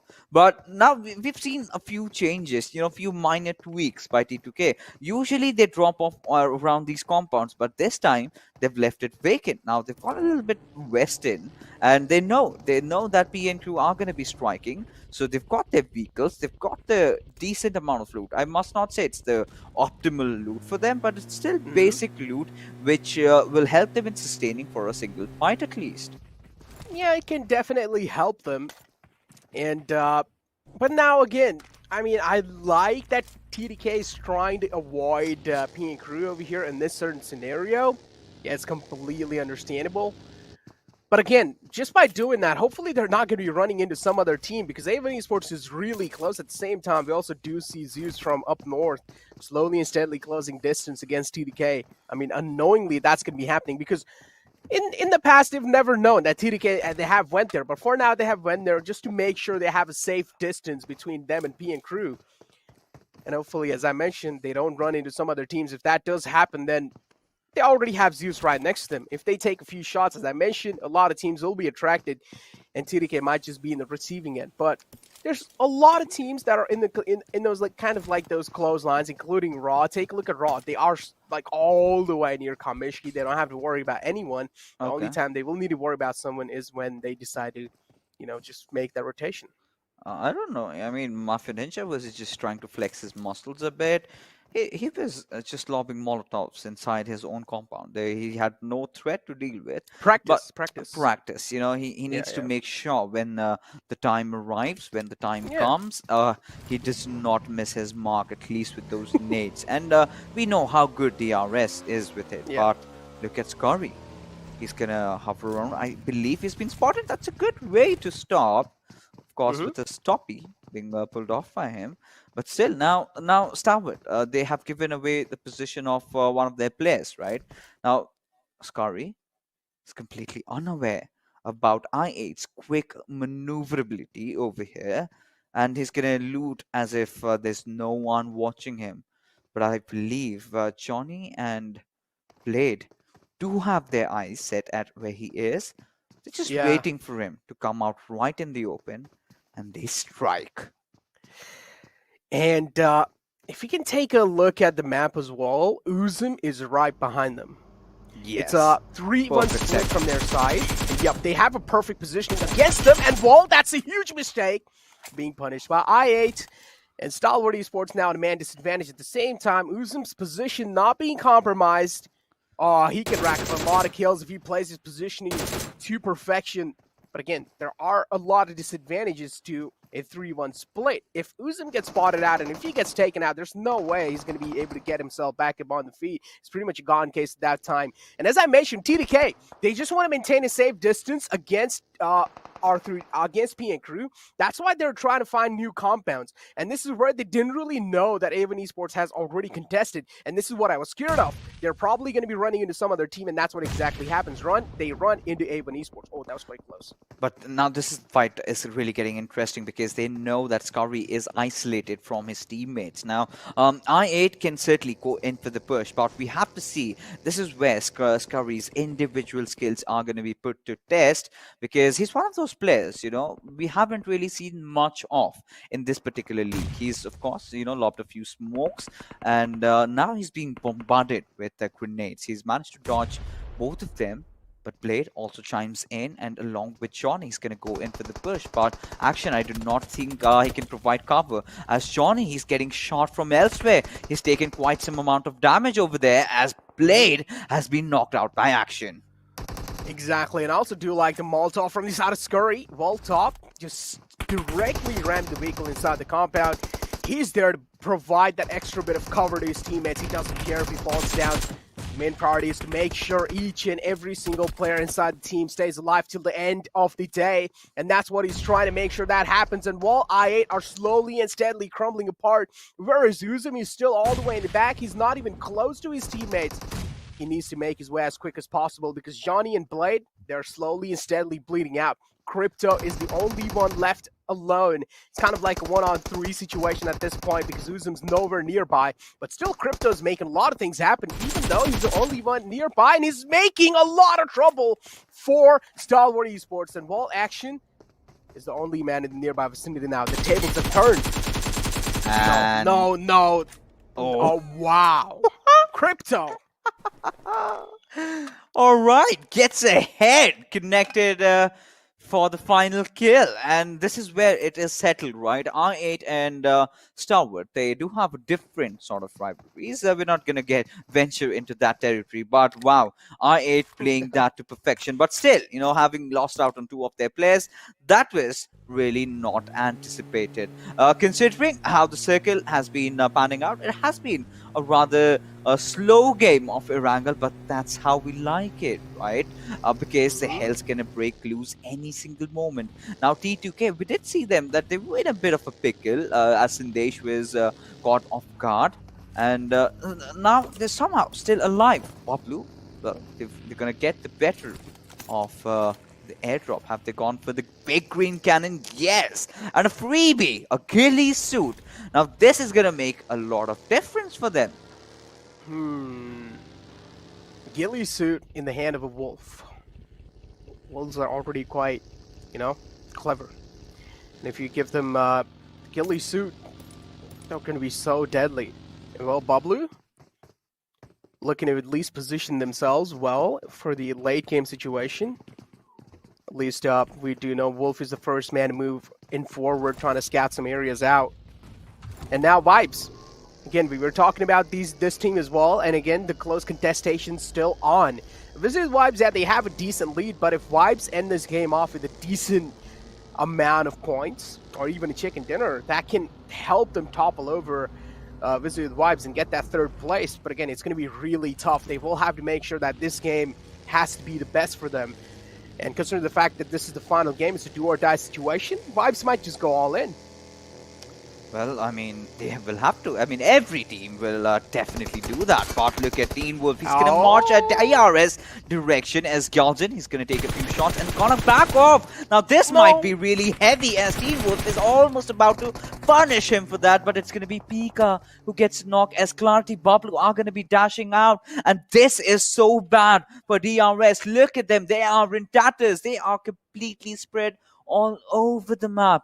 And Clarity BABLU having taken control over the situation. This is one of those rotations that DRS is not really accustomed to, and they know that if they possibly get eliminated early on and T2K have a good game, then their chances, their dreams, the deadlock that they have been wanting to break ever since will never be fulfilled. And well, as I mentioned, Wolf doing a great job of scouting, and BABLU, they're not going to be stopping just with that. Wolf again. This man's on fire. Someone needs to stop this lad, because with the AWM, we are surely up for a shove from this man. He is just taking fights on all different angles. He does know he has the confidence. AWM is just kind of like the sniper rifle, which just gives you sure confidence. And you're like, when you have that in your hands, you just want to challenge fights all across the place. Another quick rotation coming through from the side of I8. And well, P and crew missing quite a lot of shots. That's me when I camp the bridge. Yeah, and we are all potatoes, right? And look at the circle shift, Necro. Now, this was karma for I8. They did block the bridge, and now Orchid. Well, all right, I do not know what this kid is up to, but he definitely 100% has been spotted. Now, Ozem, he is not going to spare him. We know he's been in hot stellar form. As Crypto will provide the cover fire, he spotted 2 players coming at his direction, as Ozem is already well prepared for them as the shots get registered, and Ozem does manage to get one more knock. Now, Slayer, he's going to get that quick rest back up, as I8 in a little bit of a pickle. Ozem needs to heal himself up as Crypto. Wow, he's dashing off, but Ozem, wow, what a play by this particular lad, getting those nade knocks. Now, Orchid, he's going to come out off the shores. And, well, Ozem is just waiting for him. That's a cute gift of death. Burn, baby, burn. Yeah, holy moly. And Orchid follows that play from his side. He just jumped inside water in front of the squad of I8. That was questionable, and yeah, that's it. That's it for P and crew. There's no way Orchid's going to be making it out alive from this situation. I8 as well, they're playing this situation as if they're not even scared. It's like as if they're just playing against some, I don't want to use some harsh words, but yeah, they're just making this look so easy. And P and crew, well, there's just no way out from this situation. Orchid has put himself in this uncomfortable situation by himself. And there's just no one to blame inside the situation rather than himself. And he just can't make it alive. He's taking damage underwater. He cannot breathe. And finally, the play zone is going to be the one to take him out. And that's going to be it for P and crew in 15th position. That's an interesting take. And I8, they've been dealt with a lot of casualties. But right now, Future Station, Magnet, he's got 3 opponents right in front of him. And Teen Wolf, did he hit that? Did he hit the shot? Oh, he did, and that's a headshot. And I mean, Godless is not really far behind. So while we were covering the action between, I8 and Pre and Crew, a lot of headshots were lobbed in every possible direction. But Magnet, he's managed to take one. Can he get the second? As Cloud will prone down at the right nick of time. Nade being pulled out. It's traveling right there. Magnet, okay, quite lucky because of the rock that he had for his cover. Cloud down quite low. Same thing goes with BABLU. He just got back up on his feet. Magnet now trying to create a safe distance from the cover, and now this is where he has made the call as well to back off towards his teammates, and that's probably the best or the most mature decision he can go for. And that's what he does. Future Station and High Voltage. These two teams right next to each other. Extreme is knocked out, and we can also see, right? Like, Legend is right behind him. And he can play the third-party role inside this, and that's what he's exactly doing. He's taking a few shots onto them, just doing that tickle damage, but finally decides to fall back. He certainly does as the fight gets on right now. As Wadu, he's the one holding the flanks for his team. He's the last defense, and he's also been broken, which leaves Havoc alone. And Future Station, they're enjoying themselves. And we were talking about Future Station and all these off teams are, well, performing really well in the final day. And Wizzes with Vibes is the team that has impressed us the most. Now, considering how the zone has spanned out and ZEUS being right at the center, this looked like a really interesting game for them.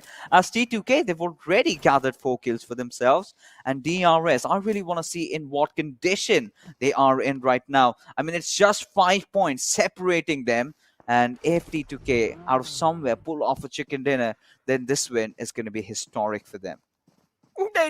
They definitely can, especially certainly knowing what kind of a play Crypto pulled out against Stalwart Esports there. I mean, Stalwart Esports is a solid team, and well, pulling off a clutch like that against them, I don't even know what to say at that point, but take a look at this replay. A crispy headshot. Wow. Okay. That was clean. That was clean. Sada from the side of Raw. Raw as well, I like on the final day how they're stepping up, right? They have stepped up on the gear. They finally have realized that, well, stepping up a little bit is probably the best thing they can do on the final day, and I like they're getting a lot of spotlight as well in the final day. But talking about some bold rotations, this is a clear example. Nima hugging his own lines, making that crucial rotation happen, but he keeps him if he keeps him going in the same direction, he might just meet Seal. Yeah, okay, that's brilliant. Yeah, or maybe Wizzes with Vibes, right? They're all right beside each other, but Rules has decided to head in inside the circle. As DRS, they're definitely feeling the heat, right? T2K, for them, their first objective has been accomplished, right? PNQ is no more in the game, but they do not have to worry about them. But Baron does manage to take down Mafia Ninja, and now this is devastating as Seal is heading in for a push. Now this will get really deadly because Wally, he's gonna cook his grenade, and if he lobs it in good fashion, then Nima is going down as well. Nade, a little bit of not really making it onto the mark, a little shorthand, I would like to say. Another nade, though, definitely makes it. Mafia Ninja was really vulnerable, and this is what he capitalizes upon. Nima is down low, and I feel like healing himself first and then maybe going back to Mafia Ninja is probably the best thing he can do, and that's what he's exactly trying to do. Mafia Ninja is like, all right, this is probably where you should try and give up on me. And Seal, this is where they find the right opportunity to strike. They are going to be charging ahead. Wally's the man who's leading the charge. He finds the kill confirmation onto one. He sees AJ leaving the vicinity. And while DRS opting out to get those positioning points more, because they do realize that they need to defend this first spot. And well, if they're not really going to be able to do so, TDK has managed to close out the distance by quite a lot. It's only, I think, so 4 points different, Fixes. Yeah, and they've gotten quite some decent amount of kills with this circle shifting towards the eastern side. They've got to make a mad dash for the circle. And now the big question pops up is, where do they go next? They still have 4 of their players alive. And I think, Necro, if AJ gets picked up, T2K have pretty much done the job. And with ZEUS, yeah, I mean, ZEUS also playing really well, but they haven't really gotten themselves on board with a lot of kills. Now, this is the moment where the lightning strikes. It's all just going to come down to when exactly are they going to find their kills. And BABLU, all right, they're doing magic. with that AWM having spotted the players of Team Vibes as Assassin falls down as well. But Icy falling down. And ZEUS, well, they've got to get that quick revive. They will. They do have a decent amount of cover for themselves. Also, at the same time, a few smoke grenades being lobbed in. Just to make sure that extra safety is always better. Precaution's better than cure. And now, trying to kill. They are trying to move inside the zone, trying to create themselves a safe path through those smokes. But this rotation is going to be full of risks. They also need to get Suyog, Legend. Yep, finally he gets Suyog now, and they're on a move inside the zone. And as I mentioned, this is not going to be an easy move, but still, I do like the balls on Legend and Suyog, though. They still just directly go inside the zone.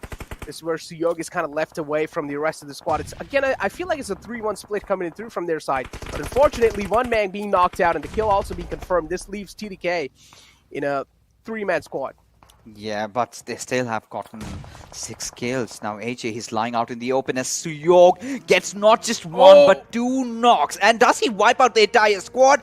Yes, he does. Stepping up when it absolutely mattered. This man is a monster. Quite resonates with the fact as to why he deserves to be in those kill leaders. As T2K, they are inching close to win the league stages, of course.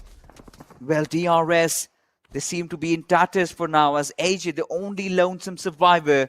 As T2K, they've accrued 8 kills already. Right in front of them lie Team Seal, where Baron and Wally, well, they have been spotted. Spotted, few shots being rattled off in their direction. A decent amount of damage being dealt on Wally. And yeah, I feel like at this point, pretty much TDK should have secured a little lead. At least they should have tied up with DRS. Sandesh, he does know where exactly Seal players are there, but the problem is they also need to cross over on the other side. But another fight panning out. It's going to be ZEUS and I going head-to-head against each other, but still the threat looms around. As long as Crypto is alive, he can make some inhuman clutches happen. And if you want to at least secure a fight against IH, you need to take the man Crypto down first. Yes, you certainly have to as Godless. Well, he spotted up Suyog. He's definitely gonna release a few shots, and there you have. Was that a head? But either ways, AJ is still keeping them in contention, and Godless with his M24 blew up that vehicle. Now he's got his sights set up at Crypto as IC got that height advantage for himself. Crypto lying in that sheet of smoke. For how long is he going to fight as he managed to take one down? And he's done this before, right? And I'm not going to be surprised if it pulls it again. And he is getting close. But Crypto, well, he does not have a lot of medicines to work around with, but he's still fighting. And Crypto, can he clutch it out? 5 kills already for this lad as he gets those confirmation for himself. But ably, at the final neck of moment, will shut him down as ZEUS still somehow are in contention for the chicken dinner. He made me stand up from my chair. Oh, he was almost about to do the 1-on-4 clutch again. He took down 3 players, single-handedly fixes. And how can someone be that good? But now, Seal's still alive. I'm kind of surprised how they're still alive. That's such kind of an uncomfortable situation. And as I say that, Wally falls down. Baron is the only man alive, but he's taken a lot of damage from that blue zone. The blue zone's eating him alive. And how he needs to get out of that tricky situation pretty much just seems quite impossible because he's being pinned down by BABLU, and they're not going to let him move out just like that. BABLU, they have quite a good positioning. They are in the center, but the problem is they're also getting shot at in the back lines by Raw. There are a few teams that are trying to traverse inside the area, but BABLU are doing a great job holding their ground off and wall. This is where the final stalemate comes down to fixes. Raw versus BABLU. What do you think? So which one comes out on top? But yeah, the man advantage is certainly looking heavy on the side of Raw. Yeah, they've been playing so well in the final day, right? And this is what we had anticipated, you know, the big guns falling off and an off team getting the chicken dinner over here as just the final 3 remain. It's a gift from the gods for Team Raw, but are they brave enough to go for this? They've already gotten themselves 6 kills and are certainly eyeing out for more as Pika. He's just surviving with a sliver of HP and with no first aid. It looks so far-fetched as Baron finally falls down, but with 5 kills, his daddy will get the opening knock over here onto his B shot as blah blah blah going in for the trade as Joker has managed to spot them out, and this is it. This is it. The way they have been playing, wow, this had to come in, and the ruthless, aggressive Warriors get the final game for the evening. What I really want to see are the overall rankings, man. Yeah, I do understand Ruthless Aggressive Warriors won the game, but still, the final game was all about who's going to be getting the first place or the first spot. Now, TDK moved in quite close. We did see DRS, they fell down quite in an unfortunate way, as Asia was the only man who was left alive. He tried his best to at least get those survival points, but again, TDK, they were looking quite good till the late game of the phases, so they have racked up quite a lot of kills. They were looking quite good, so I want to see, have they toppled them off in the overall rankings? What do you think, Suffixes? Have they done it? It's a mystery. It's a mystery. Absolutely. I have no I do clue understand why you're what doing really that. happens. You know, on one hand, DRS had that slight lead, and AJ was surviving. He was getting some kills from the backlines. But I must say this to you, Necro. I mean, T2K did get some amazing kills, but Ruthless Aggressive Warriors, they have definitely sealed some $1,000 for themselves in the final game, which did go and blew our minds with the kind of action that we had for ourselves. I mean, what a game that we had to witness right from the early get-go. Stalwart going after I8 punishing them, then I8 also getting punished, but still managing to topple down P and crew. T2K Suyok with that beautiful, Kobe nade as he took down 3 players. These moments were definitely surreal. Hey man, you're standing right now. It's you're making me feel awkward at this point. Okay, I want to stand as well, but I can't, unfortunately. But yeah, I'm pretty sure you're having a great time standing there, because now you will have to run all the way across. You have to run all the way across, so I do understand it's kind of like a warm-up for your feet. But with that being said, I feel like that's it from our side, right, Fixes? You will have to move on to the analyst desk, and after this break, the analyst desk is going to be on board.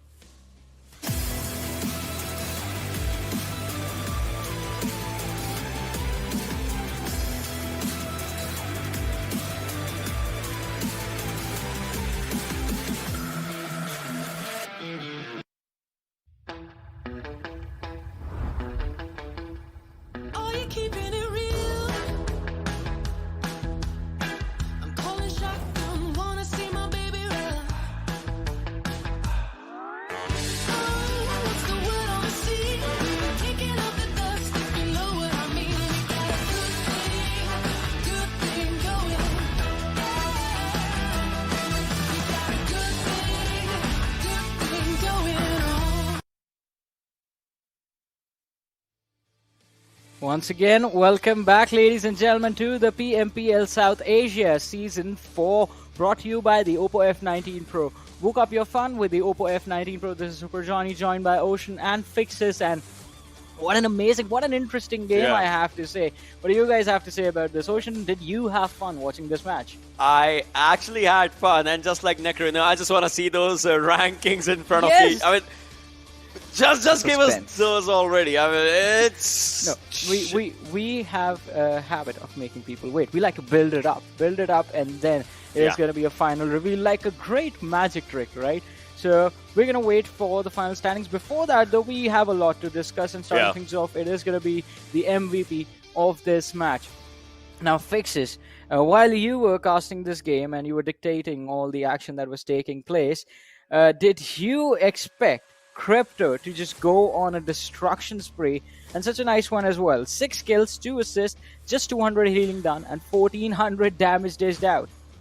I mean, I did not expect, but I was not surprised at the same time, because we know this man is capable of pulling things like this. Now, it all started with him going for an early rotation, right? I does not usually do that, and they do not usually rotate from the eastern bridge. So this time, Stalwart were caught with their pants off.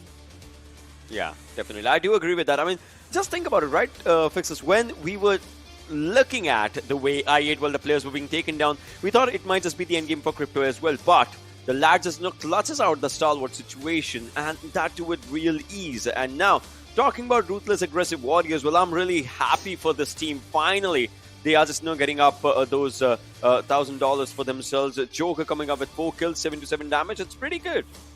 Yeah, I mean those are good numbers that have been displayed. But let's have a look at the head-to-head between Raw and BABLU Clarity. Now, Yeah. this was an interesting match because I mean we were hoping for something like this to happen, and we did talk about this in fact at the start of the day as well. But finally, a lot of wishes have been granted in this game.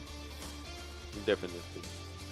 Well, I mean, 100%. Yeah. You know, considering the fact that T2K and PN Crew was one of those fights that we really wanted to see, but well, that did not happen. And T2K, they played out of their minds in this particular game. Still missed out from the chicken dinner though, but have managed to get 9 points. But I really want to see how many have DRS gotten for themselves. Even if it's 9 and 0 points for DRS, then it kind of matters because then both the teams will be at a neck to neck for themselves. So that we'll have to see what happens, because if DRS even has 1 point, that means DRS will be at a higher level, and well, they have 4. All right. I'm not gonna say it. I mean, Johnny, you can. Well, I mean, they always like to outdo themselves, right?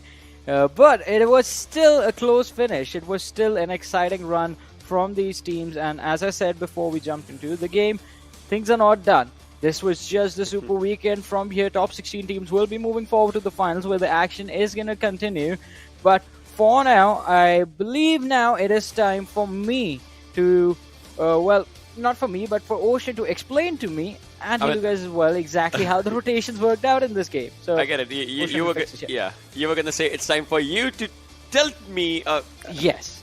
Leave it. Let's just focus on this one. Let's just focus on this one, right? Well, let's just focus on Team Pakistan because at this moment, look at this, where Ruthless Aggressive Warriors were and the way they started. I mean, I kind of just did think about it. They always just try to have kind of like out of the box areas for themselves. Kamesh, Stalwart, not exactly though, but this did work up in their favor because the way they were moving, and unlike the previous game when we talked about it, they already were acquiring the most dominant areas inside the circle. Right, Wizzes? Yeah, 100%. And this is where the aggression from the last game did come down over here as well. They were not shying away from fights at all. And like you said, this is one of those drop locations that Raw has for their plan B. And boy, oh boy, it really did turn out well. Yeah, it definitely turned out well for themselves. Look at this, right? Most of the times when they had the circle. So today, in the entirety of the game, if you remember the previous Erangel, ZEUS won the game because the zone was pretty close to them. And this time, one good rotation, one good decision actually gets you $1,000. We saw a live example right here and also in the previous Erangel game. So I would say these Erangels were all about your critical thinking and your good decisioning. If you have the good decisions, well, you yourself know which fights are you going to take or which fights you're going to avoid. And that, again, just comes down to good fights and bad fights. Yeah, I completely agree with that. I mean, you have to figure out what position gives you an advantage and in which position you have a disadvantage in those fights and try and disengage. But it was an interesting game nonetheless, and talk about interesting intensity of this match. We're going to have a look at the Oppo F19 Pro moments of this game and relive the action once again. Starting things off, we know I8 how good they are at controlling the bridge positions. Yeah, and this was not anticipated, right? This was where Stalwart were never thinking about it. We did see Scurry just, hovering around that one compound, and he was feeling confident because no one took shots. But this is where, I8 could have actually capitalized, but they were the ones being really patient. They waited for the right opportunity, but still, they dealing with those casualties over there. Crypto had to be the savior, not just once, but twice. The synergy that they displayed was so beautiful. But again, Teen Wolf displaying some beautiful bolt action over here, and it was just not him. Even we did see Bishal, Sada, everyone are going really big with their bolt actions. True. I mean, yeah, when you have the cannons in your hand, you have to go big. And we have seen this happen throughout the PMPL South Asia Season 4. Bolt actions, were sort of brought back into the hands of the players. And Ocean, you were quite upset when the meta changed. And does this make you happy? It does kind of make you happy because it's this is all about efficiency and how much you can just acquire your target with the better of the ease for yourself, because it's just one shot and it's like you get one shot, one opportunity. kind of a thing. So Yeah. that way I would say I love it. But then again, I love me some M4 6 times as well. Everyone does It's, like it's, that it's a action. good thing. It's a good thing Yeah. to watch out, right? Bold action Exactly. coming down, but then it's all about versatility as well. Sometimes we This see those nade. mini 14s as well, and oh yeah, this nade was so brilliant just coming down. Yeah, there were a lot of things that we've been asking for a long time happening in this one insane match itself. But moving forward, I mean, it was all about, again, like the previous Erangel, about capitalizing and moving forward at the right time. That was what Raw were able to do, pushing forward slowly and steadily, while all the other teams that were fighting for the points were part of a lot of action and aggression. And this was Crypto just dropping his wrath on ZEUS Esports, the god that was quite notorious for their anger. But this was an incredible moment from I8, and moving forward, it was just Raw ending things and just walking away with $1,000 and the chicken dinner from this match. But now it is time to have a look at the damage graph, the damage histogram for this matchup, and well, it was, as we said, quite intense, this game. Ocean? Chaotic.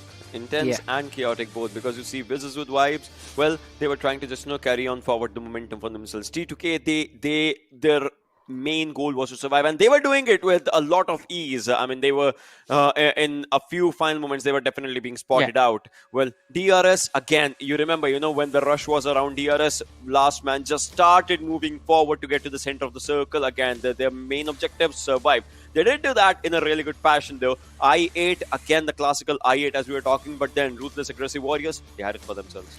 Exactly, but now as we have a look at the overall rankings, it was a 4-point difference between DRS and Train to Kill that is going to keep DRS at the first position going into the finals with the highest number of chicken dinners as well. They have 7 chicken dinners.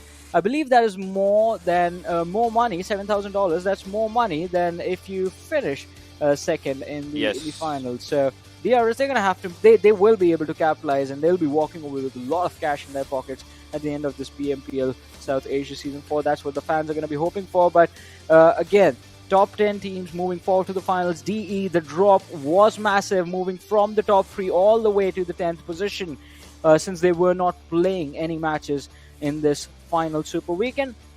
Now, going to the second page of the standings, we know, like, things are not going to change that much. But Fixes, I want to ask you first, like, was there any fight in this last match? Were there any team collisions in this last match that made you just go, all right, you guys have to avoid that, this is not going to work out for you? I mean, of course, well, there had to be T2K, and DRS's fight against Seal, right, after they got that first knock. But they were in such a position that it was not going to be an easy escape, because we know Mongolians are infamous for chasing down their opponents. And AJ, I believe, did save the day for them. Had he not escaped from over there, had he not put himself in a really sneaky spot, and he did manage to get a few kills also. So that really helped. And yesterday also, if you remember, the final chicken dinner which DRS got in the map of Erangel, AJ had a really important role to play. And today also, he saved their heads. Exactly. I mean, he was able to make sure that the team was going to be at the first position in the overall rankings by the end of the day. But as we come to an end of the league stages, before we head to the finals of the PMPL South Asia Season 4, ladies and gentlemen, Raw have finally gotten themselves their first chicken dinner of these league stages. Now, this will give them an extra $1,000 in their pocket going into the finals. And we were talking about this for a while, like, all right, every team has a chicken dinner, but now 7C are the only team that are left behind. But let's have a look at the team that has done really well for themselves in today's matches, and it is going to be the team that got 2 chicken dinners today out of the 5 matches they played, Wizzes with Vibes. Ocean, how wonderful was their performance? Definitely really, really wonderful. Look at the survival stats, right? Yeah. Rules, if you look at his stats alone, when it comes down to the survival marker, he checks that. When it comes down to the kill department, he checks it. When it comes down to the damage department, he checks that. And Wizzes with Vibes. In fact, the Sanhok's game was kind of, really, really, I would say, quite an anticipated Yeah. one. I mean, they had all the players surviving and their rotations inside the zone. Those were some amazing rotations that these lads did. But then coming down on Miramar, they had a really good damage, and well, Erangel almost around an average of 5 kills. And that too, we know it. We have multiple Erangels, so Exactly. I mean, we have a lot of Erangels have been More, yeah. played. We do see the number like 39 and 17 Miramar, 13 Sanhoks, but they have managed to put up a decent performance every single time, no matter which week they were. The only sort of critique that all three of us had, like every time we've been in on the desk, it was the fact that Wizard Vibes, the consistency was lacking a little bit. But talking about the team that is sitting on the first position in the overall ranking, DRS. Now, Fixes, I want to ask you, like the recovery from DRS, it was incredible because they kind of had a slow start in that first week, but from there on out, they have been pretty consistent. Yes, and it was such a roller coaster journey for them, right? And in the first league days, they come in and they show why are the kings of the competition. Suddenly, heading into the first Super Weekend, they absolutely vanished. They were at the second page. Now, this is where they did most of their climbing in the second Super Weekend, right? Yeah. We also did see T2K being in a good contention, and this was such a good rivalry being built up. But this was something that we did not expect with the start of the tournament. I'm really happy about, because we really thought that the Mongolians would be dominating, which certainly was not the case, because it has been a Nepali domination altogether if you talk about the top 4 standings.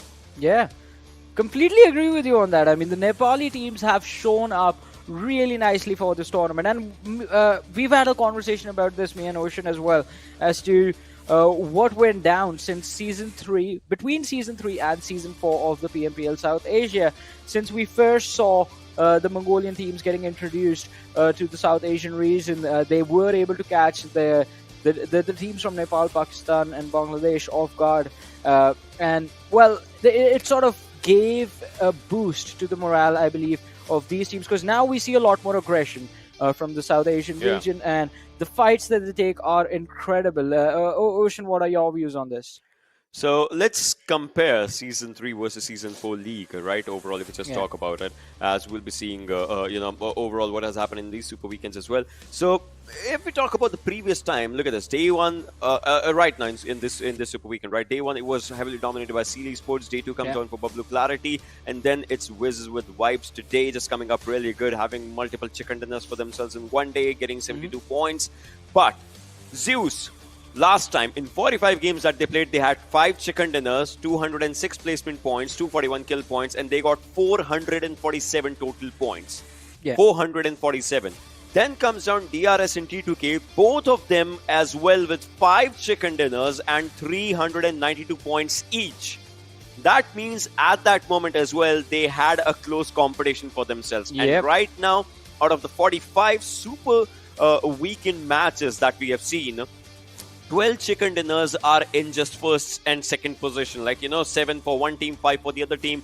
It actually showcases that both of these teams, both of these names in fact, would want to go neck to neck, and that's what that is one thing that keeps me going for the finals as well.